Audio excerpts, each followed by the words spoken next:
We live, y'all. Y'all know how we do. Always pushing help, wealth for the better understanding self.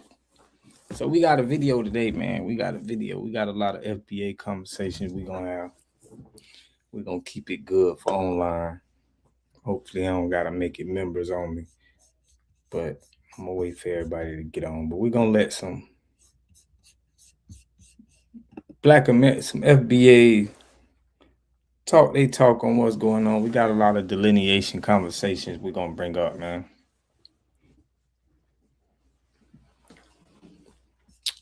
But I'm gonna wait for the whole gang. Let me let everybody know we on. But yeah, we're gonna put it. We're gonna let me open up the chat. We're gonna let some FBAs talk. They talk real quick before we let everybody get in.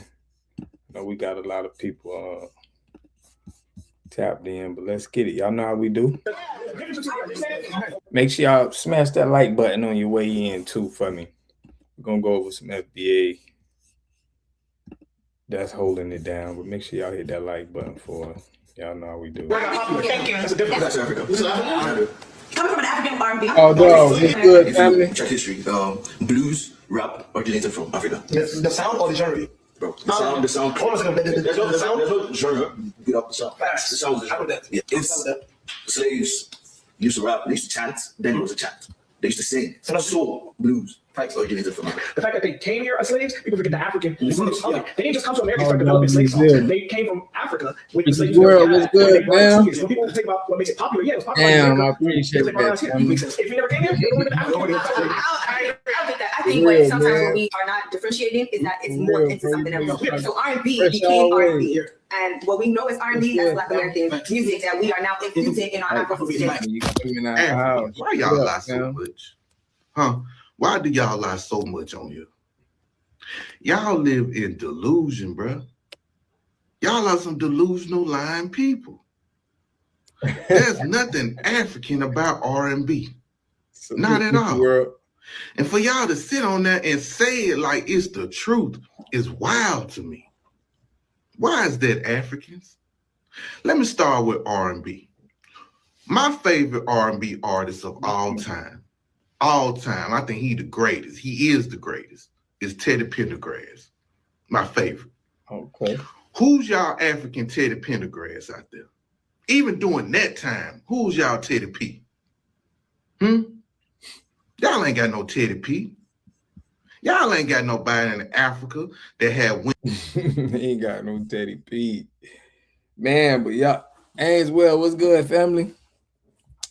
Man, y'all seen the thumbnail, man. That's how I'm gonna go over that race that we won. You know, FBA, they didn't even like that, y'all. They didn't like how we won that race and the African dude failed. I'm gonna get to that. And we're gonna get on some other FBA topics. But I gotta play it. Hold on, I gotta play it. And now this was in about 4-5 years ago. We're gonna come back to FBA. But about 4-5 years ago, you know, Pan-Africanism was running strong, family. We couldn't. They had the game on lock, right? And this race was kind of like it, I feel like. We're going to play it and watch how well, look at a lot of heat we got. By 2 seconds. He ran 2:25.17 in at the Marathon Project that she missed her. Now, if you notice, the African man, right, he looking behind him. He looking at us. He looking for us to come instead of him looking forward. 5:17 looking behind him. At the Marathon Project that she missed her PR by 2 seconds. Okay, how close is Michael from here? Is he within eyesight from us? He's in the last. I don't know. Here he comes. Right now. Here he comes. So let's get right back down to the finish line so we can watch Michael cross the line here. Michael Kamau from Kenya. Just over 2 hours and 11 minutes on the clock. Oh, whoa. Nathan Martin. Nathan Martin. Whoa. Oh, my gosh. Wow. It is a photo fit. Pan-African, that's how Pan-Africanism died, y'all. That's how Pan-Africanism died, family. Damn, about to put up 83 points. Hard tackle. What's good, family? Finish for crowning of the 2026 A6 LA Marathon champion. I'm not Came out sure. of nowhere because we could only Second see place. just a little bit beyond. We have to see that playback to see Right. exactly what happened there because he crossed first, right? We don't know. I think he did. I think he crossed Here first. comes Kellen Taylor. Second place finish on the women's side. He said that's the closest African been, huh? Dang. Had my man had FBA flag at this end. That would have been dope if he would have put on the FBA flag. Dang, that would have been cold. That would have been cold. I would have loved that. But he representing for us no matter what. You know, this our Lenny. Great performance by her. But we do know that Michael is down. He fell. So we're going to watch the replay right now. 27:37. Let's watch your screens, and we're going to show you exactly what happened here. This is an example of how Pan-Africanism is over with. This is just what we saying. The Pan-African term and the African-American term is dead. This FBA. I think Nathan Martin got it. I think he did I mean, too. depending, the tape itself is not the official. It's not official. Detroit love. Appreciate you, And also, Detroit. the timing chip. It's crazy. I'm not sure it's official either. It's crazy that Detroit love came by and this man from Detroit. He from Detroit. Shout out to Detroit, man. Play it again. I'm I gonna think play there it must be a again, photo. man, so y'all can see. But we do need to say that Michael is still down. He's being helped forgot by to people say there at shout the out to finish the line. chat. Oh, you No, good. And actually, I think they're gonna take him off in a Right. Well, stretcher. he was exhausted for a long period of He's time. collapsed. And then Nathan Martin. Now, I was talking to his manager. He said he's a conservative early runner, but he comes on like a power. From Kenya. Just over 2 hours. Oh, he was from Cross the line Kenya. here. Michael Let's see it Kamau again, y'all. from That Kenya. was good. Just over 2 hours and 11 minutes on the clock. Oh, whoa. Nathan Martin. Nathan Martin. Nathan. Whoa. Oh my gosh. You seen how he tried to grab it? He tried to grab it. Wow. It is a photo finish for gonna crowning say of this, the hey. 2026 A6 LA Marathon Look, Mama champion. Lisa. I'm not Came out sure. of nowhere because we could only Yeah, see we on just a little YouTube. bit beyond. We have to see that playback to see exactly what happened there because he crossed first, right? Down goes Africa. Down goes Pan-Africanism. I think he did. I think he crossed Here first. comes Kellen Taylor. Second place finish on the women's side. A great performance by her. But we do know that Michael is down. He fell. So we're gonna watch. Man, they so good at fleeing. There is no way they should be winning all the marathon. Yo, they so good at fleeing. They should be winning all the marathons, family. We shouldn't be winning anything. the replay right now. 27:37. Let's watch your screens, and we're going to show you exactly what happened here. I Yeah, think I Nathan think- Martin got it. I think he did I mean, too. depending, the tape itself is I not got it. the official. It's not. That snapshot, though, He was fell. So we're crazy. going to watch the replay right now. 27:37. Let's watch your screens, and we're You going to get show you on exactly FBA. what happened here.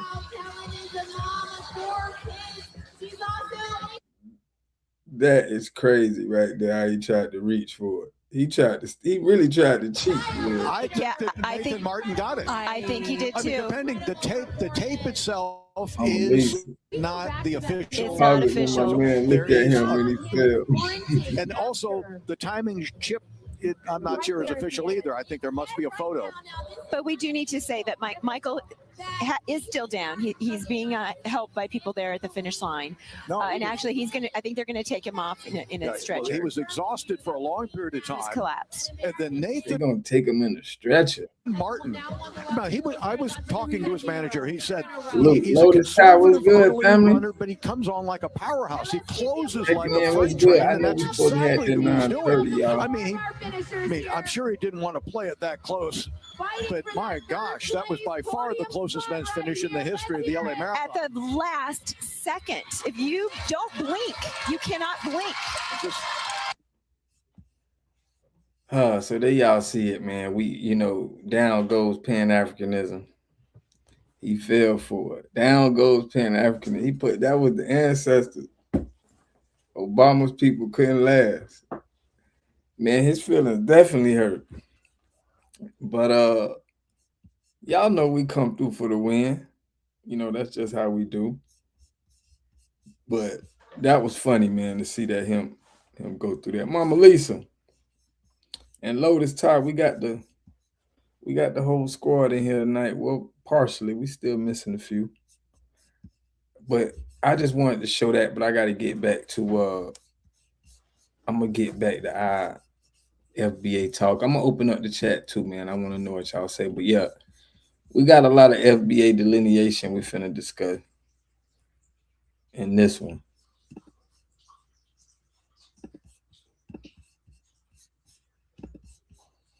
And we want to talk about our little moves we got. We're gonna, you know, a little light stuff about it. Only concerts and sell out. Teddy P did that. No African man can sing like Teddy P and have women come there only. Teddy P did that.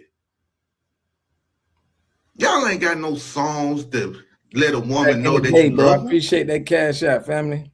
That's love. What African songs y'all got? A him in the way, a him in the way, a him in the way, a him in the way, a him in the way, a him in the way. It's the jungle, the mighty jungle. That's y'all shit. Y'all ain't got no songs to make you go, you know what, babe, I love you so much. I wanna live the rest of my life with you. Y'all ain't got this shit.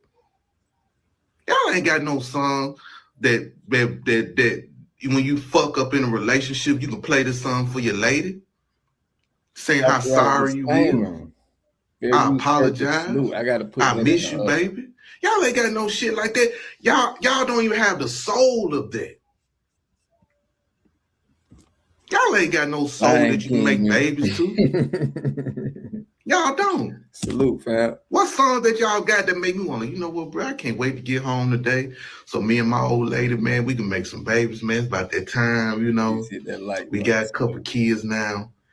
And I just want to put in an African song. What African song I'm going to play, baby? You know, I got to play some African songs that make us get us in the mood. Y'all ain't got nothing like that. This little mind map right here can bring in 5, 6, 7 figures per year. It all stems from. Who do y'all have? Nobody. They're just saying anything. The lies y'all tell. And we didn't come from West Africa, bro. We was indigenous to this land. Only a small percentage of Africans came here. And that's it. Very small. We didn't get nothing from you, man. Nothing. There's no soul in African music, man. When I listen to African music, man, I be channeling. It feel like it's channeling me to hunt. You get what I'm saying? It's channeling me to find like a tree. It channels me to find a bush. It channels me to hunt a monkey. It don't channel me to love a woman. It don't channel me to be like, baby, you know what, baby? This is a song for you, man. I've been thinking about you as I was riding home from work. I was thinking about this song, baby, when I was coming home from the club. You know what I'm saying? Baby, listen to this song. Let's listen to this song so we can make some baby. Y'all ain't got no shit like that. So why y'all get on here and lie? Y'all don't have soul, man. I'm sorry, there's no soul in y'all. So, the lies of these Africans, man, that just irked me, man. I guess I don't know how old this video. I don't know if people saw this video. I don't know, but I'm just not seeing it. It's just crazy to me how these people will lie. Talk about the jungle music y'all make. We ain't trying to take credit for that. Talk about the jungle music that y'all make, man. Y'all ain't got no soul music. That's because y'all have no soul in Africa. Y'all don't. And that's just the truth. All the songs y'all got is people want to pop their pelvic to. Y'all ain't got no slow motion songs. But anyway. I'm still on this Africans believing that R&B came from the scratcher of the butt land, right? Y'all believe R&B came from Africa, right? Not $100. Why don't y'all have toilets? Why don't y'all have toilet paper? Why do y'all have to buy toilet paper printers? Why do y'all country look so bad? Why is all of that dirt and paper and trash on you people lives that y'all be sharing? Why did I just see some Africans make a weight bench out of rusty metal and clay weights? And y'all say y'all created what is it, R&B music? Baby, y'all ain't got electricity after a certain time. Y'all don't have running water. So you mean to tell me these primitive people over here in Africa, right? These primitive people over here in Africa, over there, not over here, over there in Africa, came to America, cultivated the land that they were not from, and made music from the land that they are not from, with instruments that they never seen before. These instruments were over here already. Bro, the scratcher of the butt land is diabolical, bro. Damn, she did that one. The scratcher of the butt land. That's crazy, fam. That's crazy, man. That is crazy, y'all. We got to give it to her for that.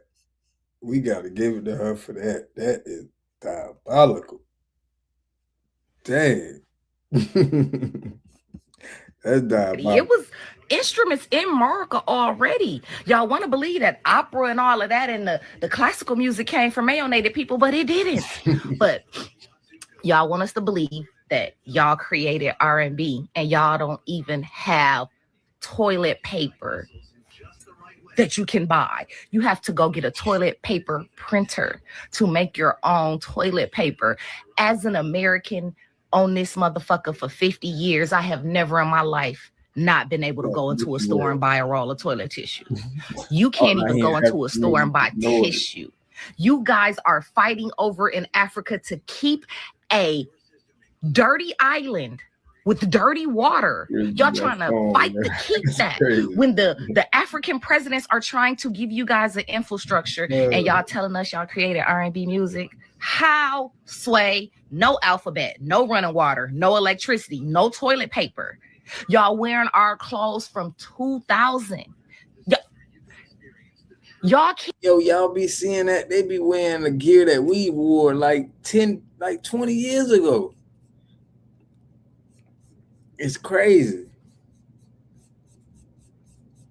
You don't never see us trying to dress like them over here before they had towels. You create R&B, but you got no TP. That's what I'm saying. Can't even create unity in Africa. How the fuck can y'all create R&B in America? Please stop.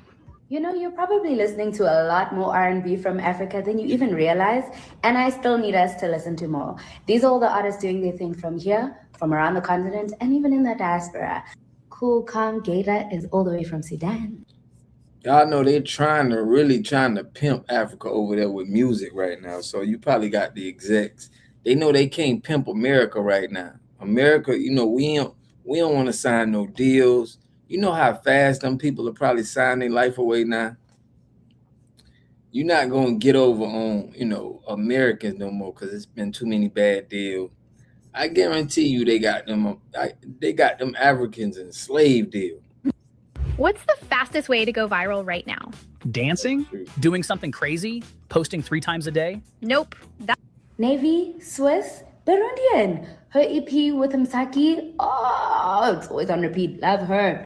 Blessed and highly favored Ruva is from Zimbabwe, and it's the Christian R&B. If you're into Madison Ryan Ward, people like that, she be singing. How can I not mention Thames, global superstar? Iris Star sits in that pocket of R&B, Afrobeats, and pop so well. Tiwa Savage, the OG, she walks with the girl who said run.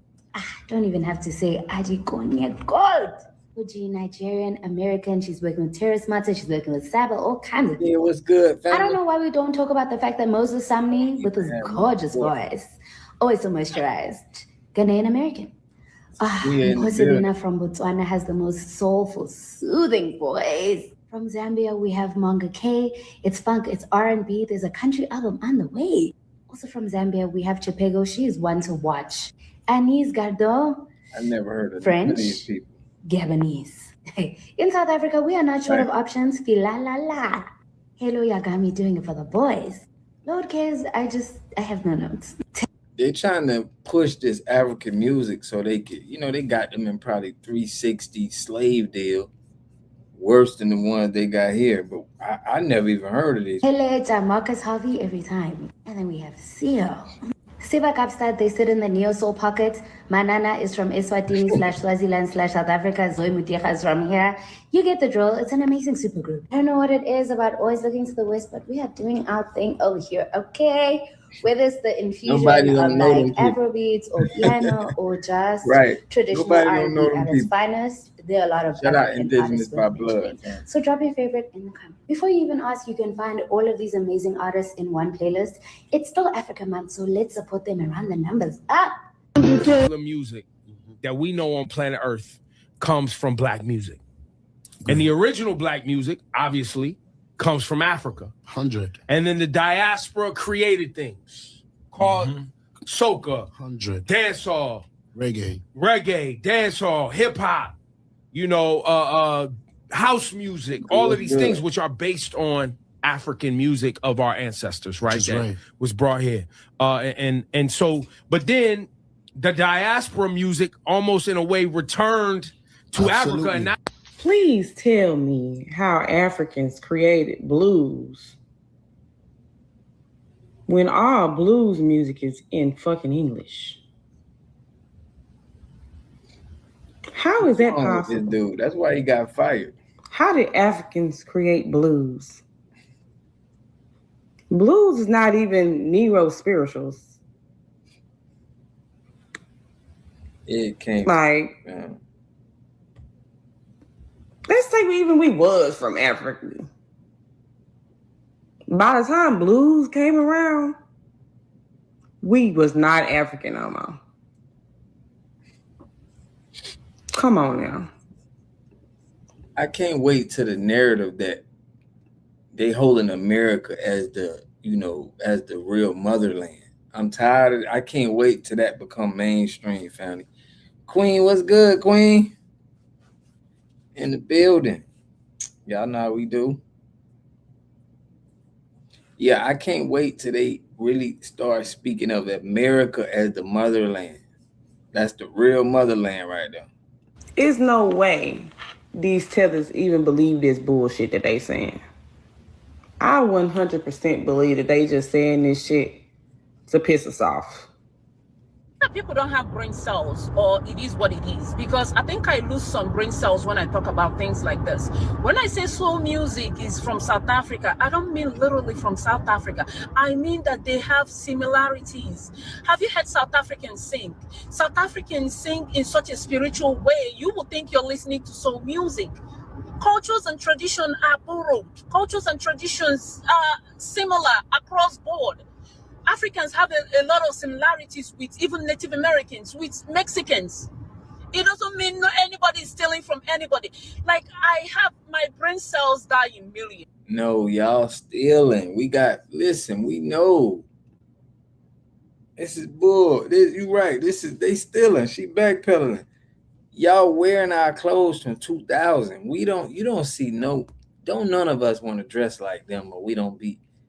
Everybody know that we don't have an influence for y'all. Y'all have an influence for us. So it only makes sense. When I talk about things like this, because of people who give me a reply, oh no, he's from Memphis, Tennessee.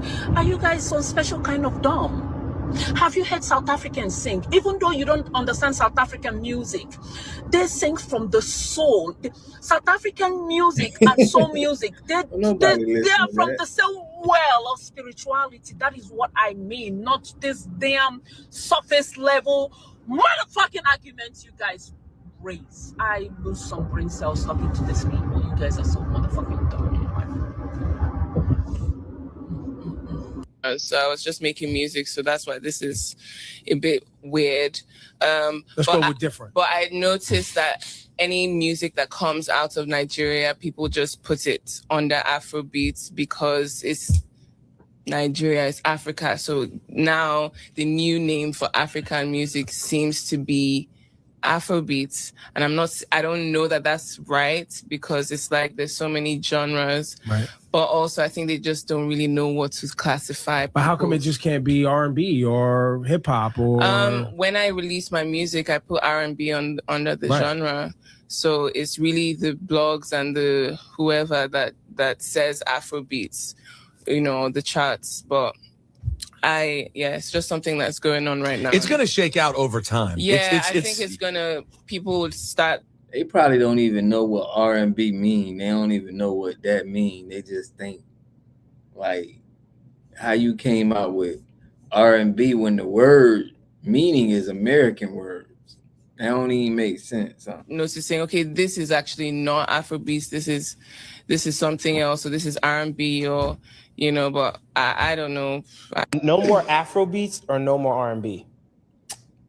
Like if whatever one you pick is gone. Like, damn, that's crazy. Yeah, both of those being gone is crazy. That's what I was saying. I asked it because I can't answer. I have to say no more R&B. Okay, but it's difficult because R&B influences Afrobeats. Yeah, so much. Afrobeats. Yeah, a lot of Afrobeats is about love, exactly, melodies and good vibes. But I have to.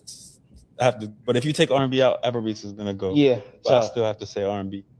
So you're a YouTuber. You spend days scripting, weeks filming and editing. You finally up. I think the African American community share a lot of similarities with South Africa. The soul music is straight from South Africa, and you cannot tell me otherwise. Have you heard South Africans sing? This what delineation is doing, though, y'all. Delineation is making people like they gotta reach. They gotta come up with like weird stuff now just to try to be a part. It's like you can't even just be satisfied with whatever your country doing and claim what name they claim. You so infatuated by trying to tie us into something. We got similarities with the Black American. It's like everybody want to talk like they got similarities with us. This is what we talking about. This is how y'all steal. You claim you got similarities, and then you want to tell everybody you created. Have you seen the body on South African women? Like it's like African Americans mirror South African women. They mirror South African culture. I think So she talking about the butt of South African women, and they trying to say it mirrors the culture. What is she talking about, bruh? African has the most influence on African American culture than any other African country. But I think slaves came more from West Africa than the Southern Africa, but who knows?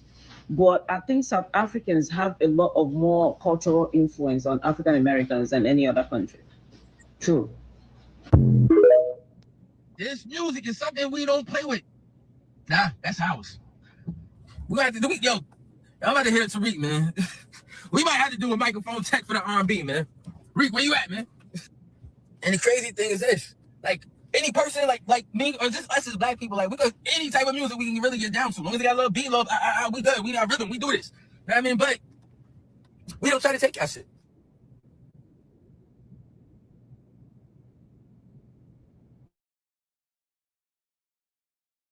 Cause I don't like to call nobody music trash. I know this shit ain't better than ours, but it ain't trash. But nigga, stick to your goosey gospel.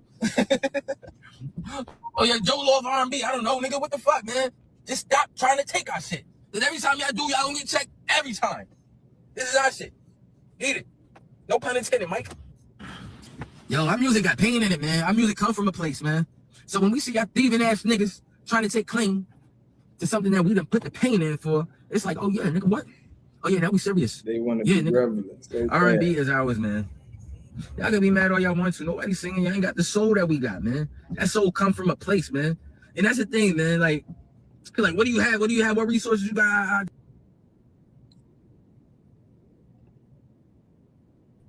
Non-tangible. You can't touch it, but it has value.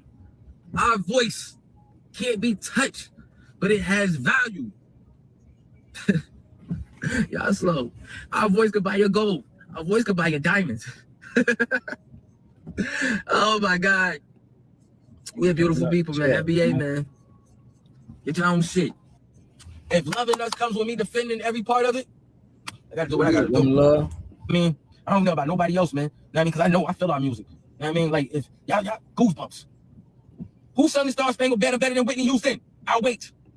Matter of fact, I ain't waiting. Nobody. Fuck that shit, nigga. Y'all should be ashamed of yourself. Because you know why? I love the kids nowadays. All they're gonna do is see that y'all some lying asses. Not fuck with you. I mean, who wanna make a baby tether? You gotta put these niggas to a test, nigga. Who jagged edge, huh? Who 112? Huh? Who the Isaacs? We keep going, man. Oh, I apologize. Who True? Put the wrong Discord again. Who B5? I got you, mama. Who y'all know, man? What y'all know about Babyface, huh? My mom used to love Babyface, huh? I got Mama Lisa. Mama Lisa, you on Hey, the look here, line, Mama Lisa? look here. I ain't got but one thing to say, and I'm gonna get on out here. Okay. Till later on. Now, I done put that wrong Discord. I apologize to everybody. This done making me mad now, Warren.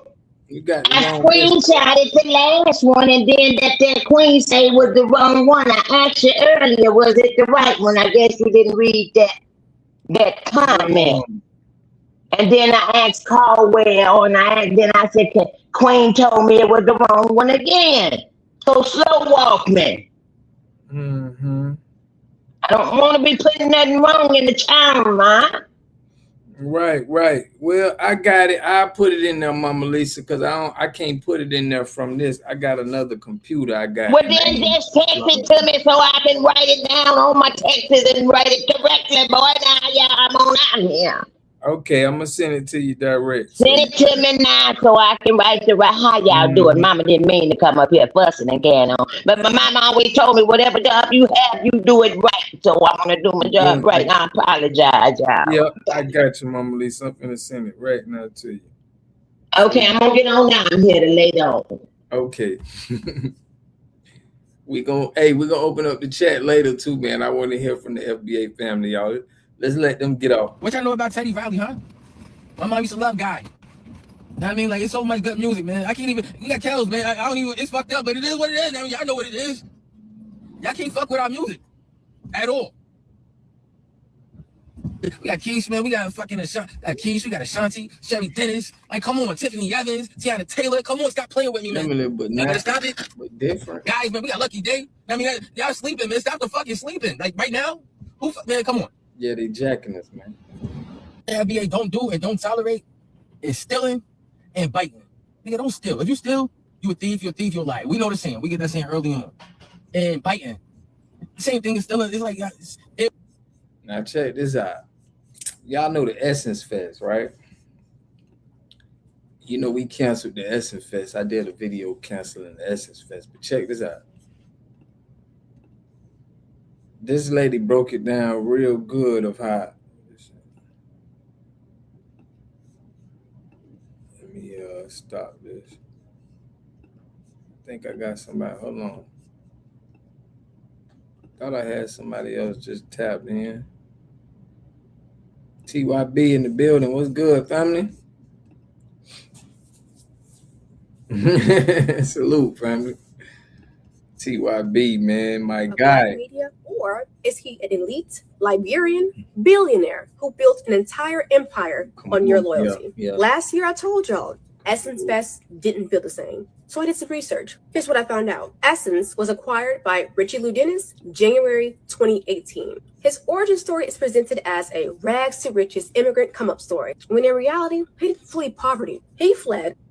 Y'all understand it's a lot of immigrant come-up stories, just like I did a video on the Pakistan people. Like, they come from this country 10 years ago, you know, they did all of this. The system seems like it's propping them up. That's why he in his position. And she gonna go over this. Y'all, they're all plants. Check it out. A violent overthrow of the Liberian elite. Richie Lou's family lineage is part of the oppressing class of elite Liberians. Richie Lou himself confirms his mother's position as an economist for the Liberian government. This was under President Tolbert. The government was violently overthrown in the 1980s. Richie Lou Dennis owns or controls the majority of Black women's legacy media in America. In 2017, he sells Say Moisture to Unilever for $1.6 billion, a company built on the backs of Black American women's loyalty and dollars. It was sold to Unilever, a white British corporation. 1 month later, the British government knights him. Makes him knight and commander for contributions to democratization.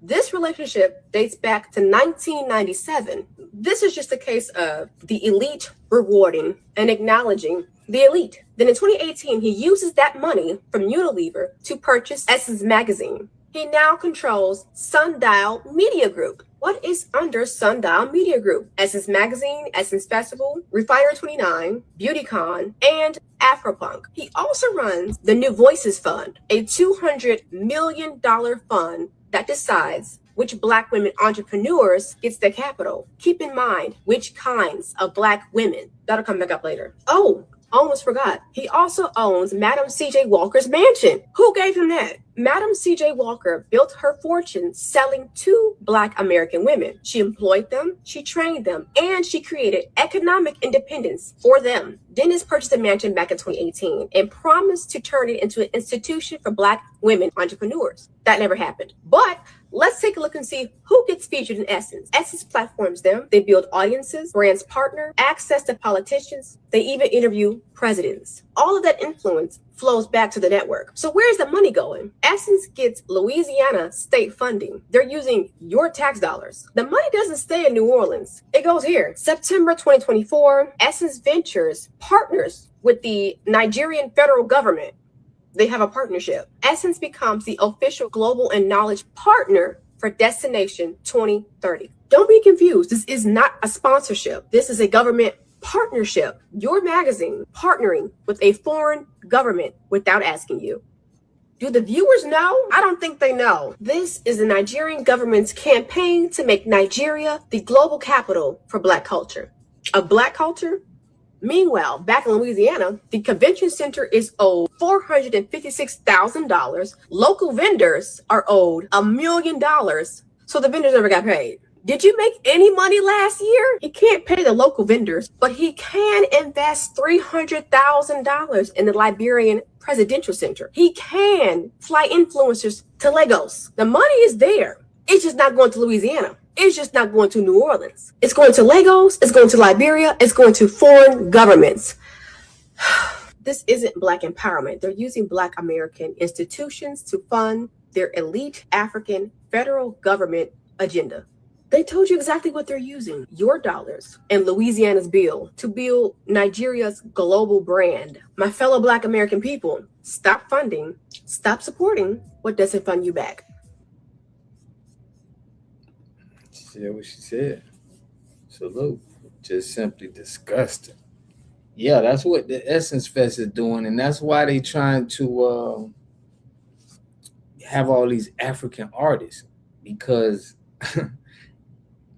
it's probably what the Lil Hats is doing right now. They trying to use them now, because we waking up, we delineating, so it's like they can't keep doing us the same way. It's not even cool in America right now to sign a record deal. We don't even look at that as cool no more. So you know them people over there is probably thrilled anytime they can partner up with them YT people. They be jumping for joy. You play our music and it makes you think about where you were when you first heard the song. Yeah, for real. You ain't lying about that. What clubs in Japan and anywhere else play African music? Fam, only African people really listen to African music right now. They trying to push it, but it's not hitting on nothing. It ain't hitting on nothing, fam. Right, everyone is doing respect to independence. Yep. So this ain't the time right now to be pushing American artists, because you're gonna be pushing them. You're gonna be pushing their independence. And I ain't even like how that one new rapper he signed with Jay-Z, and I liked him too. But once he signed with Jay-Z, I was like, oh man, this ain't good, family. This is not good. But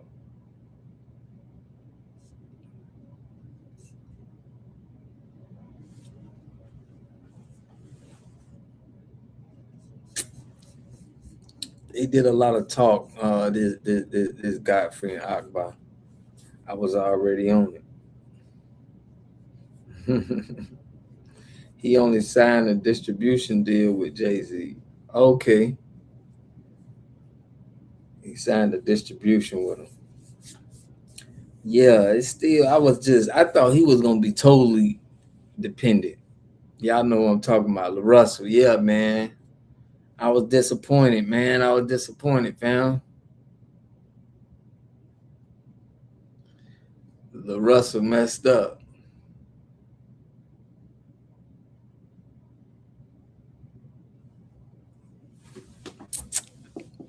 Yeah, I ain't like when LaRussell did that, to be honest, man. I wanted him to stand on independence. I don't care what it is, you know. Their guy on X said the Afro beats not played at Southern U's. No. Man, I remember when they was trying to push Eminem, and that was not getting played. You know, nobody was playing Eminem, but they was pushing him so hard. Salute. Yeah, y'all, we gonna I'm gonna definitely open up the chats though.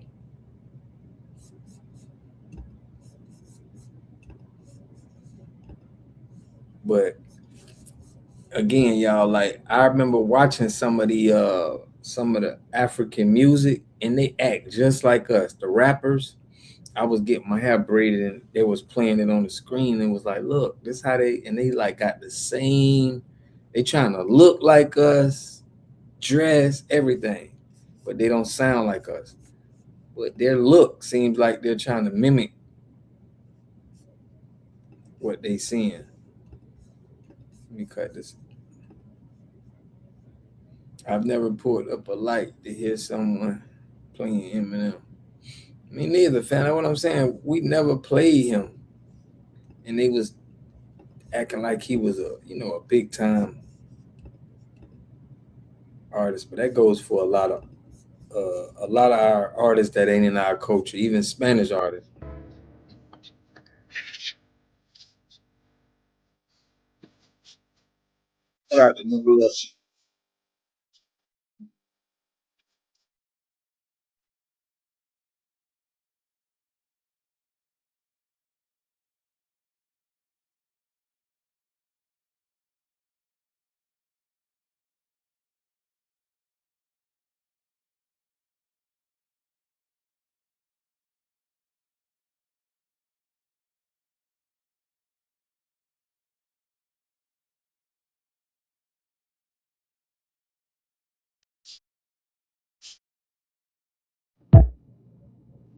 They can't pull nothing off like that with the old school beats. But I had somebody call in, man. Y'all climb back in the chat. Gullery, what's good, family? DNA, they tried to push the Beastie Boys. Yeah, they tried to push the Beastie Boys. I remember them. Yeah, but it just wasn't clicking. It's just like nobody was playing this in our culture. You got to be from it, and that's with any culture, any lineage of people. They're not playing people who are cosplayers. You know, they playing people who got the direct connection to the lineage. But salute to that. Somebody came on the chat and was talking about Tim Black, man, was needing something. I wanted to get more information on that. I don't know if that was true or not, but Tim Black was going through some things. He needed some shout outs or something, but I'm gonna put the Discord link, man. I mean, not the Discord link, the StreamYard, man. I want to hear y'all talk. Salute Eminem, don't get no play in no hood, period. That's the reason why we couldn't really get jiggy with all this new age rap shit when niggas is biting openly and letting that shit be okay, because niggas it's a lot of weird shit that niggas really couldn't fuck with. I ain't really, I could have been in the industry, could have been did that. But there's certain things that if they don't sit right with our spirit, we not doing it. Know what I mean? It's a whole bunch of shit that niggas could have did. Know what I mean? But and I think they knew that. I think they knew that FBA just wasn't doing certain shit, man. So they was like, all right, fuck it, let's get this guy that look like him. He gonna do it because he want to be over here anyways.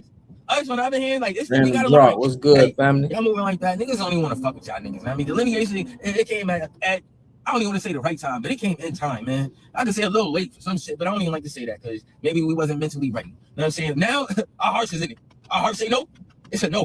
Before it was our mind. I mean, now our heart and our mind is together, and we got everything. Oh, now we ain't fucking with y'all, and we feel it when we say it now. It ain't just like I think we ain't fucking with them. That was like, oh, this is what we doing? All right, cool. It's a rap. They say about music all the time. All the time. Now, I mean, I ain't gonna lie, man.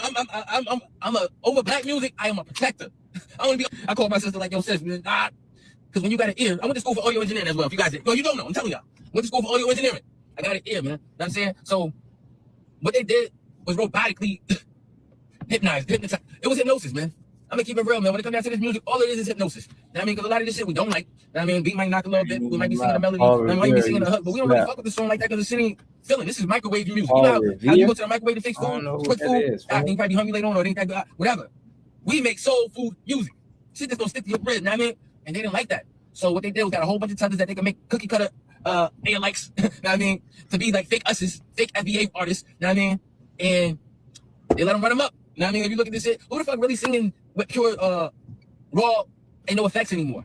That's R&B. The R&B y'all talking about is shit that anybody can get on. You know what I mean? I know in the studio, you can turn a person that sounds like Zero into a hero. It's that simple. You know what I mean? Especially with the auto tone and the effects that you have. So when you see these people come in the game and try to act like they've been around, yeah. So yeah, R&B is FBA all day. No, they could rap. They could rap. Just like Eminem, he could rap, but it's like the connection wasn't there. It wasn't like when you heard that When I Ruled the World with Nas, and Nas was rapping, or when you heard some of our, that Outkast. It just, they don't have that connection. I don't know, is it me? Maybe it was the connection to me. It's like they can rap. The music sound good, but it's not connecting with the culture. In America, nothing to do with Africa, nothing to do with West Africa. Now, I mean, at the end of the day, everything that we did over here starts over here under our feet on this soil. Now, I mean, that's what I get messed up. Our shit got a struggle. Everything got a story with it. Everything go hand in hand. That's the reason why I can't steal. Because if something happened over here, it was a cause and effect for something that happened over here. Nothing to do with over there or over there. FBA, man. R&B is ours. Stop trying to take our shit. R&B, that's ours. Stop trying to take our shit, man. I mean, it's a soul thing, man. It's something that we created over here. And I don't like the fact that we have outsiders trying to colonize. Y'all gotta stop following what these people do, man, because we're gonna really start looking at y'all just like these people. Let me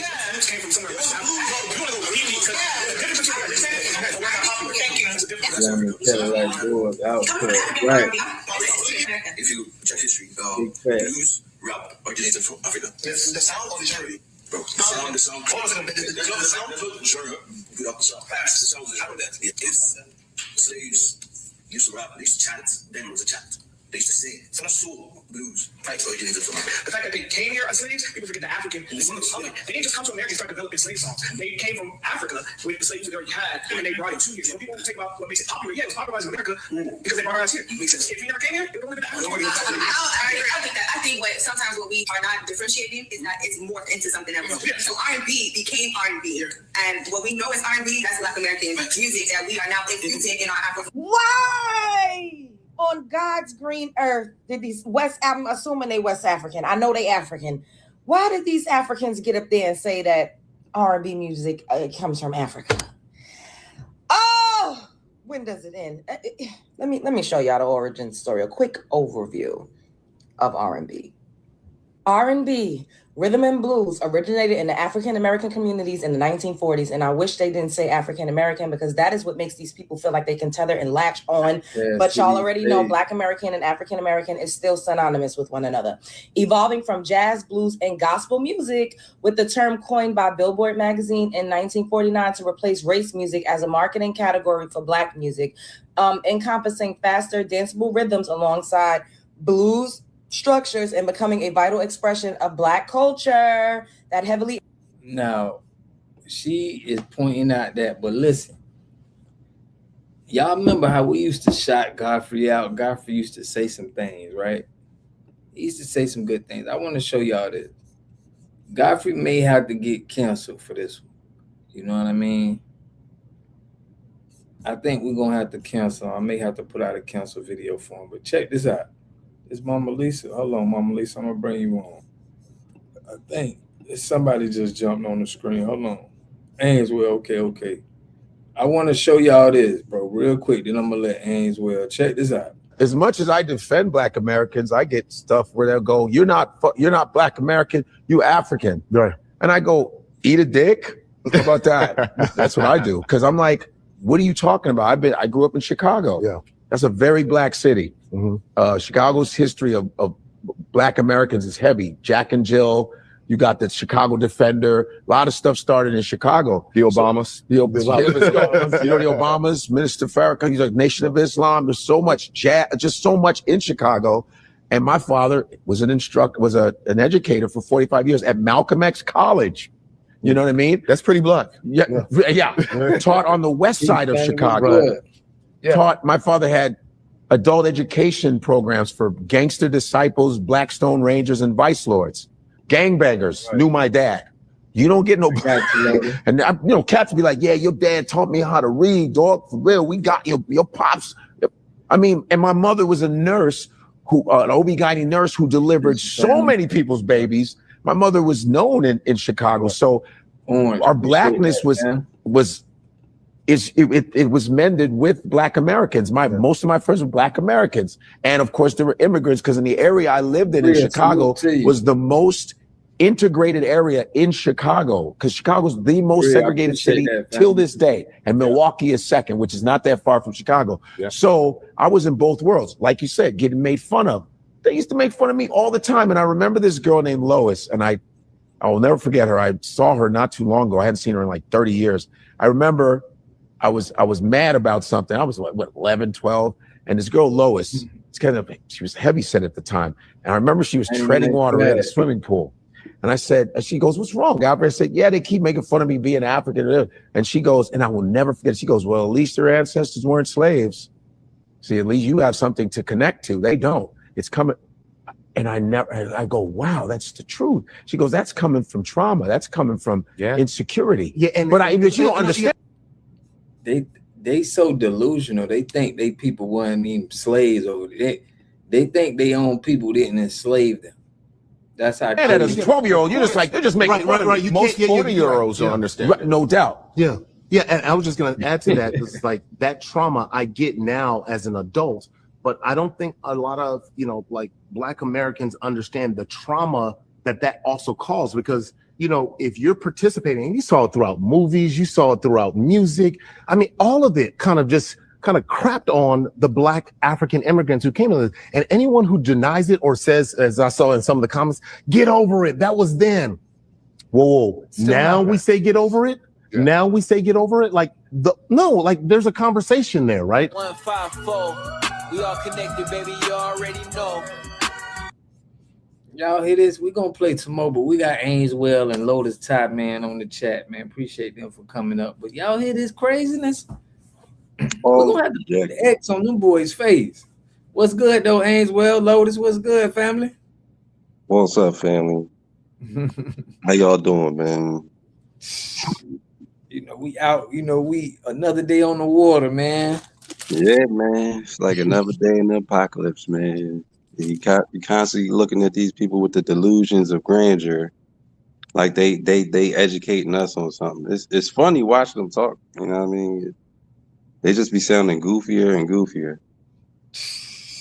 He talking about this conversation. Hopefully it'll build people together and all. Y'all just disrespected us. And you was mad when they pointed out that you was African. You tell us the EAD when they pointed out you was African. Why is us pointing out your lineage disrespectful? That's crazy. That's crazy. That shows that they got something about their own lineage that they're ashamed of. You know what I mean? For you to get mad when somebody call you your lineage, that means something about it that you don't like, and you don't want to be associated with it. All they doing is projecting all their feelings on us and trying to help themselves make sense of it. Yeah. You could tell. You could tell, fam. It's in there. It's already in their head. It just got to come out. Sometimes he'll say some good stuff, but this is the true feeling that he feels. He got this in the back of his head. His experiences is just telling on himself. Yeah, and he mentioning going to school and being raised in Chicago, like that can make you FBA. There's no activity that can make you FBA. There's no practice, there's no ideology. There is none of this stuff that can make you either are or you ain't. I don't understand what's so difficult to understand about that. For real. I don't care if you went to the Million Man March 1,000 times in a row, you are still going to be what you are when you came the first time. For real, man. This shit is crazy, like watching them, and they still going on. They still going on.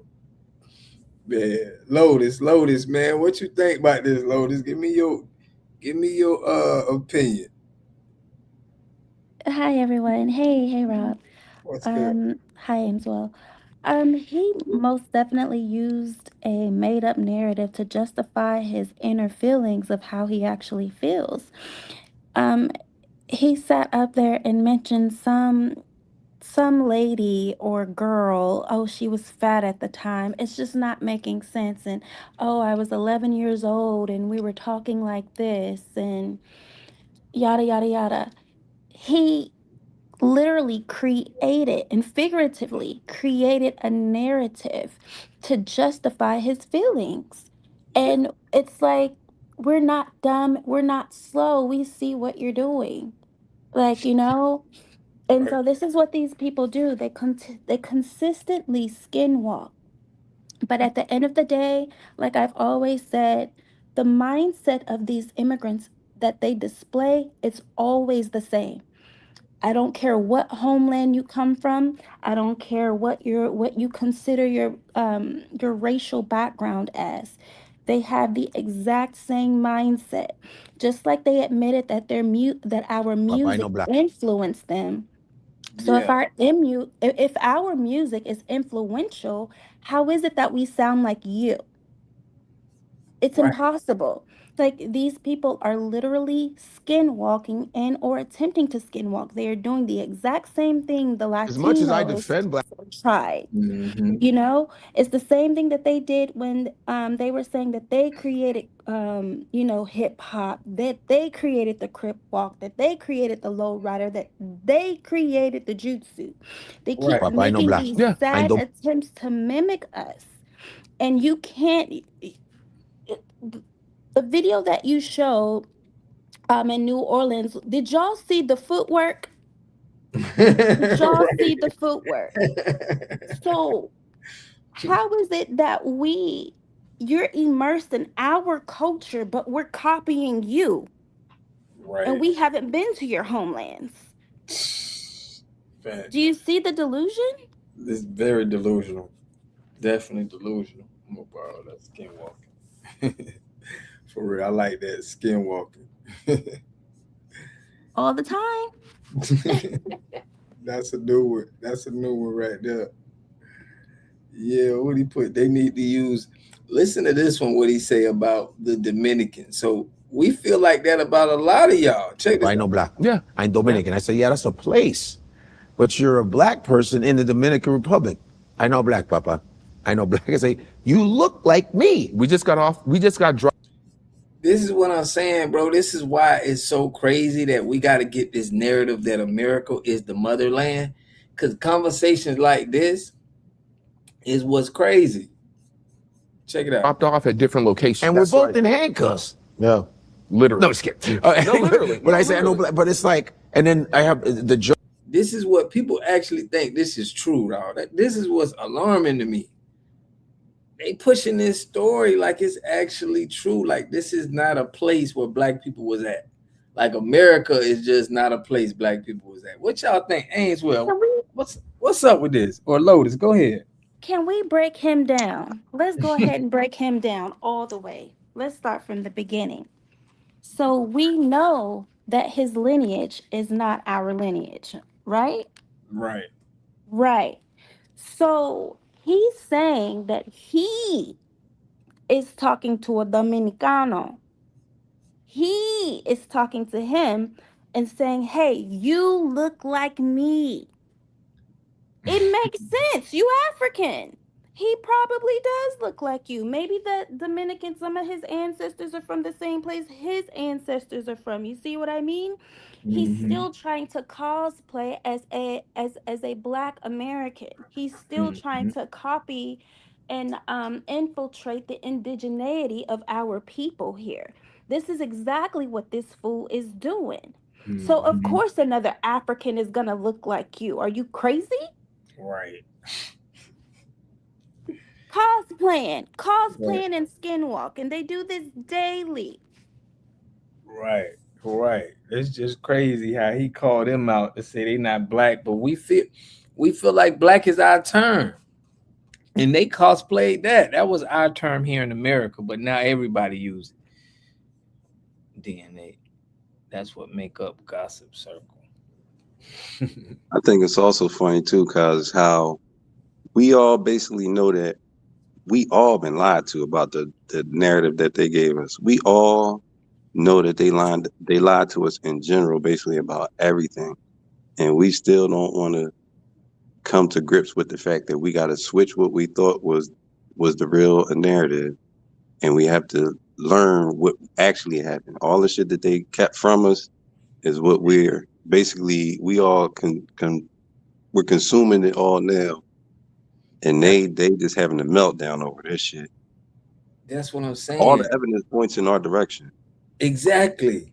All it's of it. like it's misrepresenting. It's really misinforming people to keep saying this same story when it's facts. It's stuff that they're finding out every week about Black Americans being on this land, and we still got to hear this rhetoric that people keep talking all of this nonsense that we were dropped off in all of these islands. It's just getting crazy. I can't wait till this information is highly where everybody understands it.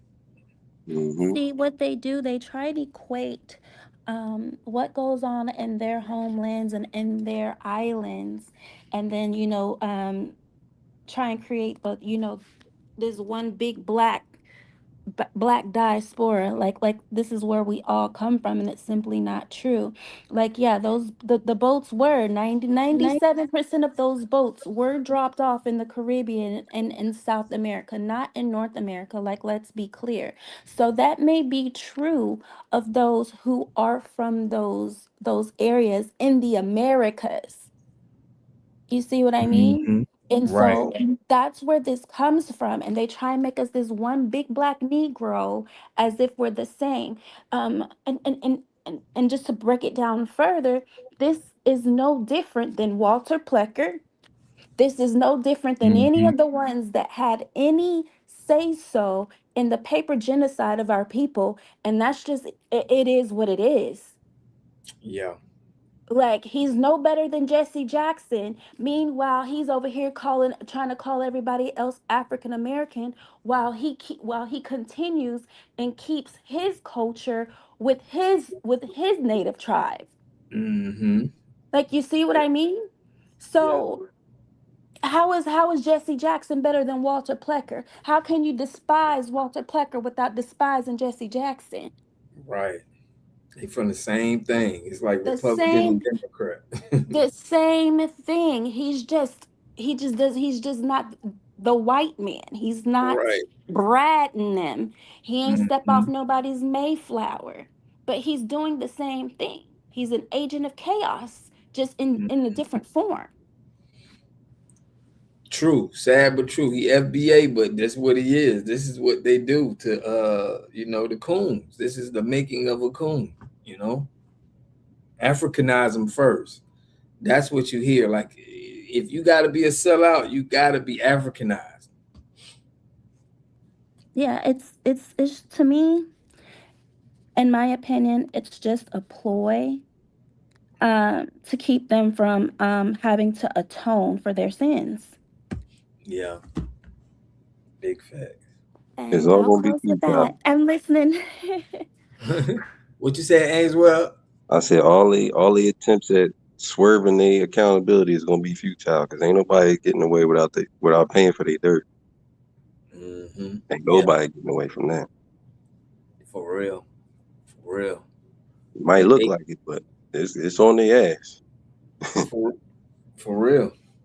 And I'm also tired of all these new foreigners coming online talking about, oh, I don't like this new term FBA. Who the fuck said it's for y'all to like? Don't nobody give a fuck what y'all like. What if we don't like the word Italian or what?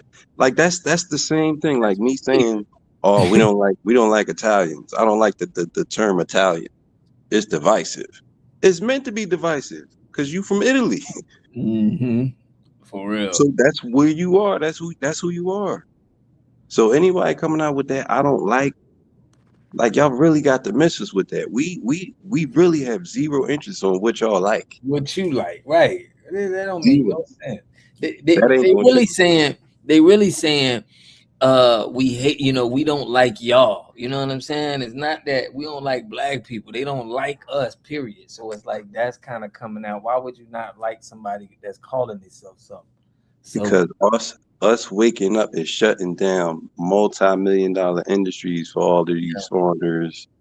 Like everybody else benefits on us thinking that we are the same as everybody else. You know what I mean? But with us coming to a full knowledge of ourselves and knowing, yo, look, we ain't the same. Y'all ain't us and we ain't y'all. We know it now, and it's like they can't stop it, so they just crashing out. Everybody glitching basically. Because they have no answer for it. And there won't be an answer for it. It's just what it is. yeah, it ain't no answer for it. Delineation is one of the biggest movements I've seen in a long time, and I never seen as much people caring about. You would have thought nobody really cared about what we got going on, but now we see like how important it is to them.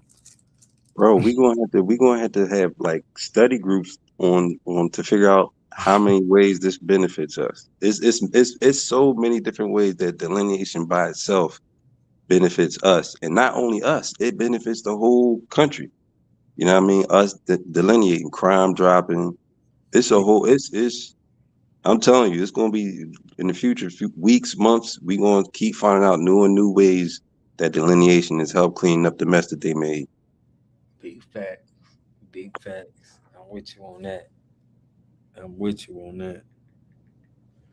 Lotus, what you feel about this delineation and these foreigners coming by? They're the ones getting arrested now. If you look on the news now, right, you see a bunch of foreigners getting arrested. Even people who, doing like I did that video on Mandani. We got the Africans shooting up in Texas. It's like we seeing a lot of the immigrants getting in trouble now. So what's up with all of that? Lotus, what you think? What's going on? It's not just the fact that they are being arrested, it is the sheer fact that they are being arrested and called by who they are. Right. That's their problem. That's their problem. They can't hide under the term Black American anymore because it's not working, because we're not allowing it. And so this is why you've seen the shift in big media, and they're saying, oh, the Somalians, oh, the Nigerians, but they still try and hang on to some of those Latino immigrants. They'll call him the Maryland man. You know what I mean? Yeah. And so then you're having to put it together. But then at the same time, it's still understandable as to why they'll call them that, because, their people fought to be white through Lulick. And they try and do the same thing. They try and do the dippity doo dog bullshit where they come in and they try and you know basically Undermine. get into programs under the urban name and also under the white name, while at the same time saying, oh, you're brown, you're not white, you're brown, you're not white. No, you are white.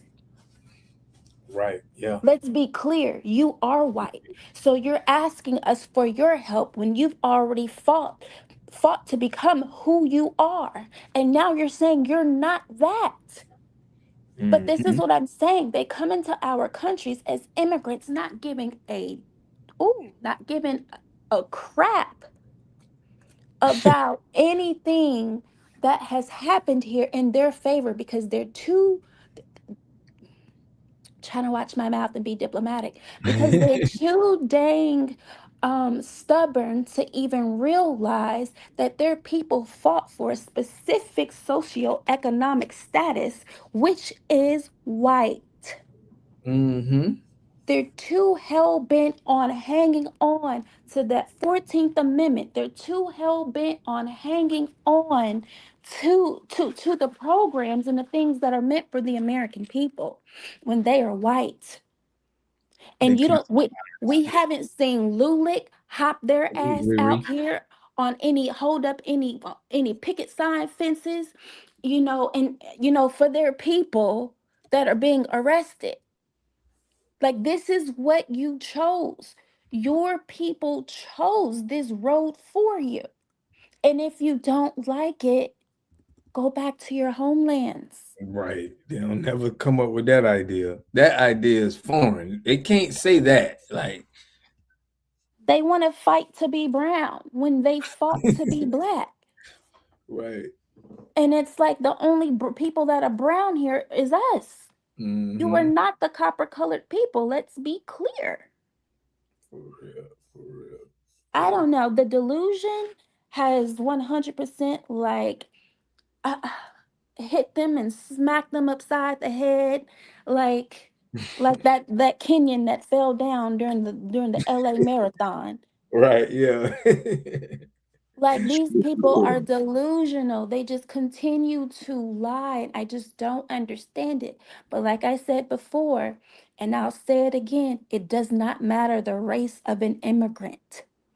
They all have the exact same mindset, despite them having the socioeconomic status of white. Facts. But Africans have the 14th Amendment. Yeah. Yeah. Dang. So Answell, what you think, man? A lot of them getting arrested. A lot of immigrants we seeing that's doing work. I'm gonna play a video where it's a dude that's saying that a lot of these countries are having control. Like, they got a lot of them over here. But I want to get what y'all think about that. I'm gonna play that clip though. But what you think about all these immigrants getting arrested? It's a big cleanup, man. Everything got to be returned to the rightful people, and it got to be cleaned up beforehand. So that's what we're watching. We're watching all of this being cleaned up before they hand it back. Do y'all see that in the chat? What does it say? Saying Hold it's on, more. Chronos said, for the record, it's more Latinos, U.S. citizens than blacks. The Latino, they're anchor babies, boo boo. Like, let's be clear. Their parents are Mexican nationals, Venezuelan nationals. Let's be, for the record, let's go ahead and break that down. Mm-hmm. For the record, they have come over here in high numbers via, I guess, the border. Talking about for the record, your people. Tell me you're Latino without telling me you're a Latino. Your people come over here for birth tourism and drop babies off for citizenship. For the record, your people come here in mass numbers running away from their country that they're waving a flag that they're so proud of. For the record, let's be clear about the manner in which most of them have gotten here. Let's be very clear about that. So we don't care about the numbers game, because at the end of the day, what you can't take away from us is our indigeneity from this land. We don't have to go breaking into other countries. That's not what we do. And we also don't flee our lands. It's easy for you to come in the comments and talk shit. Meanwhile, your people are over there in Mexico trying to get the Venezuelans and the Brazilians and everybody else out that are crossing y'all's borders. For the record.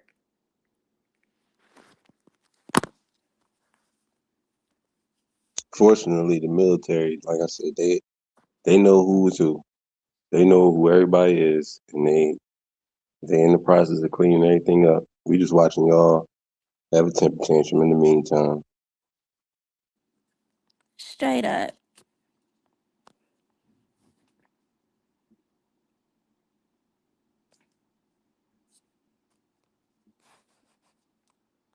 Oh, they kick water?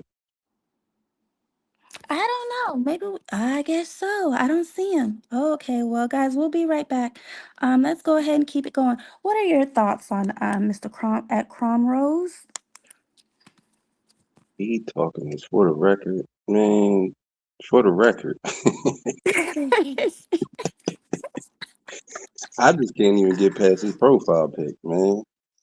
Right, a whole clown, a Cookie Monster clown, holding purple. Y'all numbers ain't gonna do nothing for y'all, man. It's not. It's not. We already here. We've been here, and even the numbers that they have, there's a Cromrose, lot if of us you've that don't been even here for participate. thousands of years, let's highlight this. Mm-hmm. If you've been here for thousands of years, please let us know why you had to come into the country and fight through Lulic to become white. If you've been here for thousands of years, if you've been here, then wouldn't you be considered the aboriginals? But you're not. You're not. And tell me you're slow without telling me you're slow, because you know nothing about the Negro Act of 1740. Let's go ahead and put you into that category. So you can go ahead and Google it, but let me go ahead and give you a little lesson. The Negro Act of 1740 explicitly puts us all into a pot together. It put the Aboriginals, which are home today, the Black Americans, and some of those foundational Africans, the 3% of those who were on those ships that came here. 3%, baby, only 3%. They also homogenized a couple of the Mexicans that were here within that Negro Act. So why would any Mexicans want to be enslaved in a country when they have a vast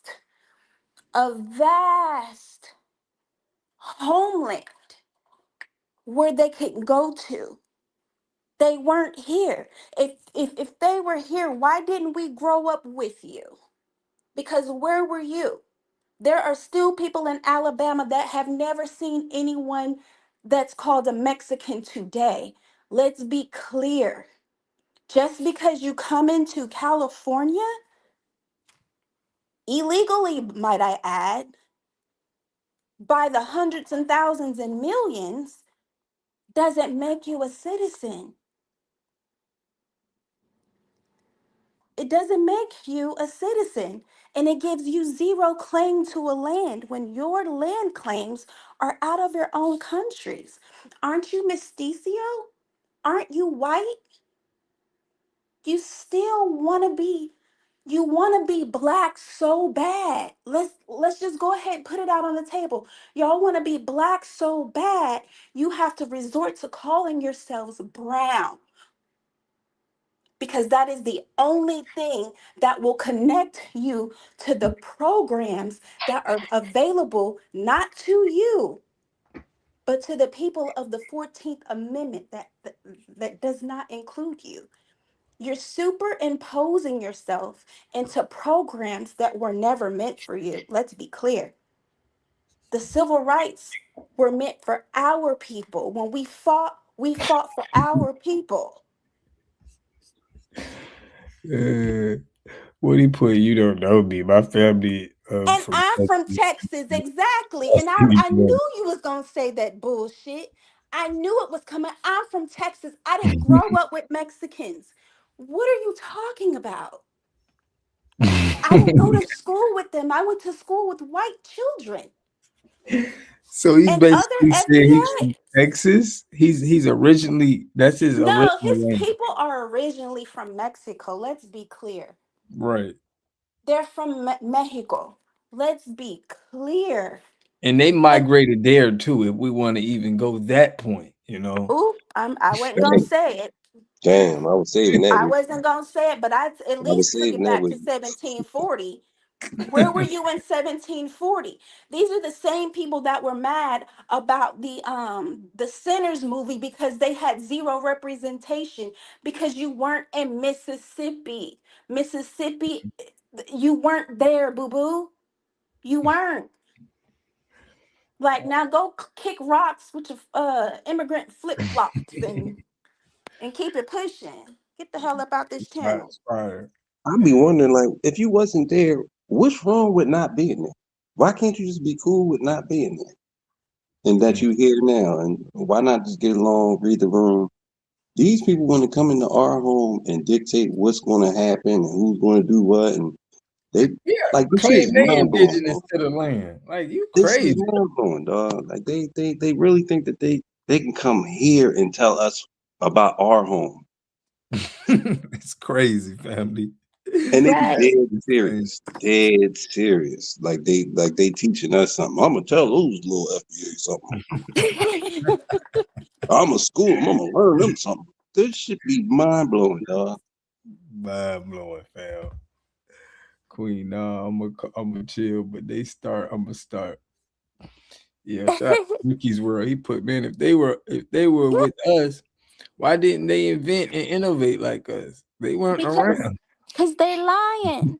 Let's go ahead and quote exactly what Felix Tejerina said. Let Yeah. the Negro fight his own battles. Exactly what This he is said. what he said. Let the Negroes fight his own battles. Their battles are theirs. Not that we ever asked him for anything. Right. But see, this is the point that I make. They child, moving on. Moving on, right? TYB. They I'm don't here. like to see us exercising our own power like this. You know what I mean? As Right. confidently and being able to stand on the position of right. They cannot stand it. You know what I mean? It's really like eating them from the inside out. That's why we're the topic of all of their conversations. All of them. That's All of crazy, them. ain't it? We can't go a week without one of them going viral for saying something else Talking stupid. about us. Yeah, You like know what I mean? They literally stay in our business. They won't mind the immigrant business that pays them. Like I don't understand. Like you literally titled this FBA Delineation Conversations, and here they go. How did you get here, Pedro right. Jimenez, Gonzalez, Enrique? How did you get here? We are not in y'all's chats. We are not in y'all's conversations. But the Never. obsession is crazy. Never. They'll come into our chats and say things. Hey, they got something to say, but we don't never be in their chats talking about whatever they got going on. Who cares, Nah, right? Hey. right. They need to be worried about what they're going to do. That's what they need to be worried about. And like it just doesn't make any sense. You are socio I can't even get it out. Your socioeconomic status is legally white. Yep. And then they'll have conversations and say, but you're not white. That was a white man. We're not voting for that white man. It was some Latino lady talking real loud. um I think she ran up against, was it Jasmine Crockett? And I think Mm-hmm. the Mexican lady lost too. And I felt some type of way because I'm like, here y'all are trying to single out this Mexican woman, all because she was 100% riding on that Mayo that Mayo Train. bus, as she should. As she should. If you go onto the Lulick website, do you know who was there? Oh. Do you know who they were fighting for? The lady that ICE killed, the white lady. They're not Oh. on there. They're not on there speaking out against Mexicans or these people that are calling themselves brown. They're not speaking out against them getting against ICE pulling up on them. They're Right. not. Why would they? Because they're white. It goes against the very Mhm. being, the very thing that these people have fought for. If you're white, if this is really your true socioeconomic status, why are you going against it? Right. Because you came here illegally. You're Right. not from here. Let's be clear. It's not our fault that your abuelas came here over the border 30, 40 years ago, and now y'all are mad at the American government. You're not mad at your parents. You're not mad at your grandparents, and they're the ones that's getting picked up by ICE. For real. They the ones getting picked up. Orange DNA talk about. I look at their cookies. You looking at the empanadas that they be making? Empanadas, whatever they call it. Empanadas. Empanadas. They're mad at the wrong people, mad at the American government for the same thing that they're fighting for against the Venezuelans and the rest of the Latino community that's coming into Mexico. Can you believe it? Same thing. Yeah.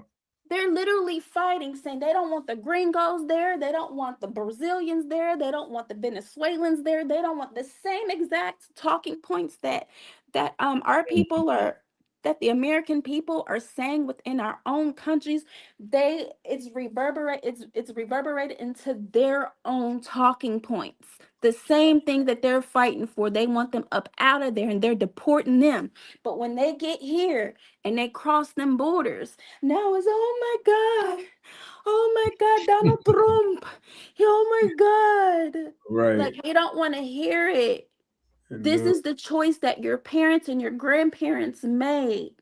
This is their choice.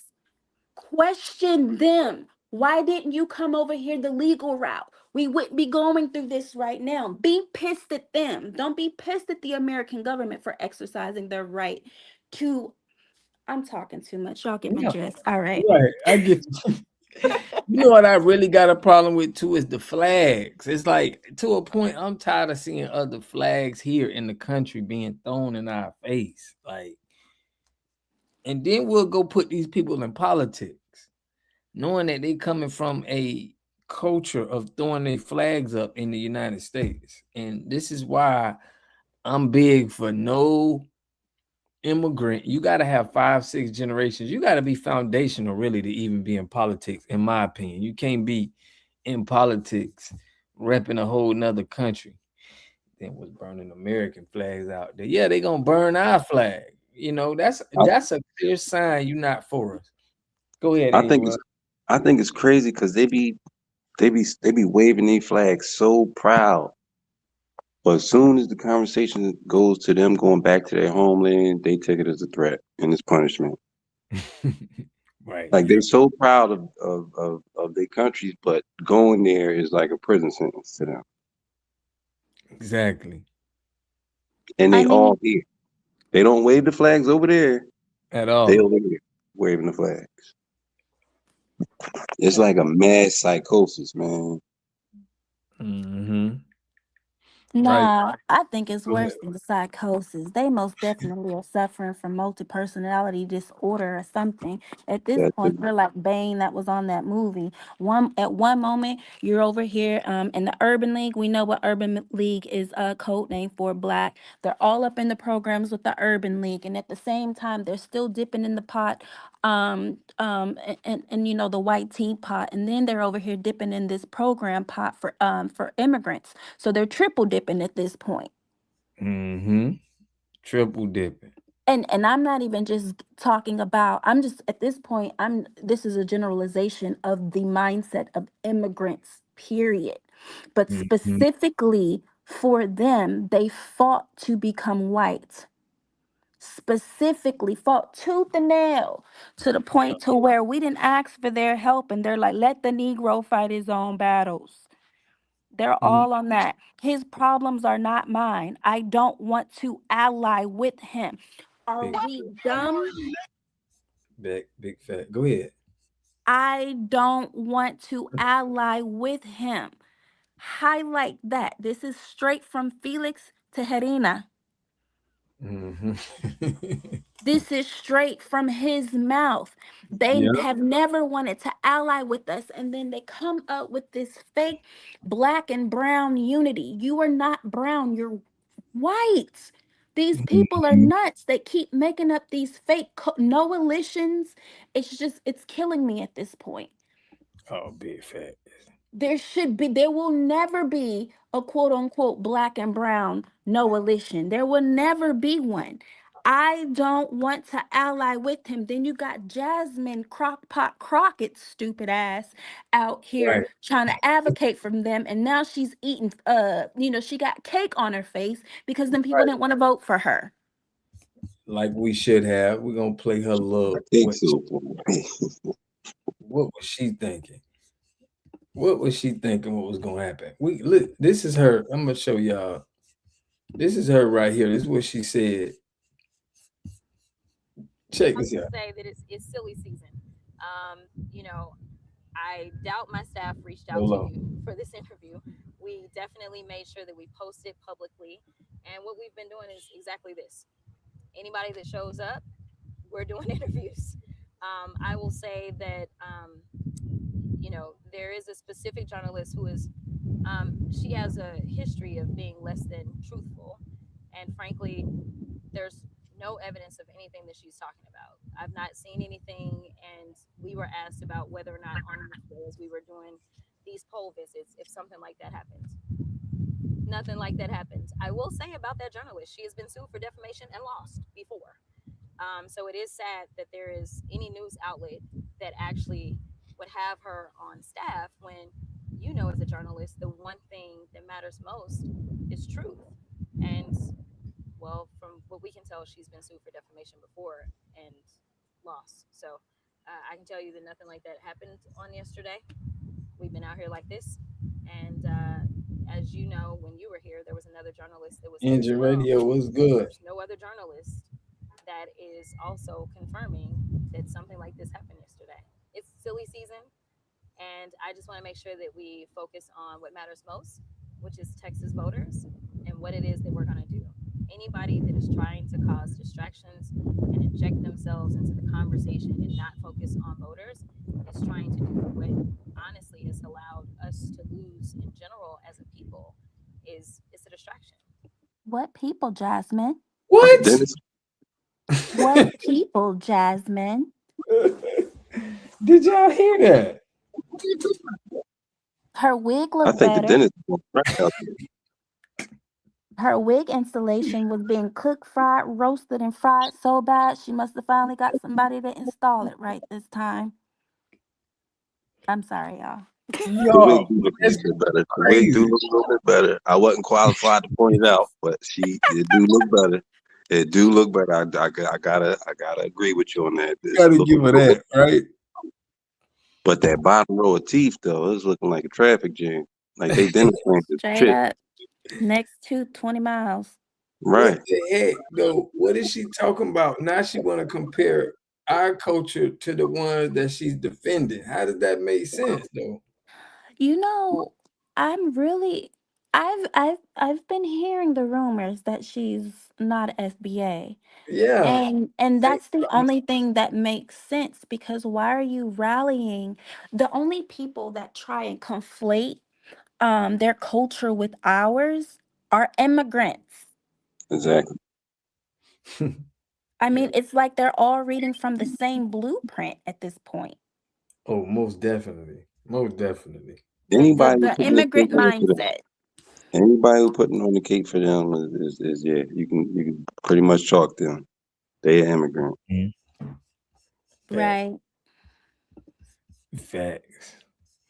But there she go, doing it again, tying black people into her trying to get votes and speaking on, oh, this is what they do, so we can't get, like, I never even heard her talk about reparations, to be honest. But she said she'll talk to any reporter that speaks or whatever. Jasmine, we have questions, boo. Right, we would expose it. She don't want to talk to us because hell no. Go well for. She calls security on us. She ain't go. She's not gonna accept the interview. She already know where she lie at and who she need to be talking to. Called but Lotus brought up Jasmine, and she's big. She's basically a Mexican for real. Oh, baby, she has that honorary Lulick white card. For real.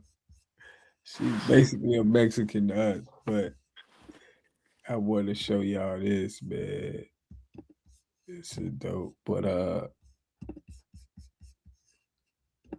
Hey yo, I'm really getting tired of these Africans. Just check it out. By Tariq Nasheed. And Tariq Nasheed coined this term, and maybe he had good intent because it's like, hey, how do we separate when it comes to reparations and being able to say, hey, this belonged to the black slaves that came to America and their descendants. And I get that. I get and understand that concept. But what it does, it furthers this idea of separation. And I think back again to childhood and the stuff that even as an adult, like, I'm not African. I'm anything but African, right? I got Indian in my blood. I'm Creole. I'm anything but African. And so when you say foundationally Black American, it's like, yes, I can say I'm foundationally Black American, and I am not you. I'm like, no. Because like my father used to tell me, I don't know what all this fuss is about. Yeah, the same people. You guys are brothers. Yeah.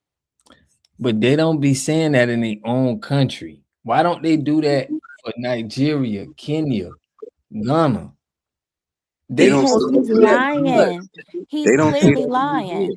Yeah, they don't say that when they're here. When they're at our places of employment, they don't treat us like we're brothers. They don't have that. That's not in their conversation. That's not You in don't their even speak to them. Yeah, like I can't even remember having ever like a conversation with like Africans. Like it doesn't happen. So I'm just trying to figure out where this fake brotherhood is, brother. Did you see how his lip came out so far when he started speaking in his, using his Right. thick clicks and pops. Them Buckeyes came out, everything. His father didn't say that. They're on that show making that shit up. Period, point blank. We didn't live in the same neighborhoods. And let's be clear when we start talking about California, especially, they don't, the only Africans who have actually even been in the so called FBA neighborhoods, because, they try and say that we're some sort of community, have been those. What is Nipsey Hussle? He's FBA and African. Right, but is it Eritrean? I don't want He to say it. Eritrean. I don't want to Yeah, butcher he it. I half don't want to butcher Eritrean. it. But he's Right. FBA. Yeah, his mama is FBA though. The But go West Africans aren't ahead. even in the neighborhoods. They're near Beverly Hills. Mm-hmm. They're not in Baldwin Hills. They're not in those areas.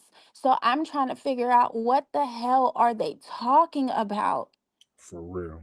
We didn't go to schools with them. Like, where is this coming from? It's like they just start coming here in mass in the 60s. More than they've ever been, even throughout the slave trade in the United States of America. I'm not speaking on that 97% in, South America and the Caribbean. But it's just not making sense. They're literally making this shit up as they go. As they go on. Ains with extra. Salute the extra in the building. Yeah, you're right, man. And they trying to claim. I don't like how they try to take our guys because Nipsey was FBA. He was raised by his FBA mom. He was born here. He never was born in Africa. His dad was, was from there, and they went out there to see, where their dad was from. But they try to make it seem like he's not FBA. He represents our culture. He was born here. So it's like they'll try to take Malcolm X, anybody who got any kind of lineage, even if they represent Black American culture and they have that spirit, that liberation spirit, they try to claim them or say that they're not FBA. His mom, FBA Louisiana, beautiful FBA woman. Exactly. And she stands on code. You know, that's where he got all of this from, you know? So it's like, it's just crazy that they try to, you know. Nothing against Eritrea, but you don't see none of them like Nip. You don't see no Right. Haitians like Nip. None of them. If you go see them, bro, they're nothing. They don't no same value as Nip, bro.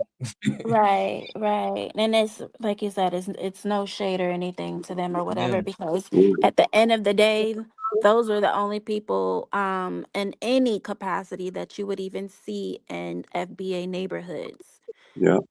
in California.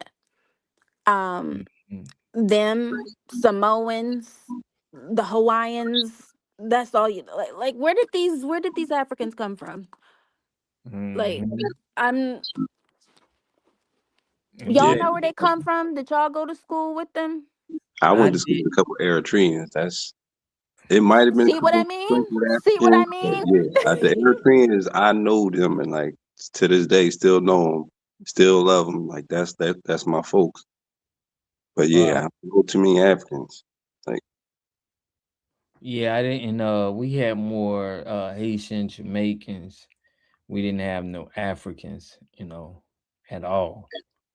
I can't remember one, but I did know it was some Jamaicans, some Haitians, a little bit of Trinidad. Black Magic was good, but they wasn't.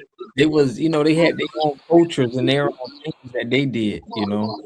But they were definitely cosplaying as they got older, but they leave their culture at home pretty much. And I then, still don't even like the whole. I didn't mean to cut you off. oh, you good? I still don't like the whole FBA debate, unity or division. Like what it like for it to even be a conversation. Like long story short, you is or you ain't. It's not about division or unity.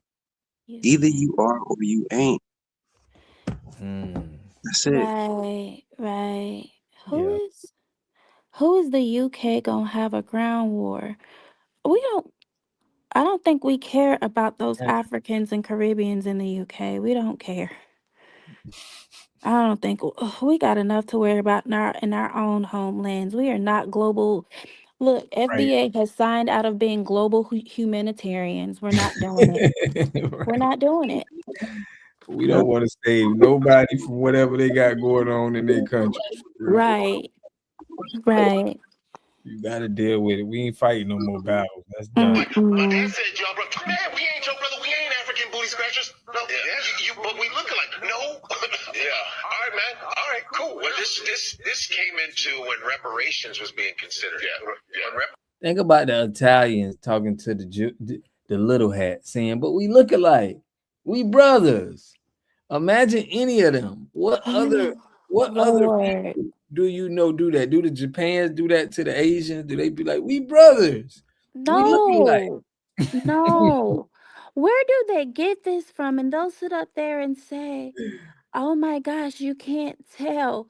You from Somalia. You are East. We can tell exactly what you are by looking at you. Like, are y'all crazy?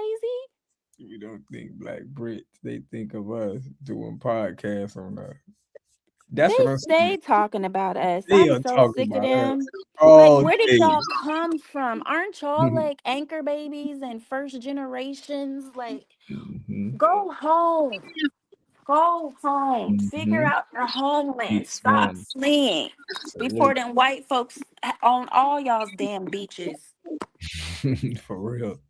You got to talk up for them beaches because they losing them in drones. Reparations came in. They're like, how much are Black Americans owed? It had which cop? First off, the FBA term didn't just form when it was reparations time. It was the moment of clarity that we had. Okay, so salute to Tyree for coining the phrase. But Claude Anderson have already distinctively separated ourselves far as our ethnicity and race is concerned way back because he knew this immigration was a problem to Native, Black, Indigenous, Puerto Rican, Black Americans on this goddamn continent. Now, you saying it's the most separative term. How is that separatist? Are you meaning to tell me that you are not separate in your own continent? Over 3,000 tribes, and all of y'all are xenophobic. And let's talk about Nigerians, since y'all Nigerian, right? Why every country in Africa is kicking out the Nigerians? Because how arrogant they are, how scammy they are. See, every time they bring this up to us, it's like contradicting they way of life in Africa.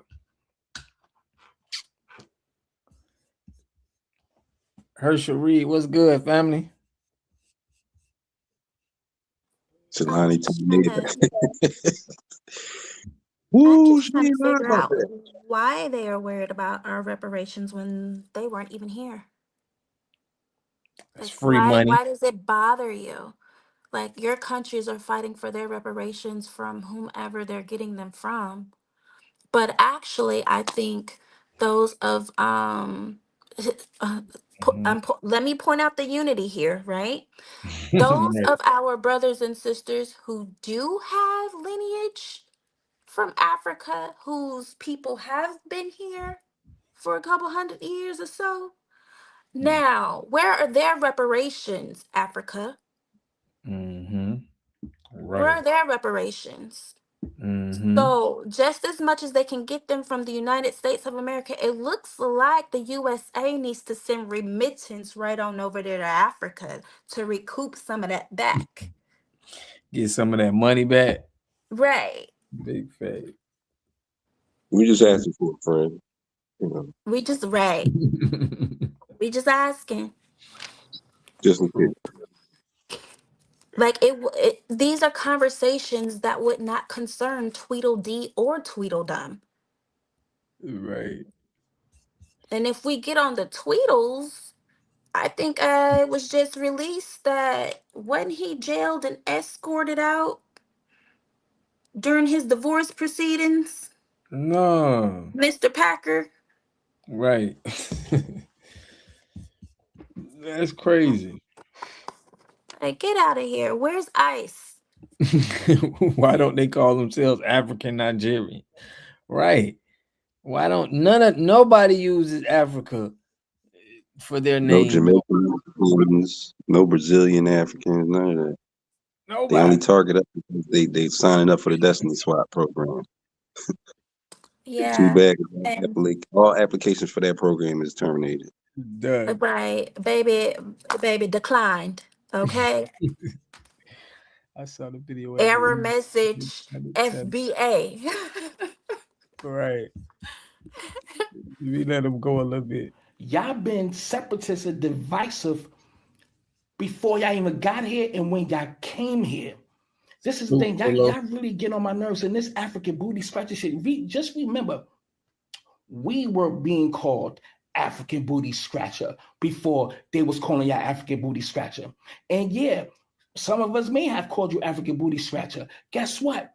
We said it to ourselves. It's called the dozens. We will rank or get on or Jones, whatever that term y'all may be, depending on what state you from. Right, Larry. We would even talk about your mom's coming out with a dirty, raggedy ass robe with one button on it. Your mom's so black this, your pop so black that, your mom's so fat this. The scale say to be Raymond, continued. what's All good, that man? stuff. We've been getting on each other. So if we could really, and I mean we go low, especially if we know you ain't been in your house, we would, nigga, if we dissing each other, joking on each other, we would take it to your mom's, the way your dirty ass bathroom look, the same jeans you wear every day. So we are brutal to each other. What makes you exempt? Oh, I forgot. You people don't have a sense of humor. Y'all don't have no kind of character. Y'all are stale, bland. Not saying all of y'all, but look at 85%. 85%. It's about 92. It's about 92 because the ones that aren't crying, they're going back home crying about it and then talking about it on a podcast later. Right. My whole thing is like our complaint against them is actual policies that they fucking up. That's dealing with our actual way of life here. Exactly. And what they got is us name calling. Mm-hmm. So y'all messing up actual people's livelihoods, and you're mad about somebody calling you an African booty scratcher. Mm-hmm. For real. If y'all don't get out my face, Godfrey, you can tell he been around us because a lot of y'all don't act like Godfrey, don't have that kind of shit. Y'all had to mimic and be around and grow up in this goddamn culture. And Godfrey, I fucks with you, but I'm questioning you too. You do keep it real on our our inventors and so on for someone. But I remember you saying, I think it was on Lord Jamar shit, or one of them, when you said that your pops told you that you never knew that there was slavery in Nigeria. You didn't know that because he didn't teach that in Nigeria. Don't backtrack now. Right. Now he's saying he ain't got no part of slavery. Man, we ain't messing with Godfrey no more. Godfrey, you hanging around too much of them cornballs. So it's gonna get in. It's gonna seep in through him. It seems like it's taking Where his Mayflower goons at that he sent up in the school behind his kids? LeVon, what's good? For real. Shout out Cassandra. For real. I'm here. And you guys, I don't know if we all really peep game, but when they were saying that whole African booty scratcher thing, I didn't grow up with that. So these was my parents that was saying this shit. So all I want to say is this shit is old. It's old and it's played out. Very old. Yeah. Y'all still upset. They just still upset about it. It still hurts their feeling. Every time they got to scratch their butt, they think about it. You was called an African booty scratcher in 1989, and you still butthurt about it. They still African scratching their butt, so they still know it still stick to this day. Dang. And they're really holding it like it's a cardinal sin. Like it's like it's the greatest reason to them. What? I'm scratching my booty? Right. That hurt. That hurt for them, man. Like I hear that so much now. I know it hurt. It hurts. Yeah, they literally don't have a toilet, so it got to hit home too hard. But at the end of the day, here is the fucking thing. We do have indigenous DNA in our blood. How is it that everybody can claim their ethnic background, but we can't? So we just have to be the generic Africans that you can just latch onto and think you could just take control because you feel like you're the real Africans. Do your own history. There is documentation that we already been here. My grandmother told me, God bless her soul, we are the Southeastern Shore Cherokee Indians. We have some of that in our blood. And yes, we have some slaves in our blood as well, too. Absolutely. My grandmother's father, who was from Sanford, Seminole, Florida, was born in 1877. I already showed that paperwork on my live stream on YouTube. Y'all follow me on YouTube or Viral Access Media. But let's get back to this, man. Yes, we do have our own fucking indigenous fucking culture, and we had an ethnogenesis. Why is it a problem? Y'all call us Akachas, Janiers, and all that shit. So yeah, I can't wait till it's common knowledge about America. This is what's making it so hard, and we keep pushing this. We got to keep fighting people on this history. Salute. We are fighting some of ourselves too, man. Some of us with the whole indigenous thing, like they think it's a difference between indigenous and FBA. They think of you indigenous, you can't be FBA. I agree. My black card has been pulled. I've never kept it secret about who I've been on this channel, and I've been attacked for it. So I'm just like, you gotta wait for people to catch up because they still stuck on. Like Tyreek even said something. He made a video the other day talking about indigenous because a lot of people be calling up there to his show talking about, oh, I'm indigenous, I ain't black, I ain't FBA. This and that. They don't know. Like they still haven't understood what the whole thing is. This is us. Like FBA is the only indigenous people to this link. No one else. When they think when you say indigenous, you thinking about the Red Indians and all the Siberians. They're Right. not indigenous. Right. We all learned that they crossed over into the Bering Strait. We also have to understand that those TPs are representative of a nomadic people. You could literally take them, roll them shits up, and move on to wherever you're going to move on next to. The same practices that they've had, that they still have in Siberia today, and how they wrap their infant children are the same, are some of the same practices that you'd still see, them in like pictures and things of that nature. So I'm Correct. just confused as to how, you know, it is that it's like, oh, okay, well, we're them. And at some point, there was some mixing. So I'll be lying if I would if I didn't say that. Because clearly, quite clearly, there has been. But what I'm meaning is that you can't try and take the original people of the land and then try and name them and literally switch their race to African. I don't care what type of genocide that you do on paper. The people are still there. And then you know what kills me? He said, "Oh, well, my grandmama said, oh, there is some Indian in us." No, you are that. All that, right. You You are couldn't have that. came from nothing else. And mixed with nothing else. So I'm like, well, what ethnogenesis? The only ethnogenesis that would have happened was the 3% of Africans who came in and probably mixed with us. I'm not even going to sit up here and say that all 3%, the total of the 3% mixed with them, because let's be clear here. There were the two founding populations, the Aboriginals, and then who came later? The native Siberians. And then so when they're here, then those are the two founding populations. But then at the end of the day, you are who you are. Yeah. That 3%, and let me break it down like this. Just because I don't know, somebody's somebody's uncle decides that they want to I don't know, take an Asian wife, right? Does that mean the whole FBA is now Asian now?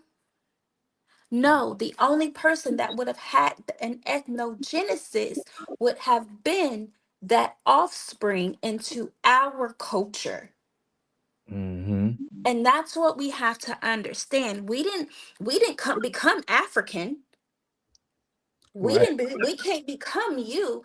Now let's just say FBA, this will never happen, but as an example, let's just say all of FBA said, to hell with this. Let's go colonize Africa. Right. And now let's say we're in 2226 now. Okay. We're not going to look how we look. We're going to have an ethnogenesis into their culture. Now we're going to come out with the light bulb heads and etc. You see what I mean? So we had, to me, we as a collective, we did not have an ethnogenesis. They had an ethnogenesis into our culture. So they were something, they came here as something else and became something different. Mm-hmm. But that's just my take on it. Big facts. Big facts. No, I'm with you on that. Hey, pretty pink, welcome to water. The water gang. Salute. As well. Yeah, yeah, she cooking. She cooking, like I said, like that whole ethnogenesis, man. I don't like that's cool, but yeah, we was already here, and we was who we was, and we still gonna be who we are, When it's regardless gone. of the Genesis. Like we are the Genesis. So you never went to school with no Africans? I went to school with a couple, but I didn't like. It wasn't a whole lot of them. Right. He said two. He said dos. Yeah, it might have been. It might have been like maybe 2 or 3 that I could actually look at and like, yo, look, yeah, they from Africa. I think all of Africa, I think they are mostly in New York, right? Am I Th- those are mistaken? those are recent tethers from the 60s that came over here on those cruise ships for those programs. Yeah. To come over here to be able to work and to come over here and to be able to go into schools. I didn't really start seeing Africans like that in Philly until like Like it didn't really get heavy. Like in my area, like I'm from the southwest side of Philly, and we got a street that's called Woodland Avenue. It goes like all the way into West Philly, but it was basically all FBA when I was a child. Like when I was growing up, we used to walk the whole Woodland Avenue, and it would be all us. And then like maybe 2006, 7, maybe it started being more and more Africans. You start seeing African stores popping up and little food. They got little African shops popping up. And now it's like almost all Africa, that whole Woodland Avenue. But when I was growing up, no, they wasn't there. We wasn't in school with us, none of that. Mm-hmm. See, nobody's making this stuff up. We have no reason to make it up. We know when y'all got here. Like, let's be clear. I don't know why this is. We look like nigga. No, we don't. Mama No, we Lisa, don't. Mama Lisa said she graduated in 1980, and not one African in my yearbook. Never seen them. Dang. Receipts. Yeah, I graduated 2002. Receipts. I ain't got, well, it was a couple, but like I said, it's not enough to really be a factor. Yeah, like you would be And like, you're in Philly. he in Philly. That's what I'm saying. That's You're what I was. next to the tether capital. Yeah. Mm-hmm. There have been influx of West African Nigerians. One tried to holler at me in the supermarket at trends of Ethiopians recently in Oakland. Okay. Tania! Oh my God. Y'all, one tried to get me at the car wash, y'all. He tried to get me at Not the at the car wash, car and it wash. was so lame. Talking about, it was so lame, y'all. It was the lamest shit I've ever heard in my life. Yeah. You wanna Netflix and chill? Trying to get the slogan. Motherfucker. Netflix You and feel who? like that's the No. American slogan. Pull that out in real life. Who are For you real. and where did you come from? You're not even washing your car. Matter of fact, your car is dirty. Why are you here? Yeah. Why are you here? Today put they shipping these motherfuckers in the shipping container. We need to grab some of them, man. Salute. That's facts. Someone be living in them Jones. Yeah, man. You order your shipping container, it's gonna come with an African in there already. Look, y'all said I graduated in the 90s and I've never seen an African in my life. Yes, he wanted to Netflix and chill, y'all. Netflix and chill. I have never seen that used in real life at all. You feel It- me? You would be amazed. or something. I thought that was like an Instagram post or something like that.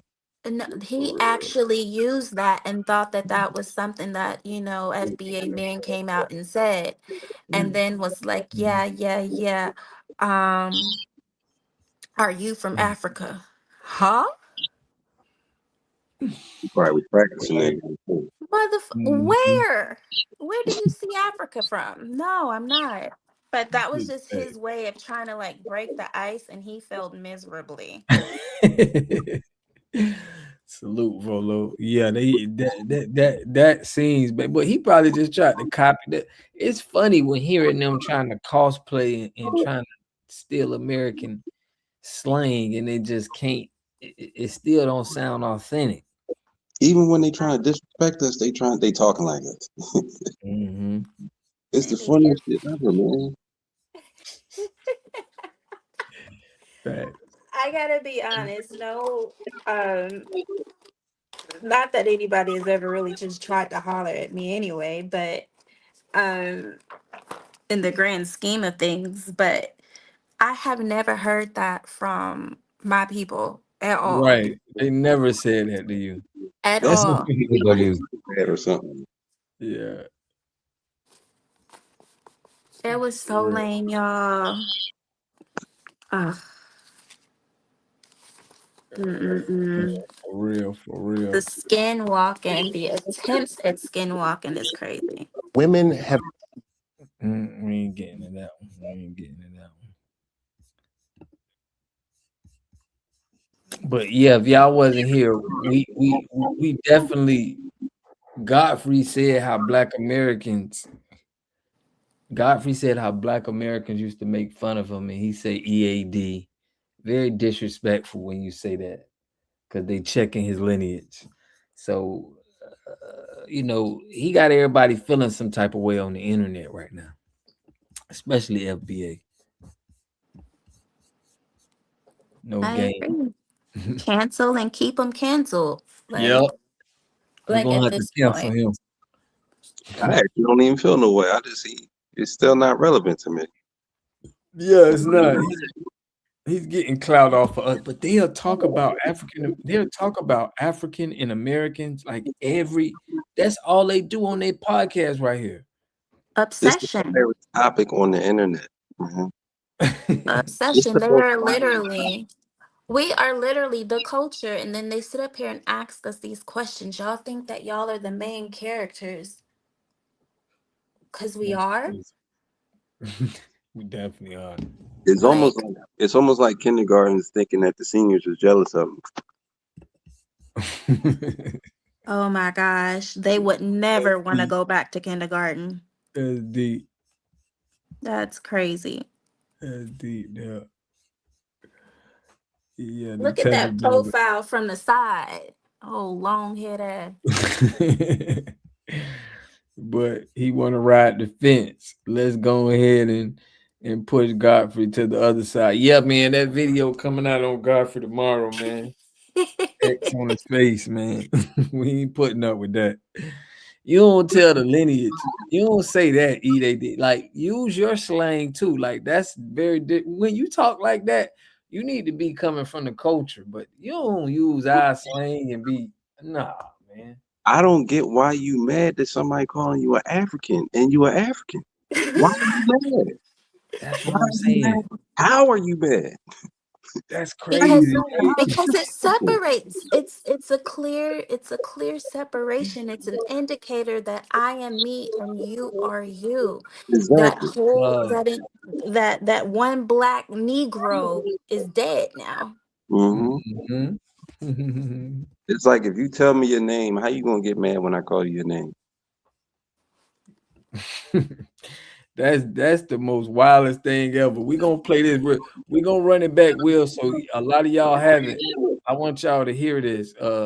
What this man said. So I ain't making it up. Check this out. As much as I defend Black Americans, I get stuff where they'll go, "You're not Black American, you African." Right. And I go, "Eat a dick." How about that? That's what I do, because I'm like, "What are you talking about? I grew up in Chicago. Yeah, that's a very black city." Mm-hmm. That's a very black city. We don't give a damn about where you. Like I said, like it's nothing. You can't turn FBA due to an action or a behavior. So none of the stuff he's mentioning, your dad teaching, none of that stuff will make you FBA. None of it. Not even for a second. And he mad that somebody's saying, look, okay, all that's good. You speaking up, but you're still African. We just want you to remember that. You're African. You're not us. He gonna get mad and tell him to eat it. That's pointing out observation. You know what I mean? They really Imagine somebody calling us, "You a Black American or you FBA," and we like, "Man, go EAD, man. What's wrong with you?" Like, He we'll think that never see nothing like that. he think that because he's African that he is qualified to speak on us, even though he's had maybe a teensy weensy bit of proximity to FBA. Because remember, his brothers were those men from the Mayflower, right? The Mayo banana boat. But yeah, I just don't understand. He's mad because it's like, can't sit here. You know what I mean? Can't sit with us. It's like, and so he doesn't like that because there's a distinction now, because it's like, well, you're African. So it's like, hey, don't speak on us. We got us. Remember, you're African. And he's upset by that. And it's like you said, why are you upset? Why is he upset? He's upset because he was shut down. He thought that he was one of the boys, right? And the boys said no.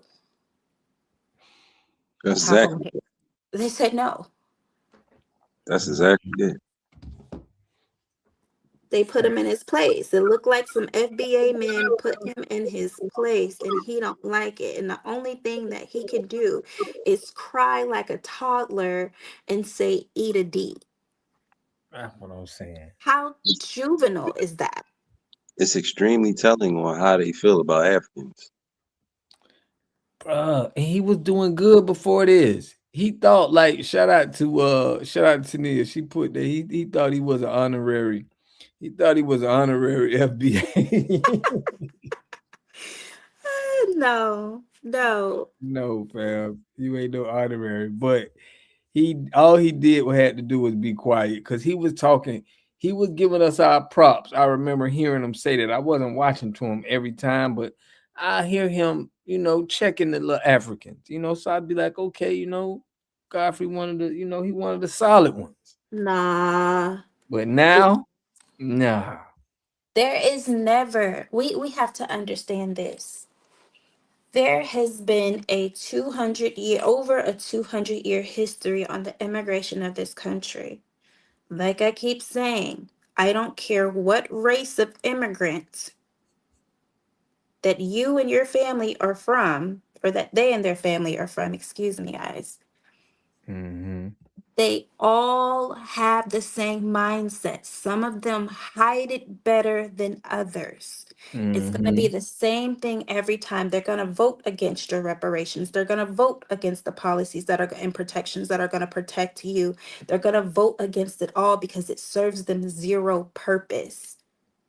We have to Mm-hmm. understand this. When they get Yeah. here and they're on these temporary visas to be able to work, and then they try and say, work harder like us, you niggas. They say shit like that. And guys, we have to understand that we are working hard and we have worked hard. That's why they have the ability to be here. But at the same time, you are required as a condition of employment and for you to be in this country to work.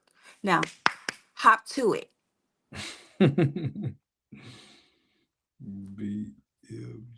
for real. For real. Put in the chat. She put facts.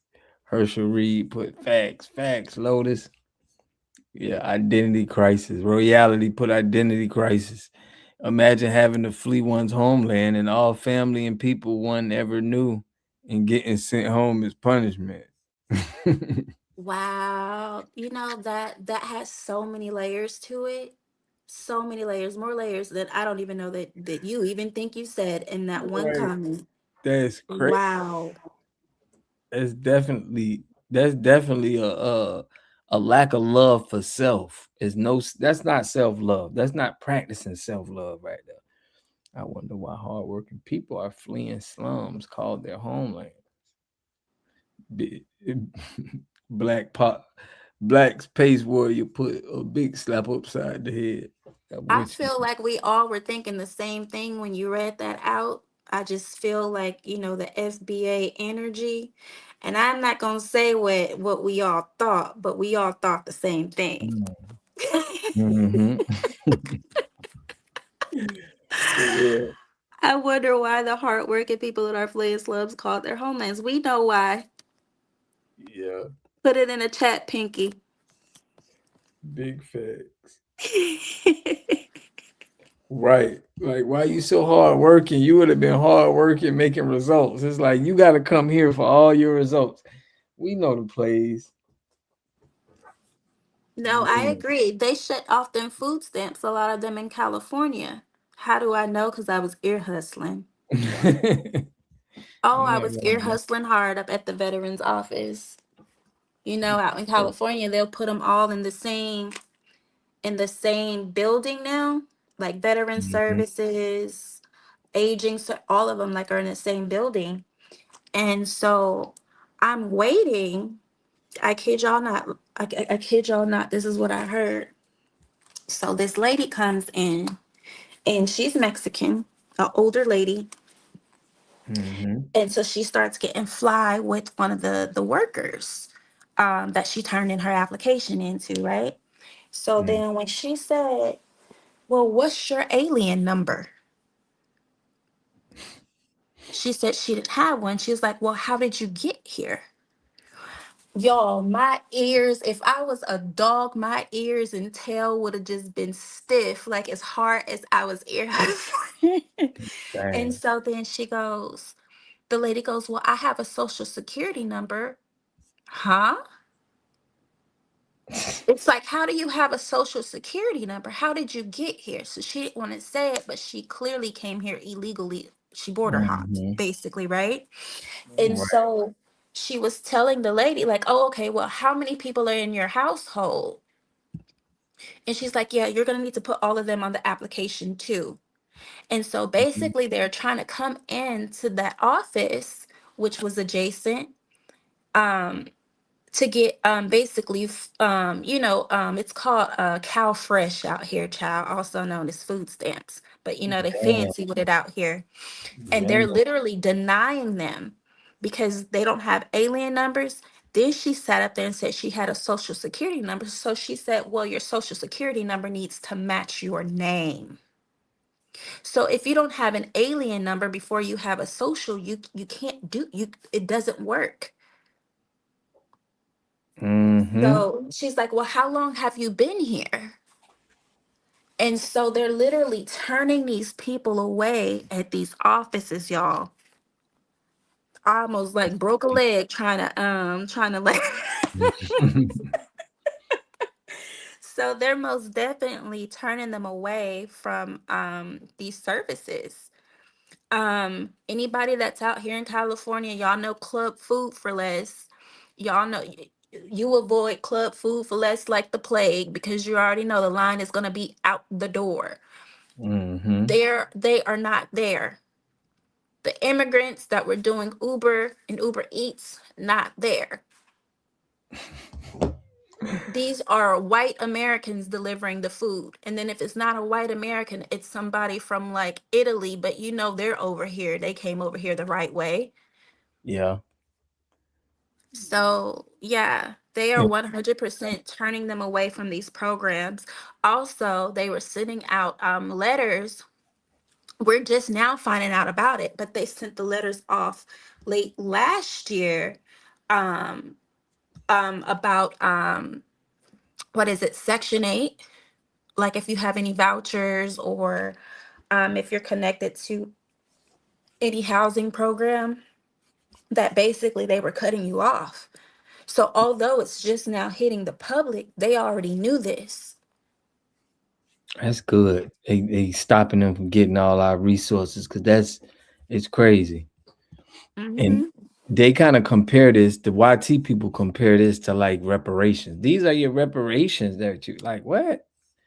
Are you crazy? Well, let's go back to the early 1900s, shall we? When most of the white Americans, who are immigrants, by the way, were on Mm-hmm. welfare, which is Yeah. what basically started, what was that, the Depression? Yeah. Like, shall After shall the, we go? Shall we go take a moment in time down history memory lane? that's how all immigrants come in there. They come in there getting benefits. That's what they come here for the benefits, the startup. They hand out. With their hand out. Yep, getting it too. They're gonna receive it. They already know they're getting that before they come over here. They know that it's available. You ain't finna just go to a country, and that's probably one of the main reasons why they coming, because they know they can get fed. Not only are they getting it, they getting the maximum amount. They getting more than Americans is getting. They're getting the exact maximum amount. Meanwhile, they ain't even giving you enough to take care of basic needs. Exactly. Now they're getting more than the maximum amount. Yeah. The Yeah, because maximum amount, like if we start talking about like food stamps and stuff, guys, I knew this stuff because I was like a social worker. So the maximum amount, let's say for like a two-person household right now would have been about a little over $400. So maybe about Mhm. 450, 425, somewhere around in that mark, right? And that's for two people, and that's now, and that has went up, and it keeps going up yearly out here. And so if we're gonna say you come over here and you have a family of four, Then we're gonna say, okay, you're getting $800 in food stamps. But no, that's not what we were seeing on like some of these receipts and things. They were getting more than that. Yeah, they So had they were going over and beyond. Meanwhile, the American public, the actual citizens, were getting the quote unquote maximum amount. Exactly. Yeah. Uh-huh.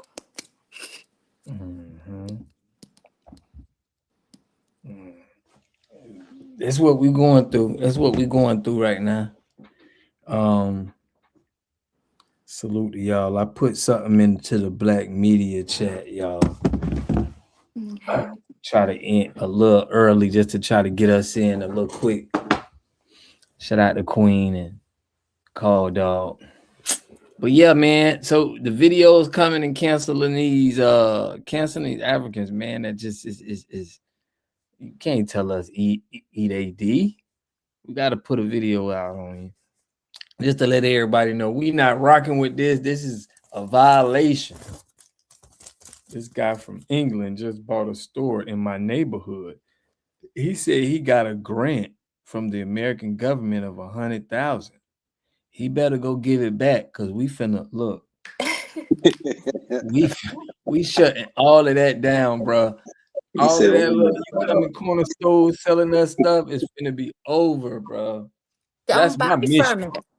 Don't buy from it. Yeah, Like no, like not when they only put not these. buying from it, we're gonna Mhm. market people to not. We're gonna incentivize people to not buy from it. We're gonna make something to where it's gonna be more profitable for people to not spend our community to not spend their money with you rather than spend money with us. Like that's a passion of mine. Like that's definitely something I got to do. In Florida, you have to speak English without help to get a driver's license. Yo, whatever. Amen. Yes, yeah. Yeah. Yes. It needs to be that way. What you It saying? really does. Whatever we withdraw our energy from is going to starve out and die.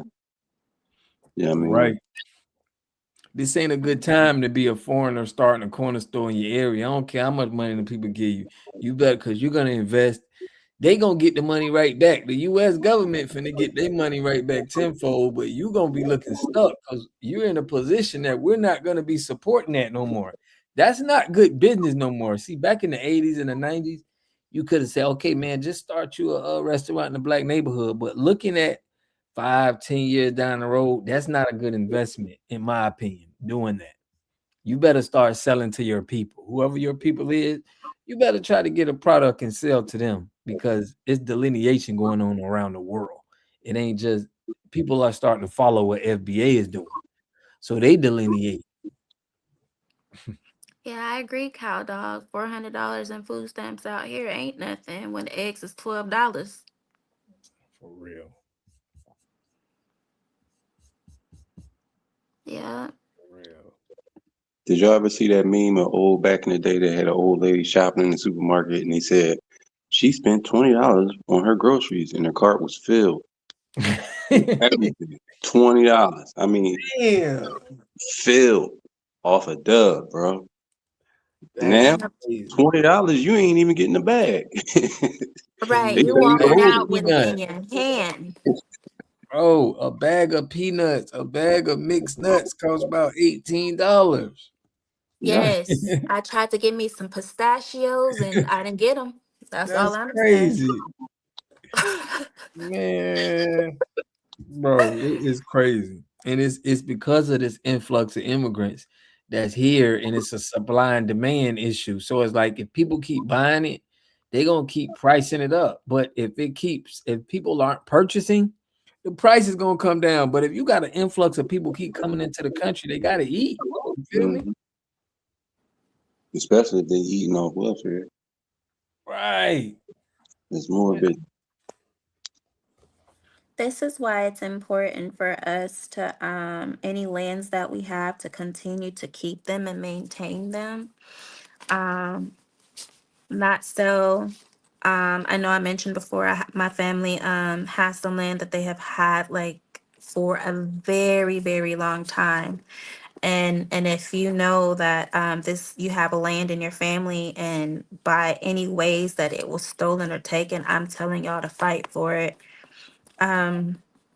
He doesn't know this, but I'll just say like what he goes by for his screen name because I think it's really important. He goes by you may see him you may see him in some of these YouTube streets. I don't know. I don't know what he's doing. I haven't checked on him, but he goes by Chief Cutnut.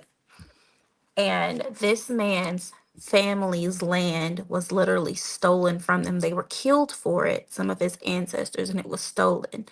And the land that they own, which they actually own all of it, is actually in Houston right now. And there is a very known prison that is sitting out there that is on their land.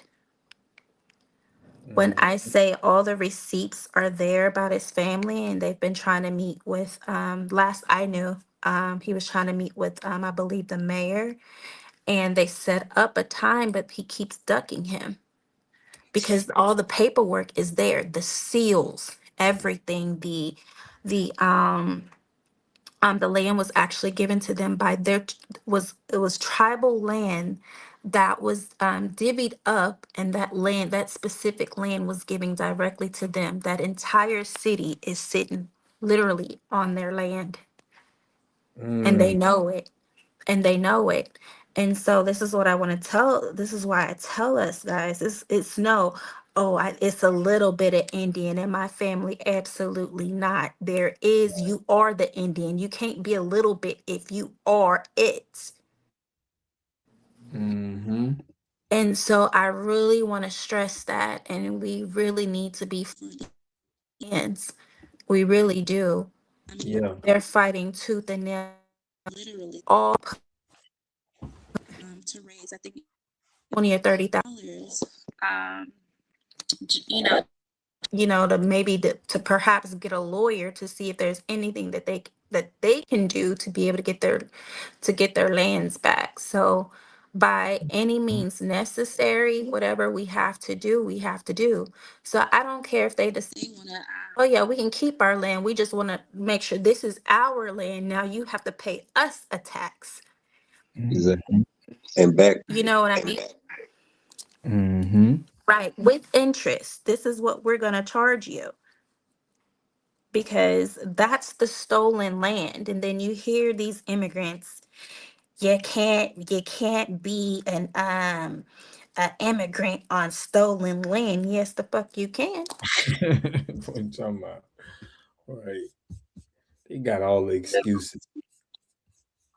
Wow, Lala Right. Brown, your comment, you just made me think of me finding about ICE finding all these missing children. Have y'all seen that? Yeah.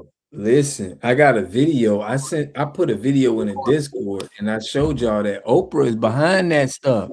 Oprah has been with white old men in other countries setting up these schools and stuff, and the people have been arrested for baby organ farming.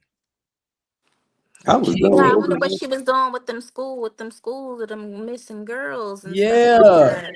Yeah, But she killed them all. that's not our fight. That's not our fight. Them Africans gonna have to fight about that. Yeah. I'm gonna just keep it a bean. Like, I'm not about to waste no sleep on their fights, but unless it hits our lands, so that's something that they're gonna have to take up, in my humble opinion, because we tired. But let's talk Right. about these braid shops and the human trafficking from these Africans trafficking these girls straight out of Africa into their braid shops, and then our FBA women going to go support these braid shops.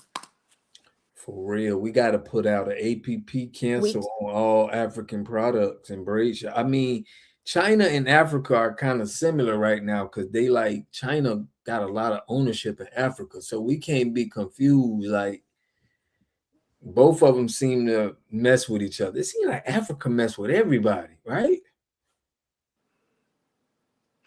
You know, they are colonizing the Africans' homelands.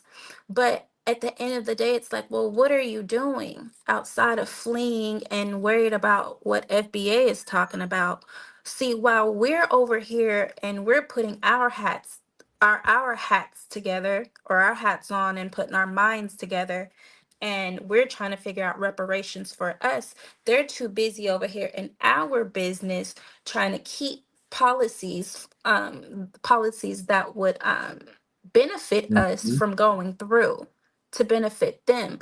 Meanwhile, in their homelands, they're getting, you know, bumped in the booty with no Vaseline. Right. And Fuck with so every that's the gag. It's like the nerve of you, the nerve, the absolute gall for you to be worried about us while we're fighting for what we need to fight for here, and you won't even fight for it in your own country. Mm-hmm. Like, it's crazy. Yeah, we It's canceling crazy. Godfrey tomorrow. He going up. He going up there. Yeah, we gotta get him out. We gotta show him he can't be telling us you don't talk like that to you don't talk like that to us, bro. See, but the people, we done already told them, FBA brothers done already told him, you African. They Right. keep telling him to stop speak. They basically said, keep our name out your mouth, and he will not do it. They got a whole show talking about us. They started a whole podcast, bro. The whole podcast getting canceled. Like, we don't, y'all keep talking about this. It's like, y'all let it go, bro. Y'all ain't no FBAs up there to speak. Right. How about you figure out why your home countries are still power shedding every 10 hours, and your people coming and your people coming home to no power. So let's talk about that. Let's talk about y'all getting into accidents and then you having no services to be able to care for those who are injured on your highways and byways. Let's talk about that. Let's talk about how you guys or not us, but how they literally come over here and go into other countries faking as nurses and being in the nursing field. Meanwhile, ain't no nurses to sit up there and pick their sick and dead up off the highway. They get into these accidents and in their neighborhoods. Let's talk about that. Mm-hmm. Right. Let's talk about it. But they're too worried about what's going on here. Even their baby first gens Yeah. The that are first in the generation. UK are over there talking about us. Why are you worried? You want to be white, you want to be next to European society so bad to where you will literally abandon your lands. So really, are the Chinese even in the wrong? Because they're abandoning their homelands. So Mm. what do you expect for some other culture and other people to come in and take over your resources and to own your resources and to build on your beaches and to kick your ass up out of them? Mm-hmm. You go be a coon somewhere else and go, work for us in other countries and bring back some more policies that fit us. It's like they're their first workers. They're gonna go to Africa. If you want to colonize, if you want to have people that's black do things for you, it's like going to Africa is like the best one, to get them up out of there, and they're gonna work good for the system. Right, exactly. And meanwhile, when they bring their asses off of that TPS from whatever country they're in, they're coming back home to a land that they don't recognize. And even if it's in a good way, and I mean good way, I have that in air quotes, you're not gonna own any of the land. Because what are you doing? Because you're not investing in your homeland. Yes, you're sending money back, but you're not sending money back. Y'all aren't building homes. You aren't building institutions like hospitals. You're not getting your people trained over here and sending them back home and then training up the next generation of nurses in your own homelands and or doctors. They're too worried about the Cubans leaving out of Florida and going back to Cuba. Mm-hmm. No, but yeah, somebody in the chat said them Chinese massage parlors, they do be having people that don't even really speak English. It'd be Chinese people that don't even really speak English. Somebody went to jail about that, and that NFL owner. But yeah, down here in Florida, they do got these Chinese. They are everywhere now, and it's human trafficking. We know it's human trafficking.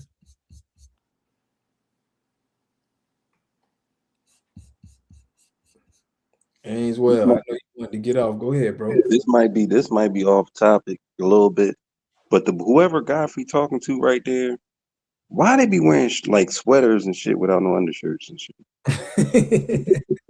No, because that's that same bullshit that they do in their own homelands. They don't know they need to put on a I don't know what y'all what was it? Y'all used to call them wife beaters. Y'all still call Yeah, them wife beaters. I You still gotta call put the them. wife beater on up underneath your shirt, then put a shirt on because if you don't, then you just look stank and dirty and dusty. They just be And your they don't shirt be doesn't caring. sit right. They just be raw dogging the most craziest of sweaters.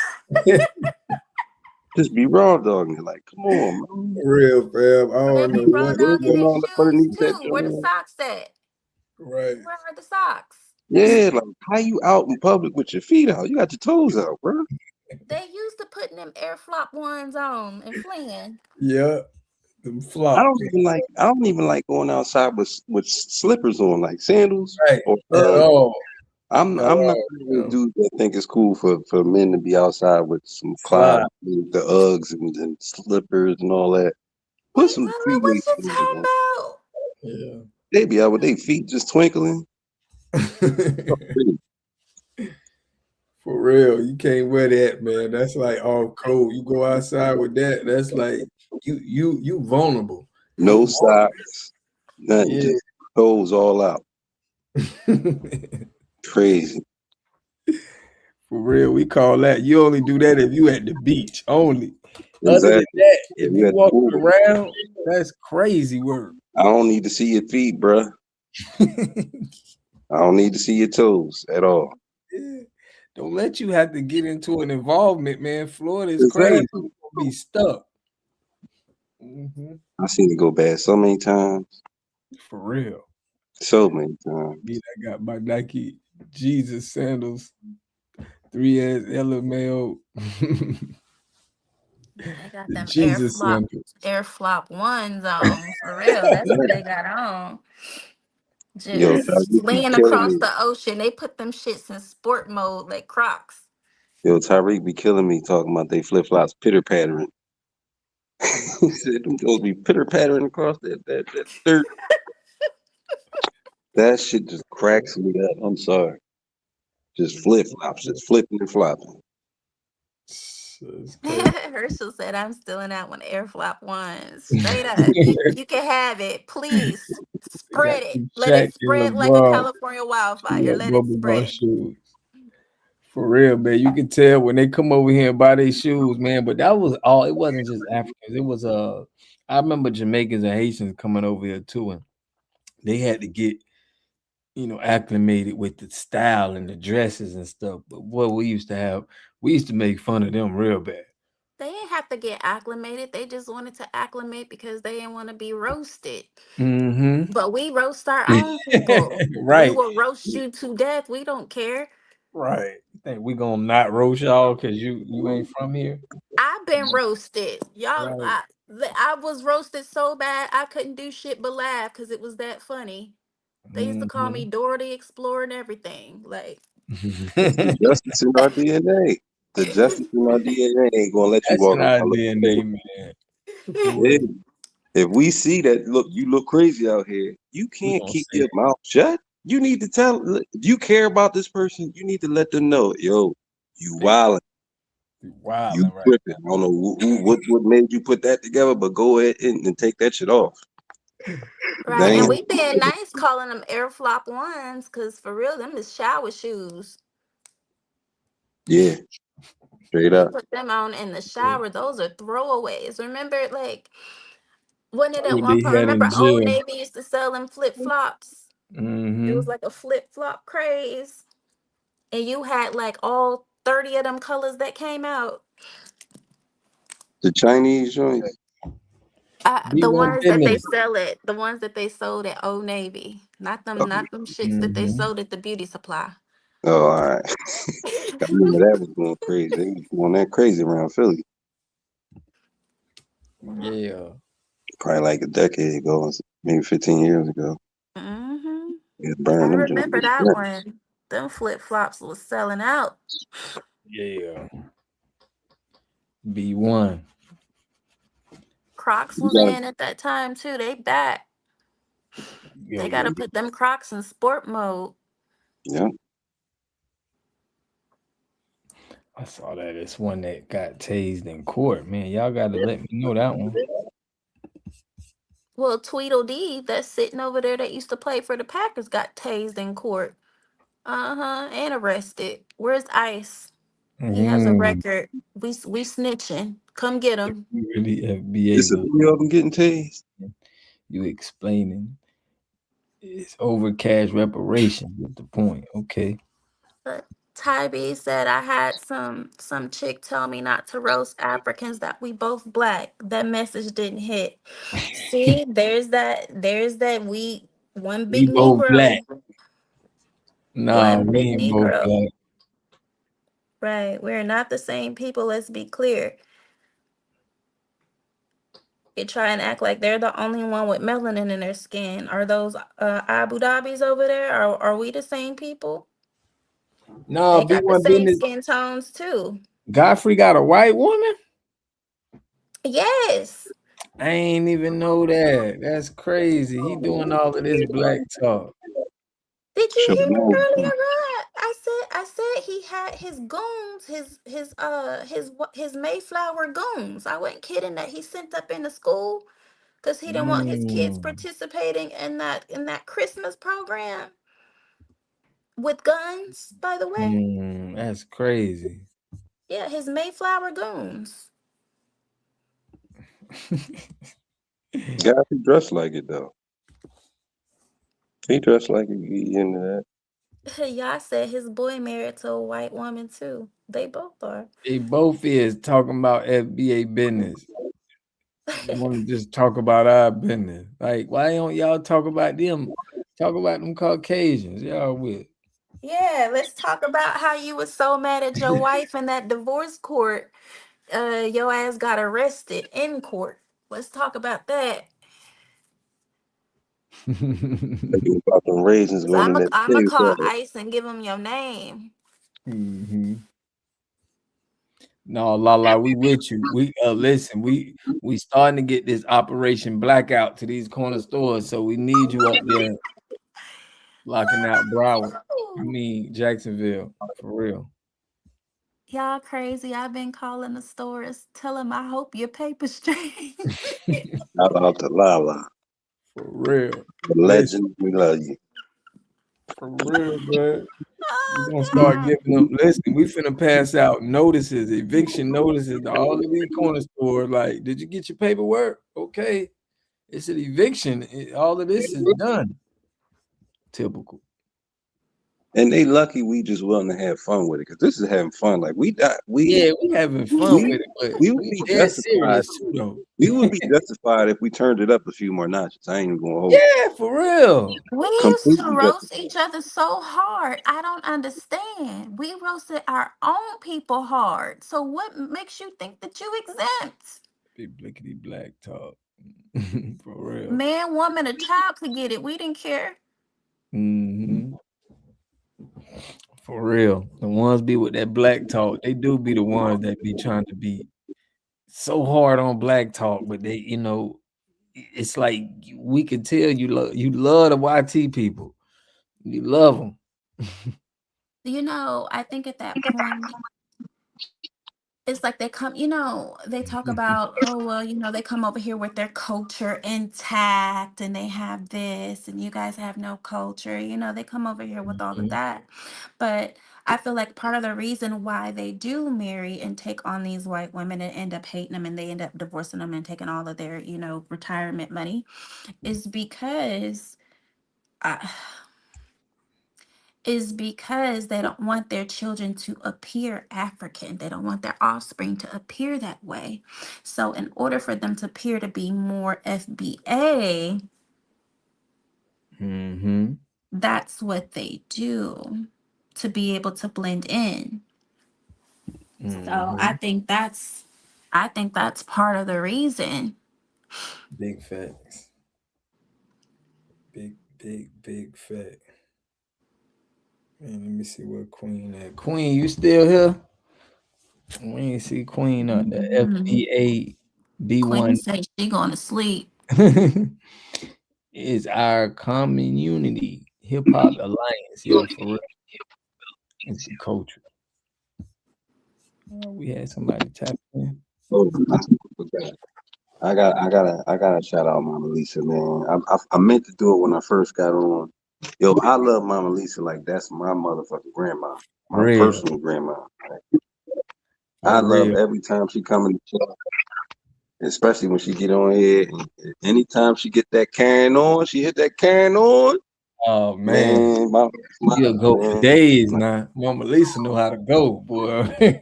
That's a rider, man. That's a rider right there. And For she real. learned Mama too, Lisa, because at first she said she wasn't with it, but then she learned listening to you, and she, you know what I she mean? with it.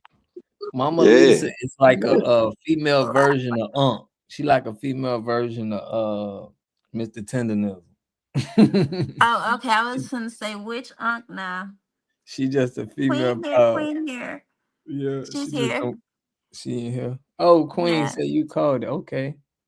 Yeah, man. I want us to wrap to chop it up about our BMG, man, a little bit. I'm saving time for this in 15 minutes, y'all. So Alright. I'm laughing at Lala. She said she got in a fight, and the girl asked her what her black bald headed was looking at. She said, "I said you." It's like, girl, you would have hurt my feelings, but she told the truth. That's what I'm saying. We talk about our own like a damn excuse me, like dogs, you know. So Right. I just don't understand it. And then they For real. crybabies. They would have been crying every day if they child every day. They would have begged their mamas and daddies to take them out the school I went to.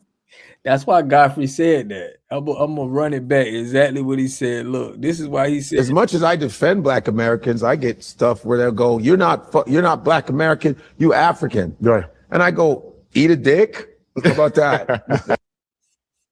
Hurt. So lame. That's lame, Womp, dog. womp, womp. So It's so lame, fam. I can't wait to put that X on. I'm gonna go hard on him It's tomorrow. given unseasoned mayo. Mm-hmm.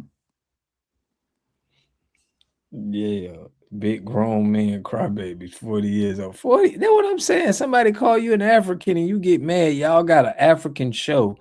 You're talking about Africa 54, but you always mentioning FBA and African American to make the show relevant. Because if not, we don't want to hear about that colonized place with all of them countries taking control of y'all. That man older than 40 years old, because if they was calling you an African booty scratcher and you was a child, bro, Yeah. you older than 40 You years gotta be at old. least 50, right? He lying. He lying his ass off. Cocky. I'm a ride or die for the cause. Yeah, Mama Lisa, we already know you gonna ride or die for the cause. yeah, shout out to Mama Lisa. Once again, I'm glad you're still up with us, Mama. Godfrey with that passive aggressive bullshit. Yep, B1. Yeah, man, it's good to have a good elder, man, that's supporting us and ready down for the call. Water, look up the men in Gambia marrying British women and scamming them, leaving them broke and empty bank account. Dang. No, not leaving them broke with an empty bank account. Oh, they doing each other that way. Did y'all hear about how those like those European men are taking in those African wives and bringing them over into their countries, and then they're basically getting them pregnant with their baby with and having their children, and they're beating it. They beat these women so bad over there, and I ain't hear that. Mhm. What is that? Dookie Tunde. I'm done.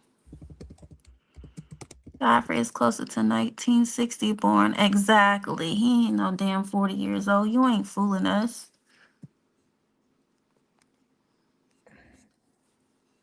With the booty scratcher rhetoric.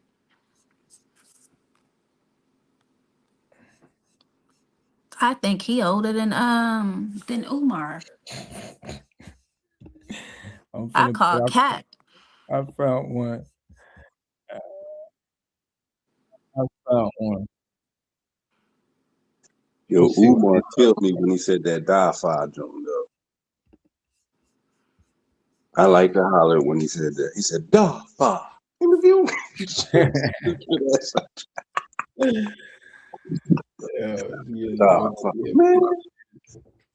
Not y'all calling these Europeans island boys. I'm dead.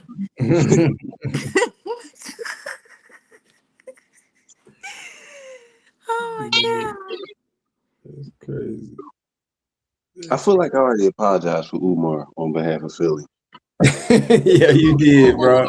Okay, all right. You stay for real, man. We be producing some dumb shit sometime, man. Yeah, we all got them. Listen, I was just talking to Mama Lisa. I mean, not Mama Lisa, but little Big Mama. She was talking about Antoine Daniels. He from Detroit.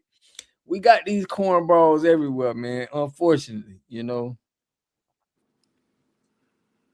Yeah, they never have an FBA on their panel, man. That's why we definitely got to cancel them. It's like, no, because a real FBA is gonna make y'all. It's gonna bring shock value and it's gonna cancel they whole narrative. Oh, they will never do that. They only got to bring in the Sambos and the Coons. They would never. Island boys, Epstein kids. Yeah, yeah. They didn't tell how much it can't stand, dude. Yes. Oh my God. I'm gonna let you say that. I ain't got nothing to do with it. I'm gonna let his own folks get on him about that. Cause I heard he out here pretending and all of that too.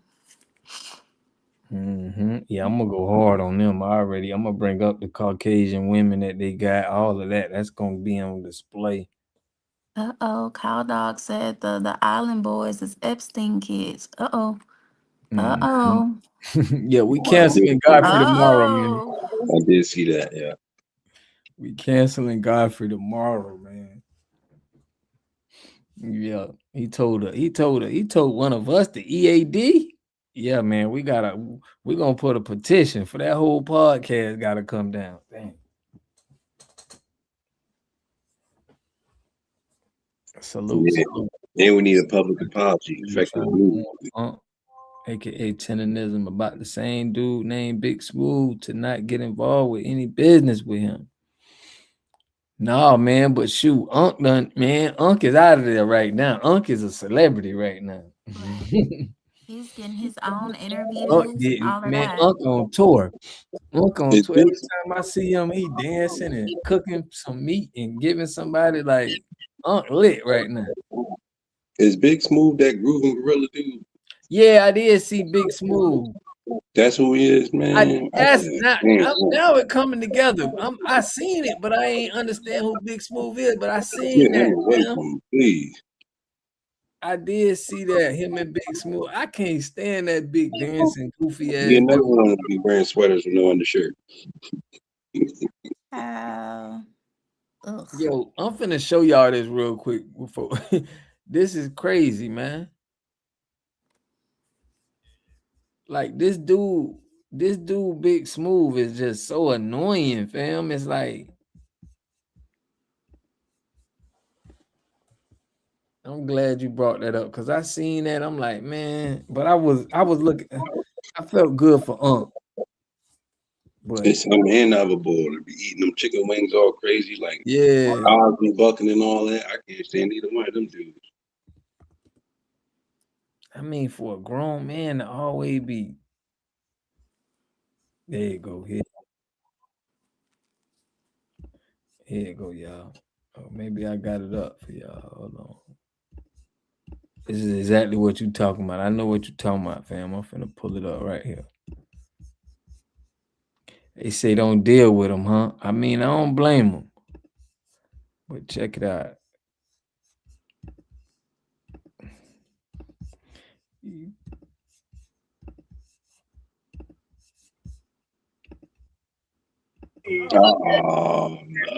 In the news. Boy, come in, man. Look I'm ready. I'm finna do something, boy. I'm ready. Just here 10 years, man. Okay. Oh. Look at here, man. Look at here, man. Oh. Hey, man, I just want you to try a little bit piece of that, man. Just try a little bit. Hey, boy, look at here. Oh, man. Look at that. You tell me. Boy, look at here. Oh, that's what I'm talking about. See what he do? Boy, See? hey, We can really do without all I this. tell you, tenderism. Boy, tenderism make you do that. It's It's good. Get this dude out. Man. I have questions. How Right. tall is he? He look like he about 5'7". He put cornball. He's a legitimate How size. do the men gyrating, man? Now, Like, did just y'all see how relax. he opened his mouth? He could fit all types of. My God, it was giving. I'm Oh, gonna be man. quiet. I'm gonna be quiet. Man, please tell him he's not FBA. You could You tell. was right, though. You was right. You was right, Lotus. You was right. You knew what I was gonna say. See, I that's what know I'm exactly saying. what you was saying. We Yeah, don't even have to say it to know yeah, what we be yeah. talking about. Yeah, he on Yo, that. He looked like he eat a few bananas at All the way one on that. time. this All is the way. for the YT people to laugh at. His jokes, we don't laugh. This ain't funny to us. Like, this gotta be to some other culture. I mean, to me. He's a big minstrel. Yeah. Big Smooth is a super tether. Yeah, man. Got more head than he got body. Zaza, salute. But yeah, man. Everybody trying to get a piece of Unc, man. Unc got to start he should charge him triple. Certain people need to get taxed a whole lot more if you want to be in a video with Unc. Fit ass. Yeah. All I'm gonna say is I heard them Africans is starting enclaves out there in Houston. And I'm gonna just leave it at that. Mm-hmm. Big Smooth ain't funny for us. B1. We don't laugh. We don't watch his stuff. It gotta be. They say he for the YT people. That's who he try to make laugh. That's who they impress though, for real. Bushmeat mouth. For real. Oh God. Damn. Yeah. Oh, banana mouth. Hit it. As a man, we should never be able to count all your teeth. You know what I mean? We should never, at no point in time, unless you in our dentist office, I shouldn't be able to count your teeth. Now, I haven't seen those. There was one particular video that they only showed a little bit of a few years ago of revenge corn. And they did show the whole thing, but the angle in which the camera hit and the mouth was open, that's what it was giving to me. Mm-hmm. Like, Violation from start to finish. Straight up. Straight up. Yeah, man. But yeah, he out here trying to get a hold of our tenderism. and Yeah, you I see heard how wide he opened his mouth for that little piece of meat. hairline check. He's so used to eating Meat. baby tigers. Oh, Look, with them ashy lips. oh, Ooh, shucks. child. Lord have mercy. Yep. Look, the chicken legs don't match the top. Uh-huh. For real, man. Shout out to First Class, man. I appreciate you for that one. Salute. But yeah, the tetherism, man. We got to do a video on that tetherism. The tetherism is real. Salute, merch. Meat, salute, family. Oh, I Faith in missed that. Houston. He said there's a huge Nigerian community in Houston. I'm just really trying to figure out when that child. Child, they trickling up to Dallas. That's all I can say. I ain't Yeah, never they seen that coming. many Africans in my life. They getting government assistance, man. Like, these people coming to this country is getting help. So we don't gotta feel no type of way when they throw that stuff up in our face. They getting assistance. They can trickle all they want. If they don't belong here, they got to go. You know, either ICE or other sources. They got to go. And I want to Everybody got to mention, go where they're from. I want to preface this. So I had moved back home. I was there a little less than 6 months. And I came back to California, so that should tell you something. But while I was there, there were these children. Most of them just were seeming like they were immigrant children, and I didn't know what was going on in that community. But I'll say this: those kids that were acting a fool, they weren't FBA children.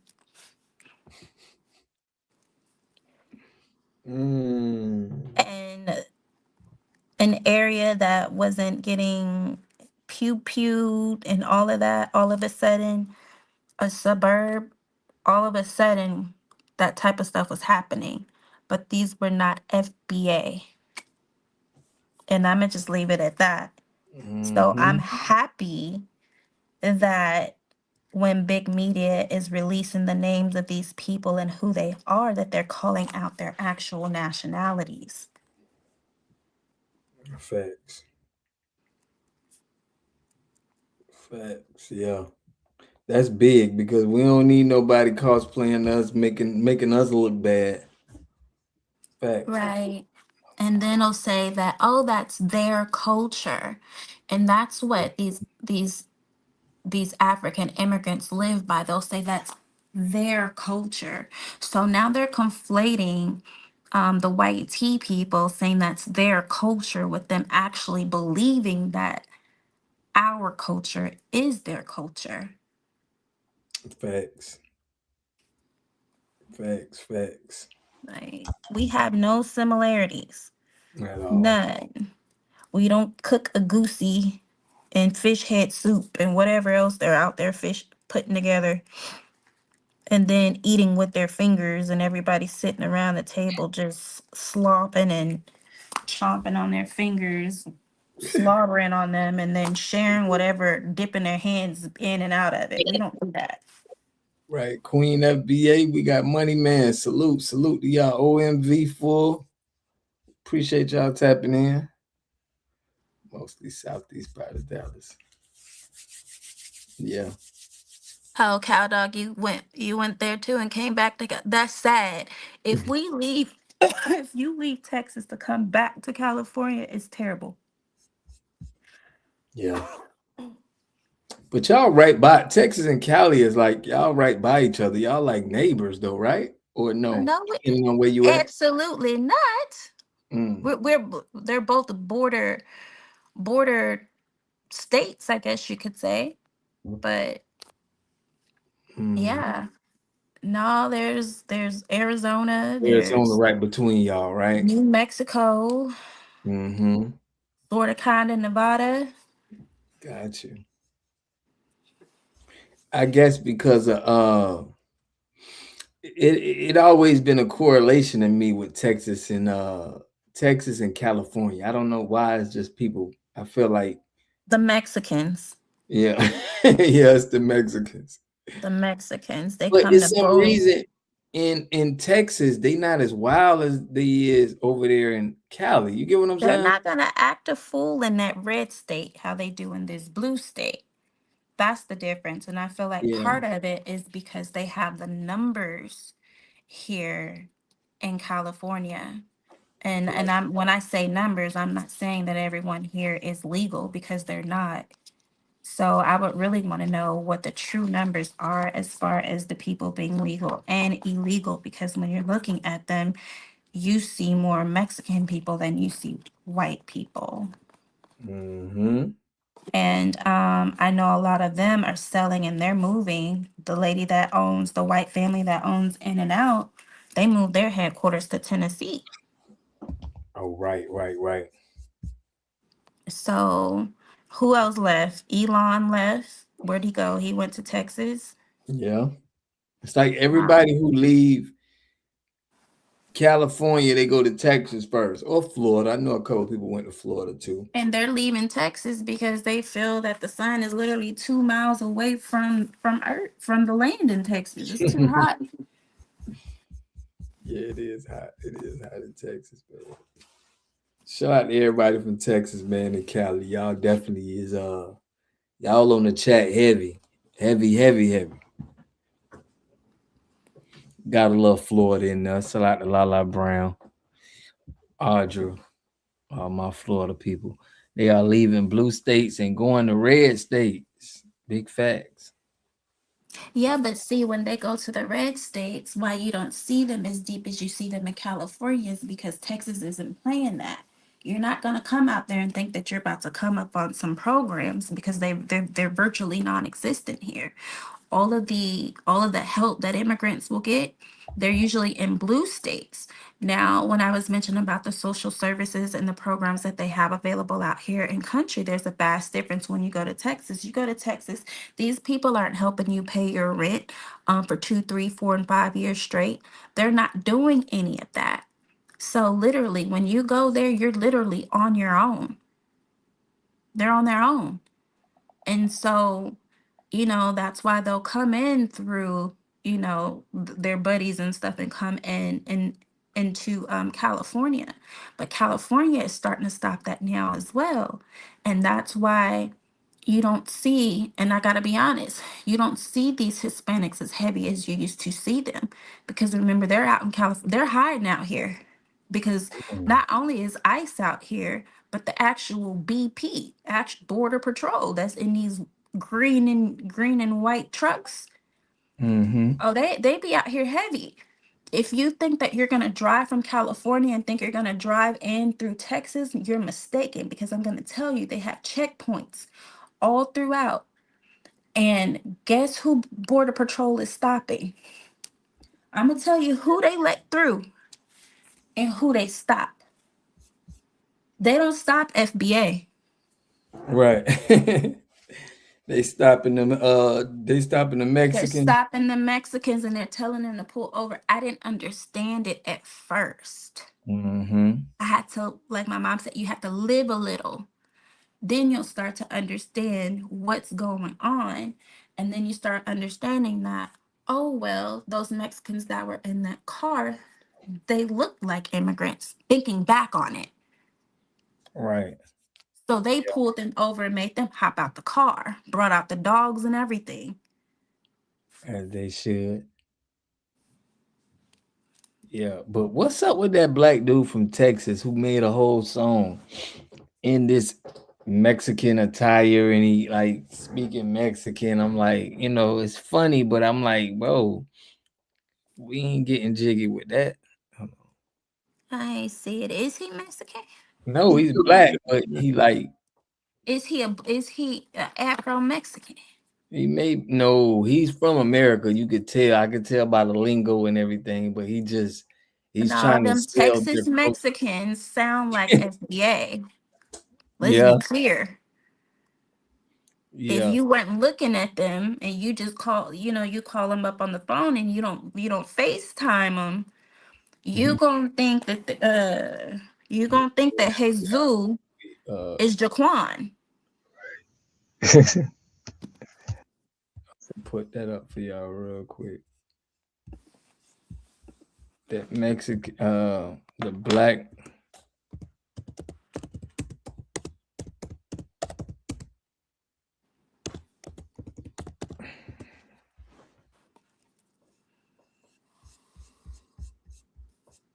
Shout out to everybody with the likes too, hitting the like button. Appreciate y'all support.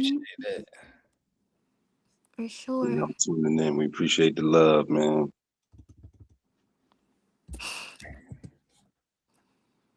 For sure, for sure. With Mexican culture.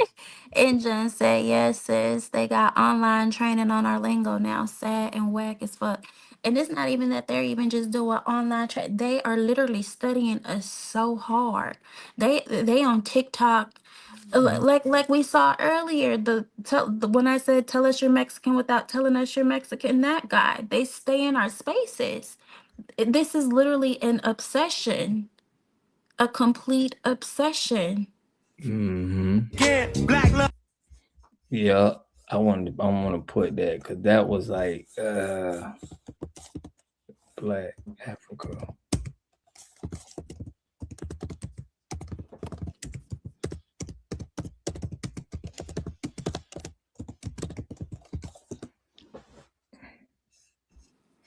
Here you go. I ain't go. Hold on. I ain't gonna play because the copyright strike, but I want to show y'all Can this. you play it, and not play the music? Turn the sound Yeah, off. yeah, yeah, yeah. I can do that. Put the caption on. Or can you speed it up like one or two times? Yeah. Y'all done heard this before too. You just check it out. You might not get hit if you speed it up. Wait, take Money Man off. Money Man, we're gonna put you back up. Okay, hold on. Let me take them off. 1 second. Let me take them off. Yeah, yo. His banner blocking. Yeah. Okay. Listen. And it's actually blowing up too, y'all. Like I ain't even going. Cinco de Mayo. Oh Lord Jesus. What's up, man? Please Yeah, I'm don't tell back, me baby. this another I one see of you them back. songs like that. You ready to go viral That again? Man, ready.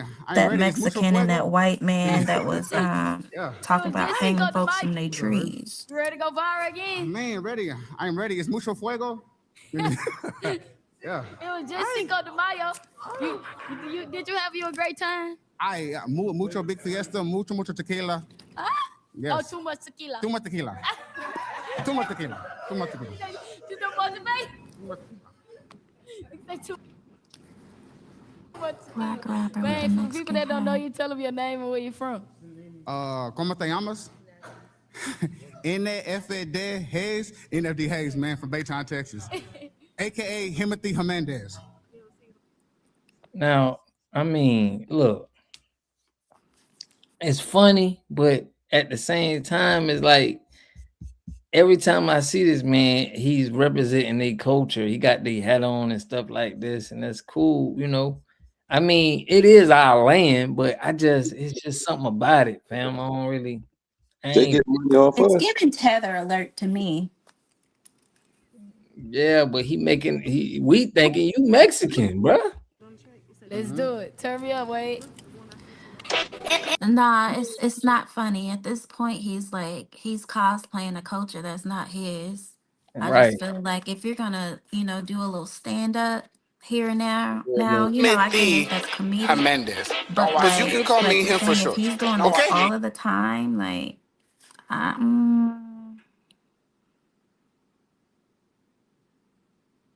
Man, get out of here with this, bro.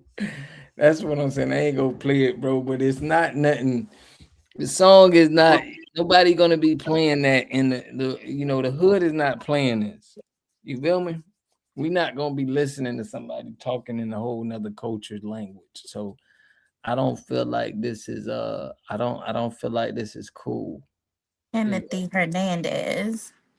Yeah, and you got it's just not on. It's off code to me. This is off code. This is what Super. other countries do. Is this a character he's making or something? What It's is like it? Mexican face at this point. Yeah, you feel me? And you saying the words, you trying to talk their language too, and you know what I'm saying? It's like too much, family. He look like Watch you get a Grammy. And LeVar. then they do black, and that's what bothers me. Like I said, that one big Negro thing. And then, oh, you're black, and then it's like, okay, that's just like those people in Britain calling themselves black. It's just like, what? I'm pretty sure that's not what your passport says. Mm-hmm. Big fat. Big facts. Yo, since we talking about UK real quick, I cannot, like, no disrespect to them, I cannot take that. They Like, rap. don't talk to me, gangster. Mm-hmm. If you from the UK, do not talk tough, please. For the love, please don't talk tough and try to be serious. I can't. You could be the most violent dude out there.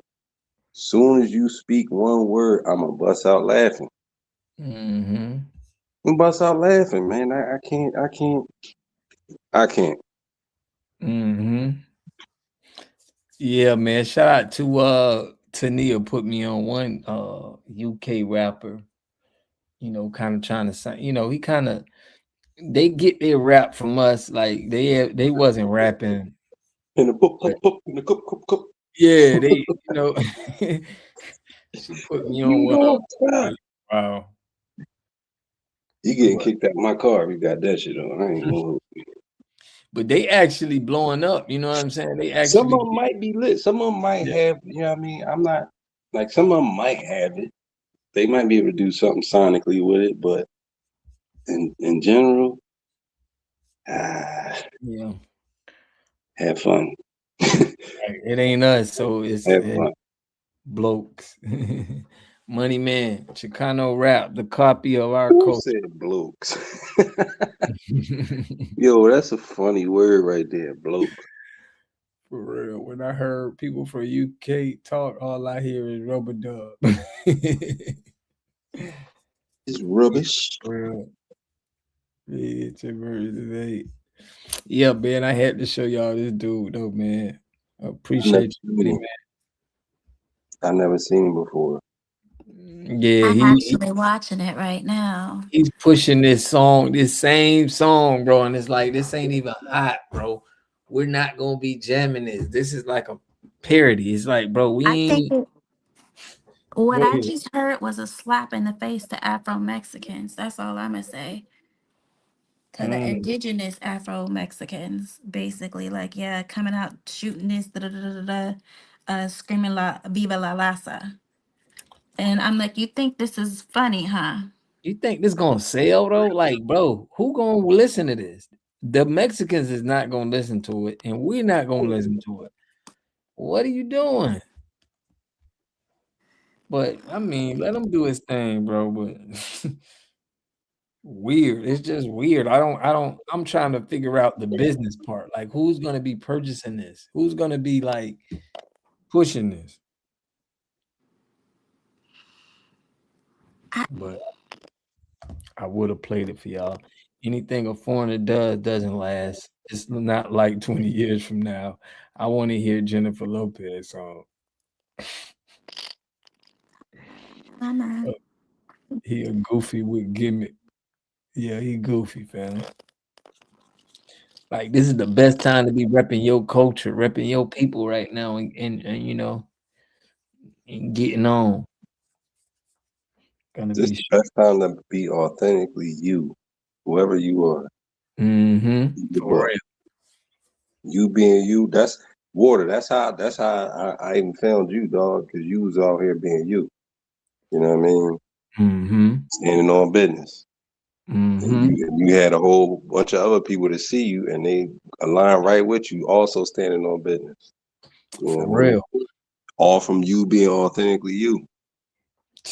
Yep, that's how it works. It's the only way. That's the way right now, man. You can't be afraid to be who you are, man. Yeah, At the end of the day, you can't be nobody else. You can try. can't. You can try all you want, but you're not gonna be successful. You can only be you. You can only be you. You know what I mean? You can only be, and the sooner you accept that, the better everything else will be for you, man. Real. Imagine trying to be somebody else and they don't like you. And then they would have loved you. You know what I'm saying? If you would have just been yourself. That's what's crazy. That's what's happening to these tethers. It's like they trying to be us and don't nobody like them. And it's like, dang, but I'm trying to be them. 62,000 likes and UTs. I got 62.5K likes. What? And it's whack. No, I got that many likes, LeBron. Hey, support Hitting Color 6. Definitely, man. We're probably gonna have to do one where we watch. What didn't they just come out with that, right? I haven't seen it yet. I'm gonna have to go check it out. Or did we do see it on this channel? Didn't we see it on this channel? I think you did show the preview. Right. I remember, and I did see I seen Black Alpha and all of those guys up there. Yep, I remember we did watch it. Yeah, I said me and Lovejoy need to be on there next year from number 7. 10 more days. Oh, 10 more days. Okay. I don't know what we was watching. We reviewed something on the channel though. But the black Mexican rap guy. Yeah, that's what he is. That's what he is. Emmanuel Thomas, what's good? It ain't out yet. Okay, it ain't out yet. I don't know what we was watching. We was probably watching I guess a preview or something. But 10 more days. We're gonna have to do a what is it out on YouTube? We may have to watch that together, man, right here on the channel, y'all. Let's book that. Put that on the channel for us to watch. Please get this video a thumbs for real, family. Just make sure we donate for the movie to come out. Yeah, man, man, we put, we support Tariq, man, just like we support tenderism. Our people right now, we know the importance of just supporting us, especially the people that's on code. It's very important to support people on code, family. Yeah, shout out to Tyreek, man. For real. He got mad at me one time. I called him. I called him. I was only like, I wasn't trying to clown him and nothing, but I was just telling him, like, you know how our women say that it's giving. You know what I mean? How they describe something, they say, oh, it's giving, and they use whatever adjective afterwards. I was telling him, like, man, let the women have, like, it's cool for a joke, but you be burning that shit out, though. Like, I don't want you to have our young boys thinking it's cool to be out here talking about it's giving. No, that's for the women. Right. You tried to just give him a little check. Yeah, he ain't like that. He got a little mad at me at that. Yeah. But it was just joking. I was just joking, but a little bit serious. Like, I understand it's cool in its own context, but if we don't burn it out, like, we don't want this to be habitual. For real. For real. And that's the good thing about us. We gonna listen. We don't care. We still gonna check. Like, I didn't like him getting on that Vlad TV, but I understand he had a relationship with Vlad. But I didn't like how he jumped on Vlad. But I mean, he already had dealings with him. That was his friend or whatever. But other than that, we're gonna support our people, man. That's what we gotta do. We gotta get in the habit of that. You know what I'm saying? We gotta support our people. Do you think Kyrian will get foundational Black American vote? Nah, Ursa. Salute Ursa for supporting the channel. That's love right there. But yeah, I don't think he gonna get our votes. We tough right now. If you ain't screaming, something that's really for us, I don't think nobody's going, unless we trying to stop somebody else from getting into office, we'll probably vote for them. Like in Florida, they talking about not letting, I forget his name. I can't think of his name right now, but the black dude, they talking about not letting him win at any means necessary. So salute for you for that. You put not cool. We are the authentic, natural. That's why the world is obsessed with us. The whole world loves FBA culture because we are the real ones, authentic innovators. We can't even help it. Salute, Zaza. That's real. That's real. You don't have some jokes up your sleeve for that guy.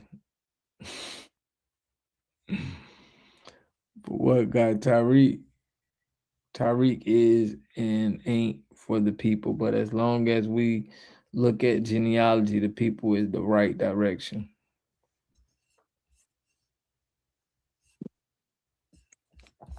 Yeah, we got to support us, man. We got to make it, you know what I'm saying? Yeah, we all ain't gonna see the problem the same. We all looking at it from different perspectives. You know what I mean? If we all seen the problem the same way, we wouldn't get shit done. Byron Donalds. We all need to see it from a different angle so we could bring something else to the table, and that's what we all doing right now, including Tyreek. You know what I mean? Yeah, everybody doing their part. we feel like Tyreek a real one. It's still some things we still gotta, like I remember they had to tell me in the chat. I had a dude up here and I didn't catch him say that Malcolm X was an FBA. I don't know what I was doing, but I did the video and they had to say, hey man, I can't let nobody say that on my channel. Listen, we all is up for being checked, bro. You know what I'm saying? In a constructive way. So that don't mean we ain't, we'll check anybody just to make sure they on the right. You know what I'm saying? You can't be doing this or let people know it ain't nothing malice, but it needs to be done when you really feel good with people. You're able to say that, bro. So I get what you're saying, Ainsworth, when you said them that, like, yo, you just trying to, ain't nobody perfect, right? But ain't nobody bigger than being able to be checked, neither though. Ain't no big eyes with little U's, man. Yeah, for real. So it is what it is, and if you don't like that, it's just that comes with the territory of being FBA. That's just how we is, man. Shout out to Chief Pontiac. I got that no big eyes and little U's from him. That's facts, man. That's foul. What's foul, Ursula? Tyreek a real one. Yeah, yo. Now we standing by Tyreek now. Tyreek don't check FBA women enough, but he good. Yeah, man, we can't, you know what I'm saying? He's not a leader, and he's not, we ain't got no leader. We got the code, but yeah, ain't nobody bigger than the code. But he, we support him, bro. We supporting our people. And unless they do something out of bounds and things we don't, but support from Harlem, New York. Salute, man. Enjoy listening. Appreciate that. Tyreek gave me like a first.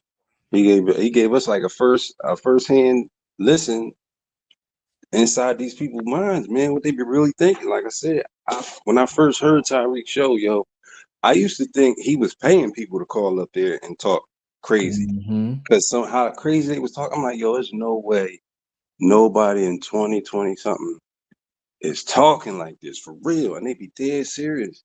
And then I listening. I'm like, yo, these people is really calling up, man. You not paying this many crazies. You know what I mean? No, that's how they really feel. If you listen to his shows, you will take a peek inside of many psychopaths that be calling up there. Big facts, fam. Big facts. I am FBA B1 independent. Courtney, man, what's good? You said I'm late, but I'm present. That's cool, family. Man, you may have to do a rerun on this one. We was touching on a lot of stuff. Jennifer Lopez, yeah, we on. I know you seen that on the chat. Can't wait to have people find out we the original Indians. For real, listen, all of this narrative that Africa is the homeland, I can't wait till everybody understand that America was the homeland. This was the first inhabited land, and we, is history there. The Grand Canyon, Thought I seen that on his channel. More to God. Okay. Courtney, what's good, man? Yeah, you're better late than never. Yeah, African Americans ain't African. For real. Man. Yeah, we got to start telling the youth that, look, man, dispute that African American term. We got to start young.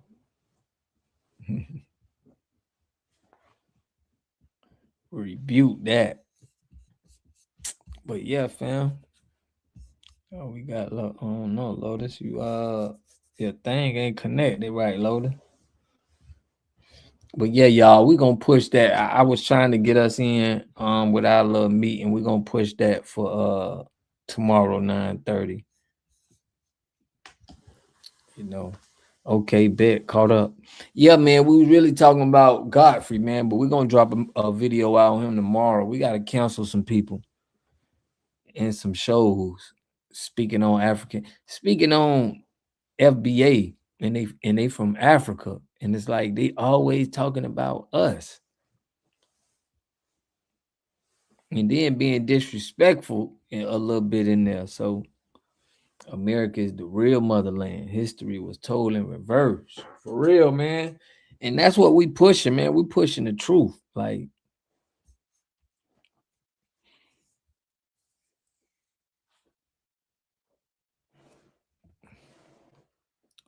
but yeah, though, fam. We in the building. We in the building. Y'all know how we do, man. We got a lot more stuff coming. I remember real life stories of our lineage. My mama kept it G with me in my past. Bro, they never mentioned Aboriginal Australians or Melanesians. Black Islands, always FBA. Yep. They don't call them Aboriginal Australians, African Aboriginal Australians, or they don't do that. They just hold this African stuff on us, bro. And when you tell them that, it's like they don't say nothing about it. They don't have a comeback, but you know they won't do it because the culture of like they said, y'all think y'all are the main characters, but we are the main characters. Now, if the culture, if I don't care where we were, if let's just say we were Australian, we'd be the culture. They'd still be trying. It'd be a an Australian messy Jesse over there trying to change the name to make to make it fit this pan Africanist mindset. And I think that's what the problem is. This it's what pan African that really messed our people up. This and what I call it global humanitarian. I can't even get it out today. Global humanitarianism. This is basically what our people or what became popular, I'm going to assume in I guess the 80s and then the 90s. And it's crazy that this term came about in 1988. And it's like from 1988 until now, it's like the erasure of our memories, and it's just like it was it wasn't even a long time. And now, because of the indoctrination throughout these school systems and the integration, now all of a sudden we it's seemingly we don't know who we are. And I'm really trying to figure out, is that because of that African American term in 1988 alongside what we already knew what was happening? Our people knew about Walter Plecker. So if you knew about what Walter Plecker and what he were doing, and I'm talking about our parents and our grandparents. And Right. so if we knew, or if they knew that this is what was going on and this happened, they always knew who they were. Because what do we say? Or what do you hear our parents say? Or our grandmas told us this, or we knew we were Indian and we knew this and we knew that. But what's also missing is the fact as to why our people stopped calling ourselves that, because it was detrimental and even deadly for you to be called what you actually are, and you did not consent to going onto a reservation. Mm-hmm. And so that's the difference. And so when I say that me still being like tribally tied, that shit not no flex. I'm keeping it all the way 100. It's really not a flex. What does that probably say? Your family consented to going until this plot of land in this area. And if you didn't do it, then you couldn't use what you really were. Right. You know what I mean? So Yeah. when I say it's not a flex, it shit ain't a flex. It's cool to know who you are. I guess in a way it's kind of cool that there are remnants of our people, such as my family, that stayed tribally connected, so that our people are like, wait, what? You've always been tribally connected? Yes. So what does that tell you? Mm-hmm. But Right. then you have some people talking shit. Oh, well, you're a tether. How? Bitch, your grandmama look like my grandmama. What you talking about? For real. Like, and that's what bothers me. It's like the colorism, it's like stuff that's eaten. We're eating ourselves at some points. Yes, for real. Mm-hmm. And so it's like, no, we're trying to tell, we're telling you this, we're telling you that. I lost a good friend of mine because I don't think she understood or really knew that I was what I was. So when she goes, "Oh, well, black folks always thinking that they Indian." Bitch, what you say? Right. Right. That's just disrespectful, bro. Click, Indoctrination. Yeah. click. Got heavy. Never talked to her again, and that was my best friend. Dang. Yeah. Show her true colors, huh? Bitch, what? I got a whole tribal ID. Do I got to take you on a reservation with me for you to believe it? And it's crazy because that was our classification. Like, it's not even like it's crazy that somebody would even play when that was a classification of the of black people on this land. You get what I'm saying? Right. Who's It half ain't. FBA? Ursa? Who's half FBA? Once I found out that Frederick Douglass is Pontiac Indian, Umar claiming his ancestors, he know the truth. Yeah, Exactly. Exactly. appreciate you. So would you call the people that are actually that may actually have zero Aboriginal heritage who are actually foundational to the land, would you call them half FBA? Since technically some of them may not be Aboriginal? Mm-hmm. See, this is what I'm talking about. This is that we have this unity. We were all classified as one big Negro in the United States, which were the Aboriginals and the 3% of the first, I guess you can say, kind of like set of Africans that came here and came and they had their ethnogenesis within our community, right? Mm-hmm. So then how am I half FBA? No. She was talking about the people obsessed with Tyreek. That's like always going at him. Not you have FBA. Oh, okay. Well, I'm Yeah. just going ahead and say it. But anyway, other people have said it.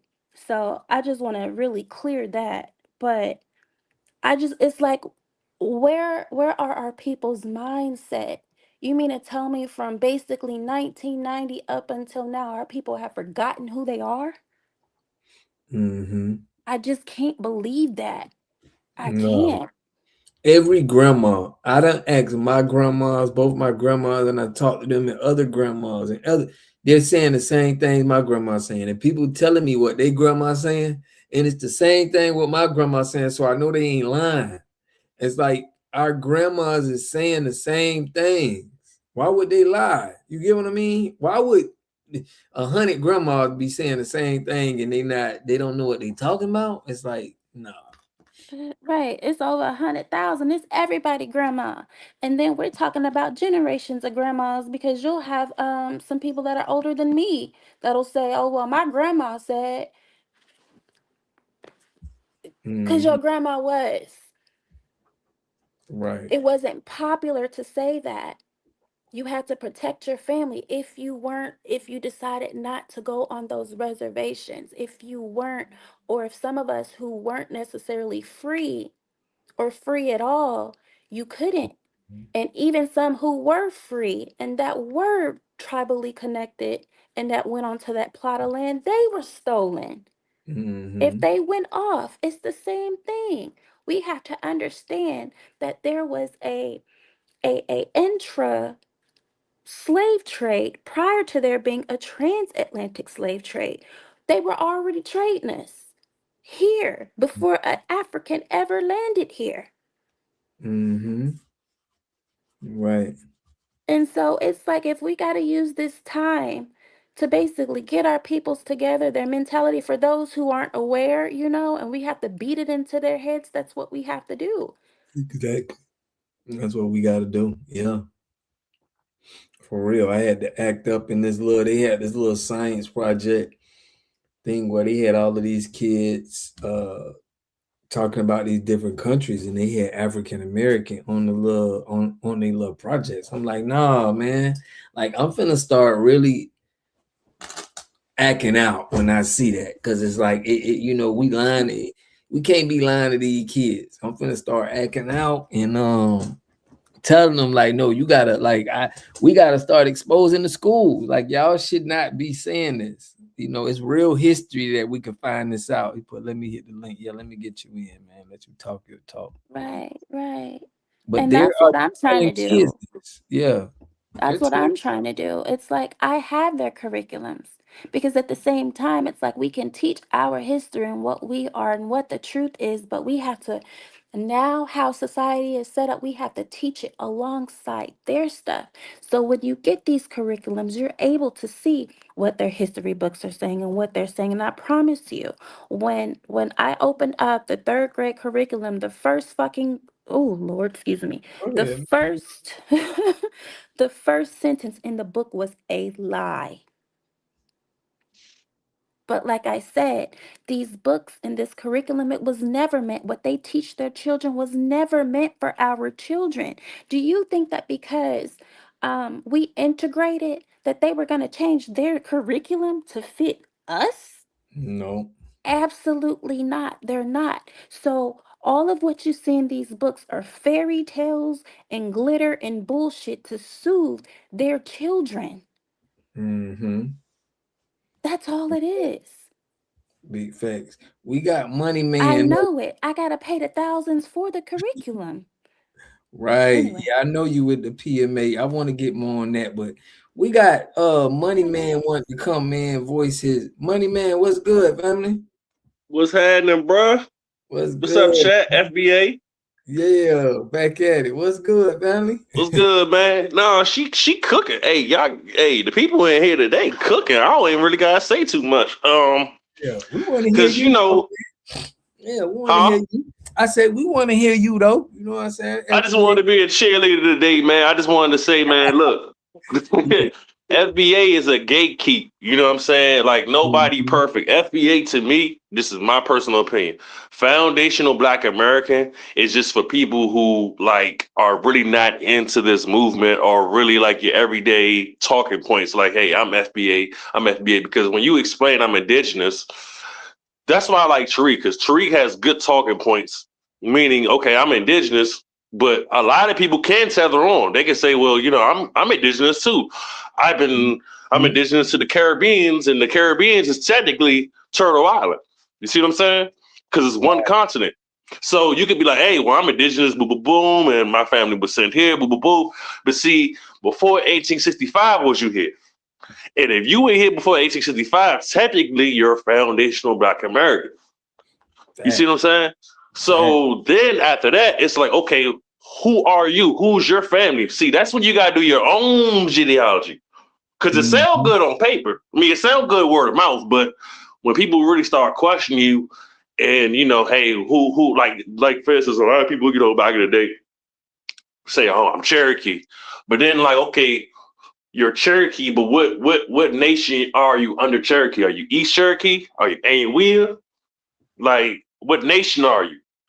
And you know, most people know say I'm Creek. When they say I'm Creek, and I ask you, okay, before Creek, what tribe were you? And they don't know, you faking it because there's no such thing as Creek. There's a Muskogee or other little tribes in Georgia, right? So again, you got to do your genealogy or oral, or you know, your family telling you. Like my grandfather, I'm sorry, my father side is from Mississippi. He's from Tennessee. My granddad's from Tennessee, and my father's from Indianapolis, Indiana.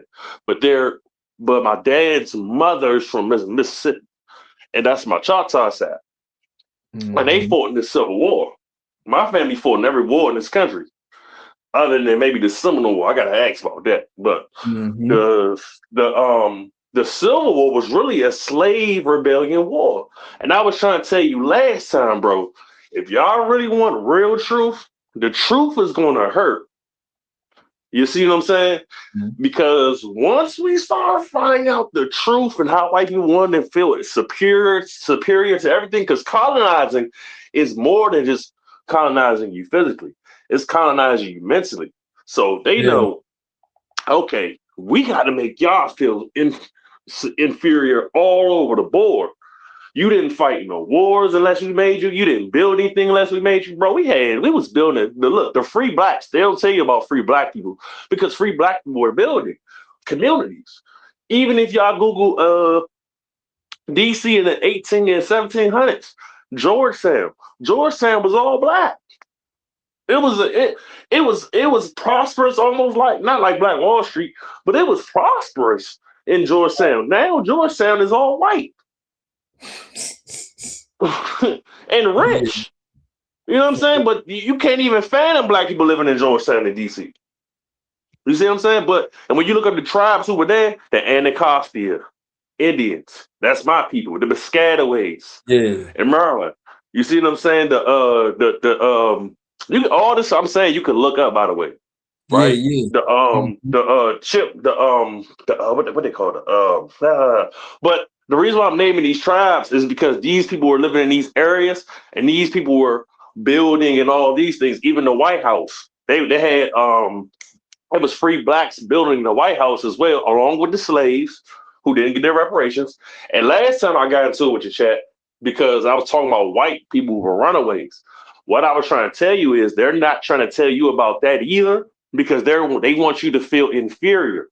They want to say, oh, they were indentured slaves, which they were. I'm not arguing that. I'm not arguing that blacks had to be slaves for life. I'm not arguing that. I'm not even arguing that Africans even came over here. I'm not arguing that either. What I am saying is, like the young lady was saying, it was slave trades already going on here. That's because they'll tell you about certain wars, like the Pequot War, right, in Massachusetts, right? They were sending them off to the Caribbeans when they lost the King Philip War, which is the Pequot War, if I'm not mistaken, right? And they was fighting the Shinnecock people, the Nipmuc in Massachusetts. Got a lot of history in Massachusetts. Cryptus Attucks, who I'm talking about, who started the Massachusetts Massacre that led to the Revolutionary War. There was dark-skinned Wampanoag leaders that actually won the Revolutionary War. But they're not telling you these people. You see what I'm saying?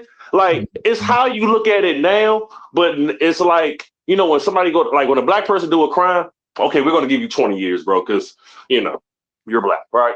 But if a white person do a crime, okay, why'd you do the crime? I mean, why'd you kill him? Did you kill him because was you intimidated? Yeah, okay, yeah, I understand. Yeah, I give you 5 years of probation. You see what I'm saying?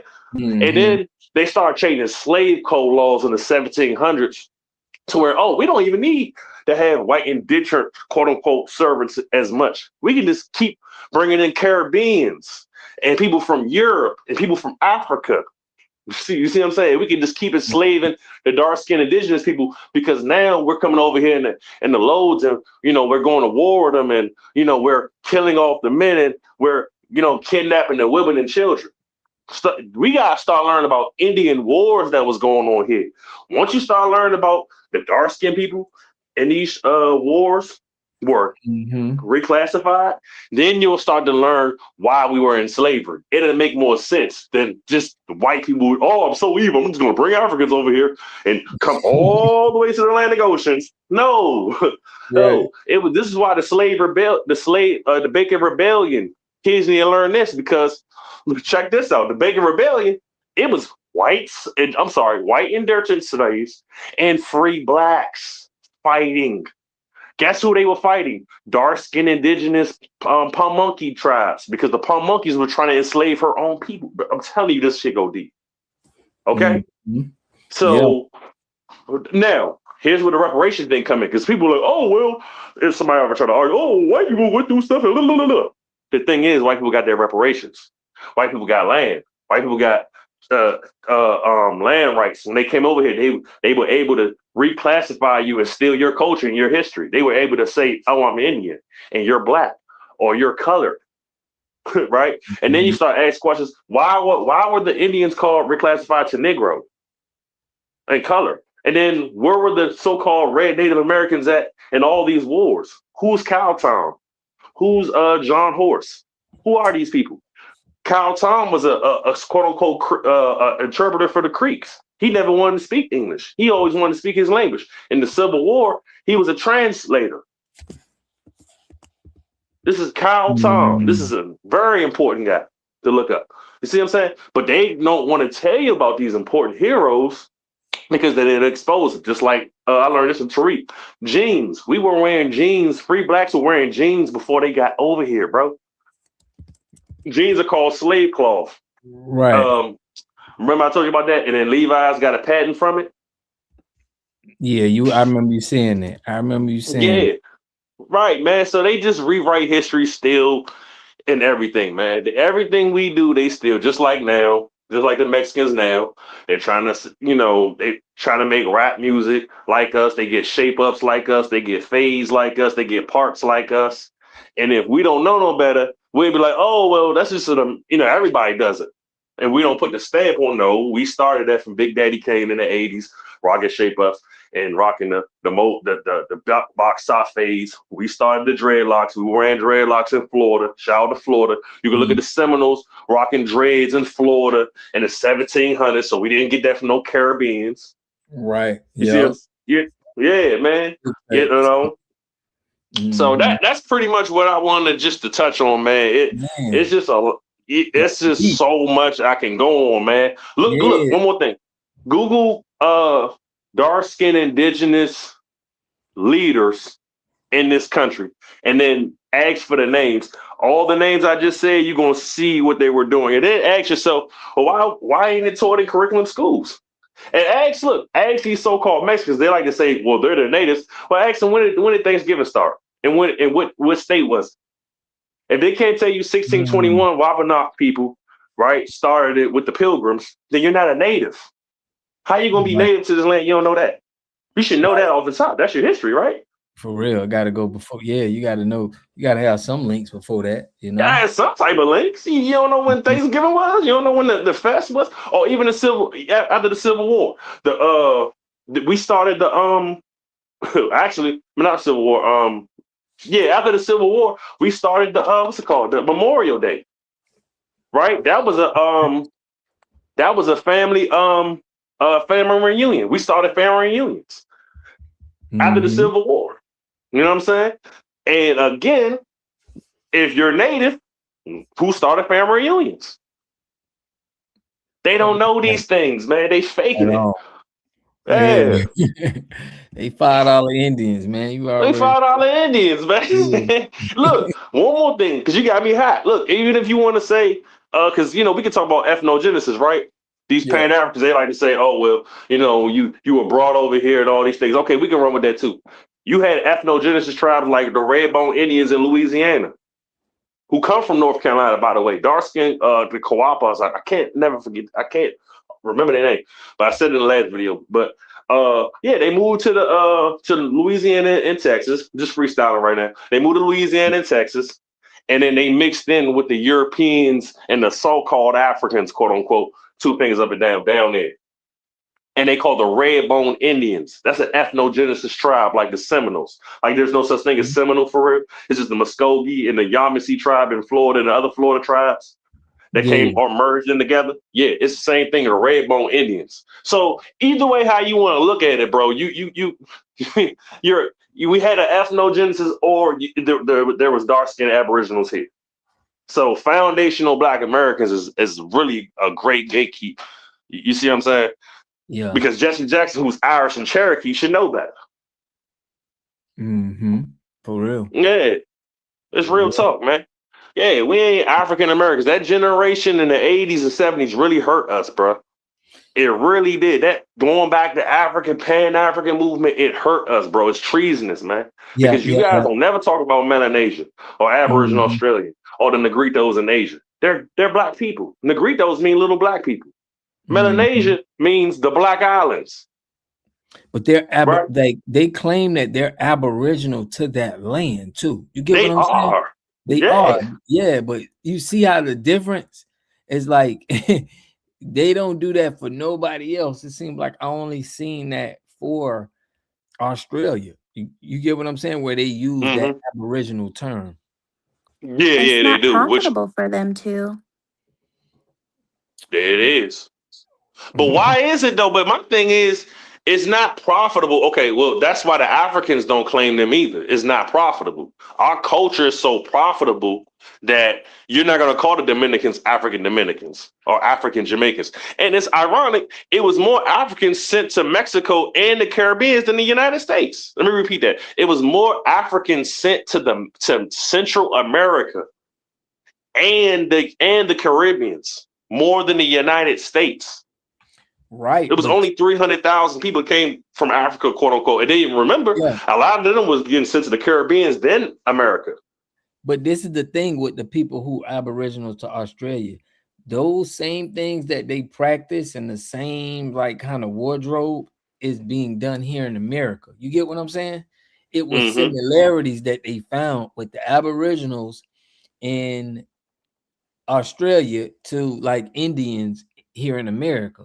So that alone make it weird. You get what I'm saying? To where you got some, you can't say that there's no aboriginals here if you're gonna say something there and they got the same kind of, And the oldest skeleton found in Brazil was the Lucia woman. Yep. That's the oldest skeleton found in the Americas. From North America. Yep. Yeah. So I mean, even California, Queen Califia. Yeah. In Alabama, Tuscaloosa was black. They'll tell you these things. They can't hide it. Oh, Tuscaloosa, that's another dark skinned leader in Alabama. I think he was with I think he was Muskogee, if I'm not mistaken. Yeah. But they don't want to tell you about these leaders. That's why I say, man, we need our reparations. Okay, because that it's not even the slavery thing. Yeah, that's one thing. But the stealing our land, reclassifying us with Jim Crow, that Jim Crow era really messed us up. Because you in a binary system where it's white, black, or native, right? But those are social terms. Because Asian people, they're not called yellow people, right? We the real browns. Our skin is brown. Our skin is copper. Right. And nobody made the Mexicans brown. They just needed to fit in, so they start calling themselves that. I like her, let's bro. be clear. Let's be clear. They didn't get that never name. had a They've float. never had that designation for them. If we're gonna be real, let's like I say, I always use this act, the Negro Act of 1740, which it clearly defines and homogenizes everyone into one big pot that was non-white. And by non-white, I'm actually meaning skin color at this point. So even those so-called the few that were here, which weren't many, any Mexicans, but I'm not even quite sure on what they meant by that. If these were supposed to be those Aboriginal or those those Mexicans. So that's what's not completely clear to me. I'm going to keep it a bean, but even if it weren't, you were classified as Negro according to the Negro Act of 1740. Let's be clear. That's why they fought so hard through Lulick to become white. So when we start really bringing out these historical documents and these things that were, as to why they fought so hard not to be a Negro. So when we really think about it and we start using these things and applying it to what's going on into the world today, then everything really starts making sense. Making all the sense. Yeah. As far as, like I said, when we talk about FBA, this is why the Mexicans are feeling left out, because they're Viva la Raza, right? They whiten their race, so they're no longer who they once were. And let's be clear, that's not their land. Mexico is not even their land. Like, that's crazy. That I'm telling y'all, like that's our land. You know what I'm saying? Like they whitened up hold on, let me look that up. I forgot about that. They called them Maraza. They whiten up their race to better their race. It's said Viva la Raza. Yeah. Or Mejora la Raza. They claiming a land that's not theirs right now. It's crazy. And the crazy part is, just in 2015 or 2020, they just added dark-skinned indigenous people to the census records in Mexico. Right. Yeah, but who was that done by? Who had to do it? Who Somebody had had to to do do it? that. Right. A Teach white me. Jewish woman. Oh. Bro, it was Caucasian people all over the world. We finna pull them up. I'm gonna do a video on that. And all of the people who like classified people, named people, these were all YTs. These wasn't nobody that was actually, from the culture of the people who say they from there. These were all colonizers. You get what I'm saying? There's no everywhere on the planet there's copper colored people. There's places on the planet where there's not Asian looking people or Caucasian looking people. This is just facts. So again, even in Europe, England, Cheddar Man, the oldest dark skinned person found in England. Now, again, I don't care about Europe or none of them places where our people, where dark skinned people were, because at this point that'll go back to Pan Africanism. I only care about the United States. So Yeah. I That's all we can focus on. And you said such a mouthful. I'm not even sure if you realize it, because now I'd when be all over the place. remember when they were responding about, I think it was more of a TikTok thing, trying to figure out who these Black Scots were, right? And then so when they come back and they show the videos on these so-called Black Scots, remember, guess who showed up to the chat? A goosey soup. Oh my God. So they were like, yeah, have this, have that. Then you're looking at them and it's like, y'all are literally first generation and you're calling yourselves the so-called Black Scots. So we really have to be careful about these people, because they're literally cosplaying and skinwalking the globe at this point. I mean, They really are. But like you said global earlier, skinwalking. they don't have a culture that, you know what it really is? They don't really have a culture. Can I just call it a spade a spade? Exactly. They don't have a culture that's recognized. It's like Haitians talking. Like, you don't even have a music genre, bro. Literally, you don't have a music genre that you even listen to yourself. You know how we're so spoiled that we can just say, hey, listen, white people, y'all can borrow country and rock and roll, bro. That's cool, right? We got jazz, we got R&B, we got blues, we got gospel, we got hip hop, we got subgenres in hip hop, right? We got battle rap, right? We got acapella singing. We got chopped and screwed, right? We even made other genres of music popular because reggae comes from R&B. Ska music comes from R&B and funk. All the other music was influenced by R&B. So, even when Jamaicans was talking about, because I'm still mad at them talking about DJ Kool Herc started hip hop, when you do your real research and you learn about DJ Hollywood, DJ Mario, and DJ Flowers, who started hip hop in Harlem and the Bronx before DJ Kool Herc. How they talk about DJ Kool Herc bringing this his Jamaican systems here when we already had systems here. Matter of fact, not even James Brown, to not even mention James Brown How said, dare I started this rap stuff. That's what James Brown said out of his mouth. You get me? So how can facts. like that's the guy. This is ludicrous. Anybody. You get what I'm saying? Man, look, DJ Hollywood used to have James Brown in Harlem, bro, performing, just James Brown, and he'd just be on the sideline. DJ Hollywood would be on the sideline letting James Brown rap. Get on the good foot. Yeah, that's where rap came from. They see how James Brown was screaming on that mic, sounding like Mystical back in the days. That's what it was. Yeah, that's exactly what it was. And we just took that and implemented it. We said, okay, we're going to DJ it. We're going to play James Brown's and Al Green and Funkadelics and all these people. We're going to remix it. We're going to, okay, damn, this dude rapping pretty good. Oh, damn, Sister can dance. What kind of dance is that? Oh, we're going to use that. Okay, cool. And everybody else is just in the audience. The merry-go-round, they keep talking about what hurt. We didn't need that. I mean, it's cool. It was an innovation, but you didn't invent it. So you saying a Jamaican man started it. It's just erasure. They're trying to blend in because without us, they don't have nothing to attach themselves on. They can't talk about all these scholars in Black History Month. They can't talk about even the people that we're naming. I was just naming earlier. That's hidden heroes. I can still name Malcolm X, Rosa Parks, Martin Luther King, Tariq Nasheed. I mean, wherever you want to go with this. Right. They can't name nobody but Marcus Garvey. That's it.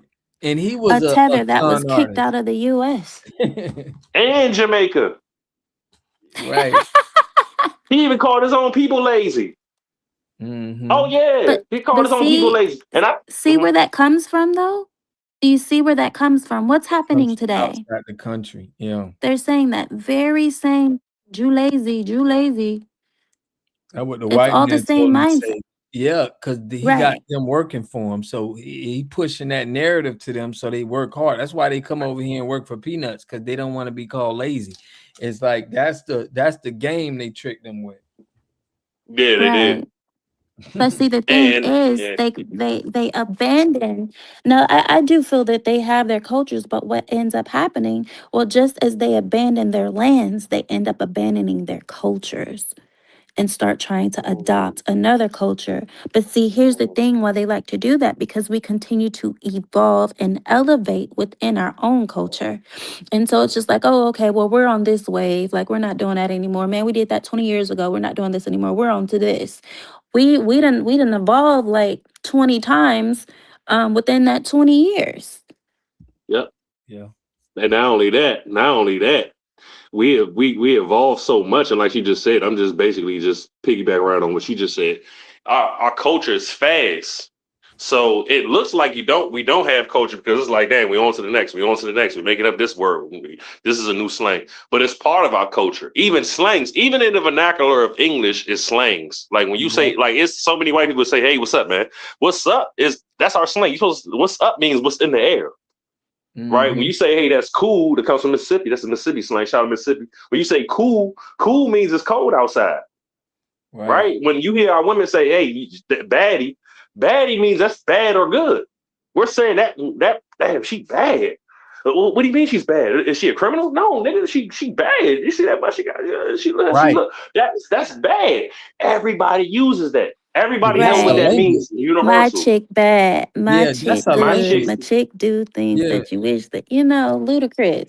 But what I'm saying is that's a language for us too. Like, it's certain people, like, I know it's certain people in like, especially in the South, they can speak so where it's a lot of it is just code words, where people would hear them would be like, I don't know what he's saying, because everything you're talking is like, I'm finna. It's like you got to be from the tribe to really understand it. If somebody from the outside come up, like, they wouldn't know what you're talking about. They'd be like, dang. So that's what I'm saying. We do got our slangs, and I know brothers in, every region got that. As far as the West Coast, they got their little words that they say, pretty much. Right. Like, we up here in the DC area, we say, "What's up, Mo?" Or like, you a Bama, or you lunching me, you tripping, But slangs that's just in regular conversations, like greeting, like "What's up?"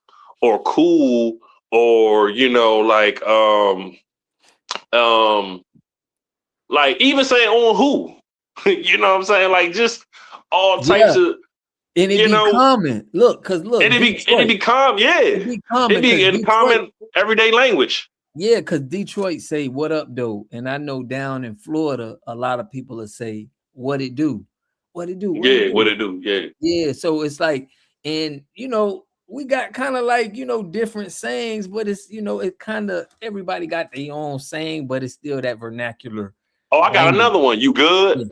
Yep, that's another one. Well, I'm gonna just go ahead and say I don't know about Florida, but I know we was saying "what it do" since I was little, and up in Texas. So oh yeah, my bad. Yeah, I'm yeah. hold up, Texas, Texas has hold entered up. the chat. Wait. I'm a huge fan of Texas. You know what's crazy? Shout out to Florida too. Listen. Up here, like, okay, let me explain something because we in the East Coast. Because I'm from PG County, outside of DC. Shout out to PG. But we did, even though it's East Coast, our music was go-go. We never really we looked at rap and hip hop like New York, like, you know what I'm saying. We was the only East Coast city that wasn't really rappers, right? But when the South kind of was getting on, our favorite rapper was Scarface. Like, bro, we was like how people in 08 was listening to Gucci Mane. We was listening to Scarface 10 times more.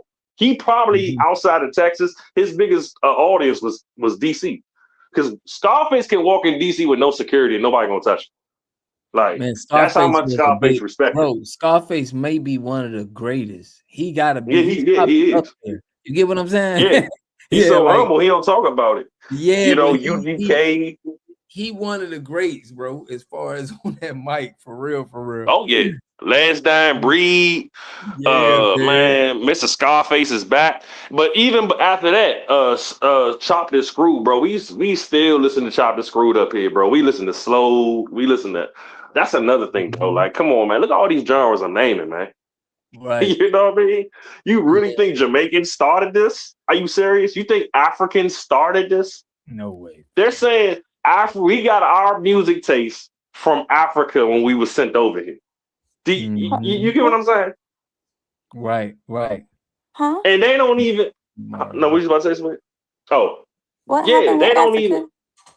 No, I'm saying Africa. They said when you look up our genre of music, right? They'll say it's an African blend mixed in with European and all this stuff, right? We've never heard Right. their music though. What music do they have? I'm asking. I don't know. Have you heard it? I never heard. I heard of Me Afro neither. beats that we helped them Nah, introduce. We introduced them to. before this Afro little beats start making, I guess Right. you could call it a wave. I wouldn't call it a Never wave. even Not heard here in the It's U.S. I not. would call it It's a not a wave. splash, maybe a It's trickle. yeah. But Right. And 10 years ago, we what African music were we hearing? there was no African music but Akon. 5 years ago, what African music were we hearing? You see where What I'm we talking going, you about? know? Akon was considered African music, and he was I'm talking just about. saying. She asked the question. Right. But that's crazy that somebody that was in America talking about American struggle is going to be considered African music to them. That's crazy, bro. Bro, if he talked about the struggle in his country, bro, and made a song about it, it'll go platinum. That's the crazy But part. I don't think he grew up in his country. He didn't grow up there, and he didn't.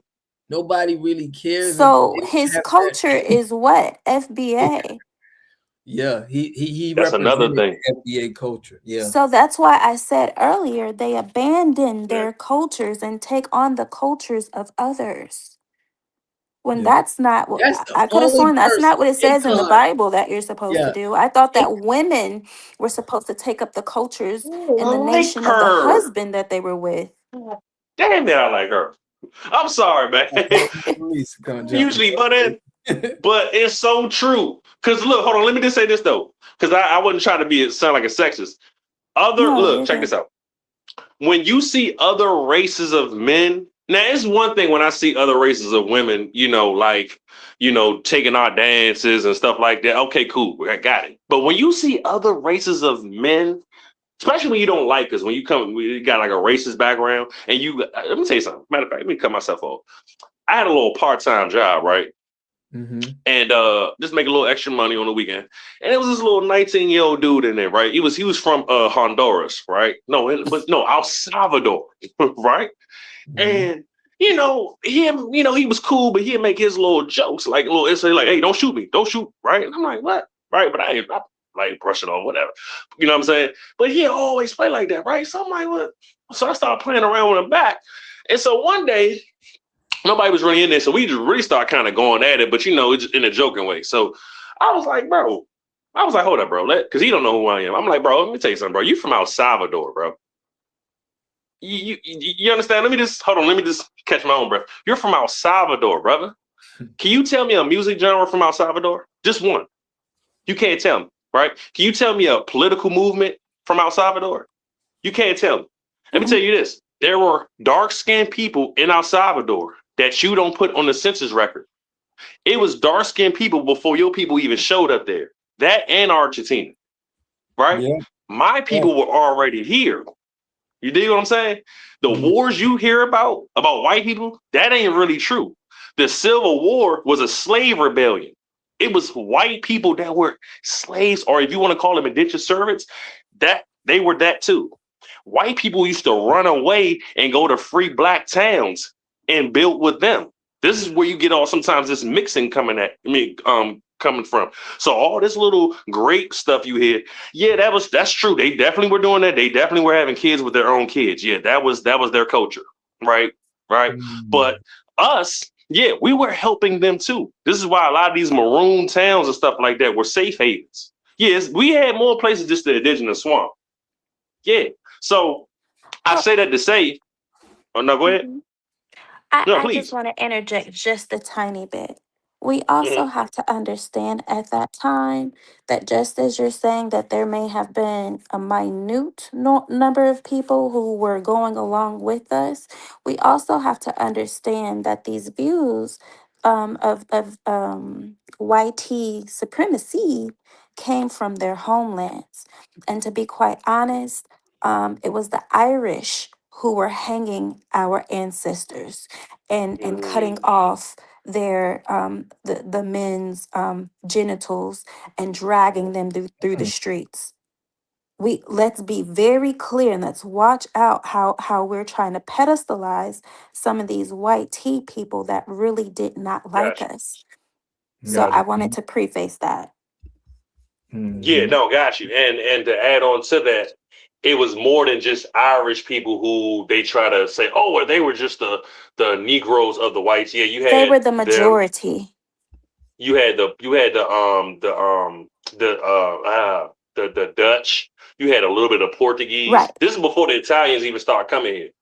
I say all that to They say came they later, right? always They came later. they always try to make us feel inferior when in reality we were kicking butt back then. We wasn't nothing to be played with back then. This is the reason why we're even free. Even if you want to, even the Civil War is really an extension of the Seminole War, right? When the Haitians talk about 1804, what they're not telling you is the Seminole War, the Gullah Geechee War, the Pequot War, the Wampanoag War. All these wars were the longest wars in the United States history. The Seminole War was the longest war really in the world. I just It's want to in modern know times. what do they have to do with these wars? Why do they The extend Haitians. themselves into what we have going on here when that wasn't the case? It's like I get it. You fought for, they fought, in their homeland for their freedom. That is understandable. We get that. But what do y'all have to do with the fighting that was already going on here and had been going on? They don't know. That's what And to I'm be trying to honest, figure out. And it's Haitian. We're not Haitian. at all. We're not. Like, I don't understand that. Like, it's like they want to be part of the conversation so bad. So they come in and they just, like a toddler interrupting, the grown folks table. And then we're like, go sit back at the toddler's table. What? But what I'm saying to you is, if you take FBA out of this black diaspora, right, and you say, okay, now what's you guys' achievements? They have nothing to talk about. Literally, like we only know about Nigerians and Jamaicans, and even with them, we influence both of their genres of music, all of their genres of music, Yeah. right? They don't have a political movement. Can you name a political movement in Jamaica? Can you Do name they a have political movement? laws in Haiti at this point? No, they don't even have roads. But well, that's what I'm saying. And I'm not being a bee, but I'm serious. Like with all the lawlessness going there, what laws are there? What laws are Can actually you be in a bee by place? telling the truth? Right. Yeah. Well, they'll say it. Yeah. They'll say it, but Who it's cares? just like, where is it coming? Like, where is it coming from? Like, I don't understand why it seems to be.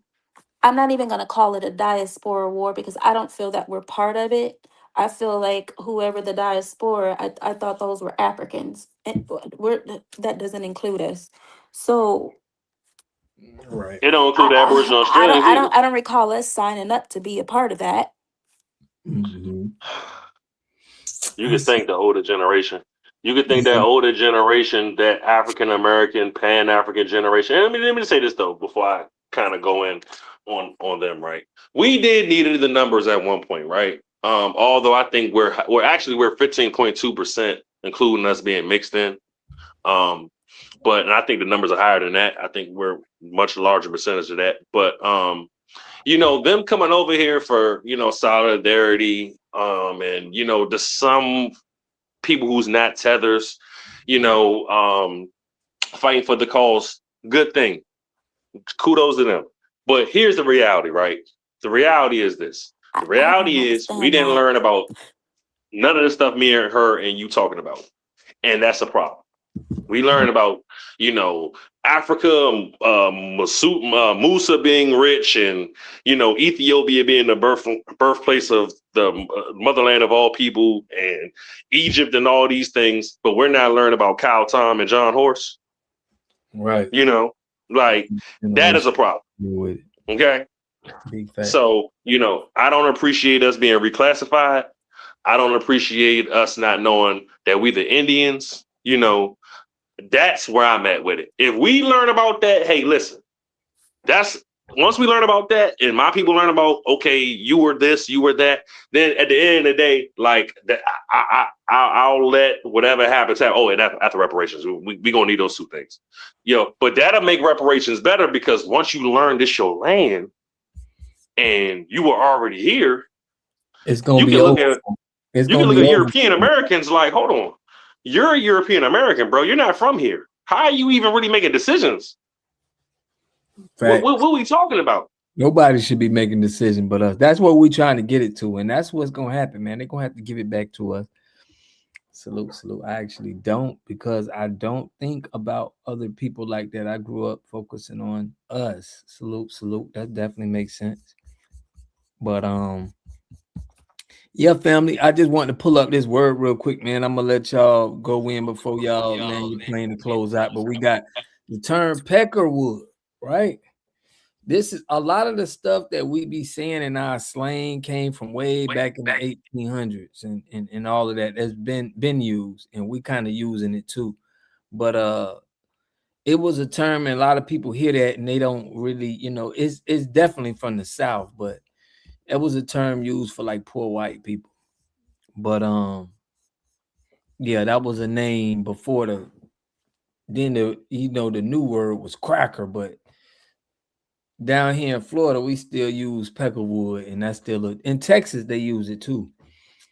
Texas and Florida, we kind of be using the same, I guess, because we right there. I know I heard Lotus say something about what they say, but yeah, it's kind of Louisiana to us, Alabama. It's kind of like in the South. Yeah.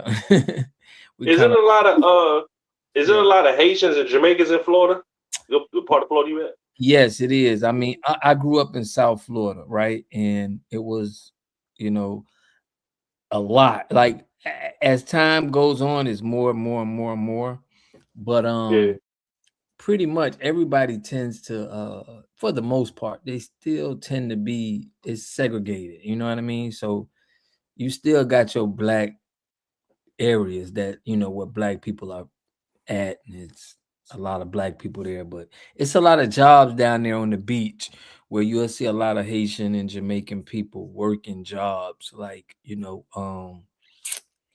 like in hotels, restaurants, and stuff like that, like resorts. You'll see like they're working in these kind of fields a lot. So that's definitely why I think a lot why they bring them over there, or they want them to come. But that makes sense. Yeah. Well, yeah, Florida is definitely it's a lot of them. But now once you get to North Florida, once you get to like, let's say Gainesville, Hastings, and up, even Daytona Beach, Orlando's still there. It's not. It's mostly just black people. You know what I mean? Yeah. Only the South is like that. But North Florida is not like that at all. You're not gonna see. You're gonna see. It's rare. You know, up here in North Florida, the people who went to school in North Florida, they don't really know who them people is. They don't really know Jamaicans and Haitians like that because it was only like a very few. They don't know about them like somebody from South Florida. You get what I'm saying? Mm. So it's definitely like that, but we still got our own culture here. Yeah. Yeah, even when I went out there, I didn't see any, but I guess I was probably barely in Florida, or I guess you could say like North Florida when I went. So yeah. North Florida, I they're not I none. They're not there at all. at all. At Like, all. at all. Like they're not there. So depending on what Florida is Well, different. Like even on the west side, Tampa is not. They're not heavily over there on the Tampa side neither. You know, it's some over there, but not like Miami, Palm Beach, Broward County. That's where they at. You know, but that's where a lot of black people are at too. It's probably where the most black people is at. Is like, you know, I would say Miami, Broward, Palm Beach County. Okay. yeah. TPS is up March 16th. Man, what? That's for the Haitians, right? Yeah. So that's crazy. That's Yeah. crazy. Hey, listen, man. Hey, look, we don't got nothing to do with that. You know. You know what I'm saying? Your paper right, you all right? Yeah, paper Your paper right, straight. all right. Your paperwork right. You came here legally. Hey, you should be No, no, good. no, no. They're on TPS, baby. Time's up. Oh, What you mean? You thought they had actual papers? shit. No. Okay, I'm slow. TPS is up for over 300,000 of them. They got to go home. You see, Lala Brown said facts. I don't know not one who knows an immigrant in Duval. For real. Like they not up in North Florida at all. Like even, you know, they only populating into a little section of Florida. And a lot of people think they everywhere, but they not all through Florida. They only in a little section part, you know. Miami area. Miami, you know, the Miami metropolitan area is where they mostly at. Other than that, nah, Okay. it's only black. You know what I mean? Good. But Yeah, yeah, I They seen them definitely in all the on DMV area. I seen them all on TV. Well, it was on the news out here about how all of them were scrambling in Florida and how they had to open up a day for them to come in and retake their ID pictures to reflect March 16th. Because remember their TPS was supposed to be up in February and they extended it to March 16th. And we know when March 16th is about to hit. That's next Monday. that's next So Monday. as far as their paper being right, I hope their funds All right, Herschel. are right. Yeah, man. And we got our meeting next Monday, so y'all know what we doing. We always pushing self-growth and a better understanding of self. For real. But yeah, man, I appreciate y'all for tapping on, man, giving us this, you know, a little bit more education on these tethers and this tether. Yeah. For sure. Good dialogue, man. Good It's talk. always great dialogue with y'all, man. So I'm y'all out, know how man. we do every Tuesday, Thursday, Friday, and Sunday, man. We get on here, but we got some canceling to do tomorrow, man. So we got a lot of people we got to put on the chopping block. But salute, man. Lotus, let me let you close them out. Give everybody their goodbyes. That boy Money Man just got out of here. Money Man with all the money. But go ahead, Lotus. Go ahead and close them out, man, so we can y'all know we in a Discord though, man, being live. So if y'all ain't got that Discord, man, we're gonna be in there communicating. But we're gonna wrap this one up. Lotus, where you at?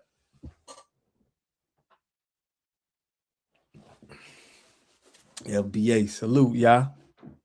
Salute, Mama Lisa, Lala Brown. No, that ID was in the English test. Now they can't get licensed.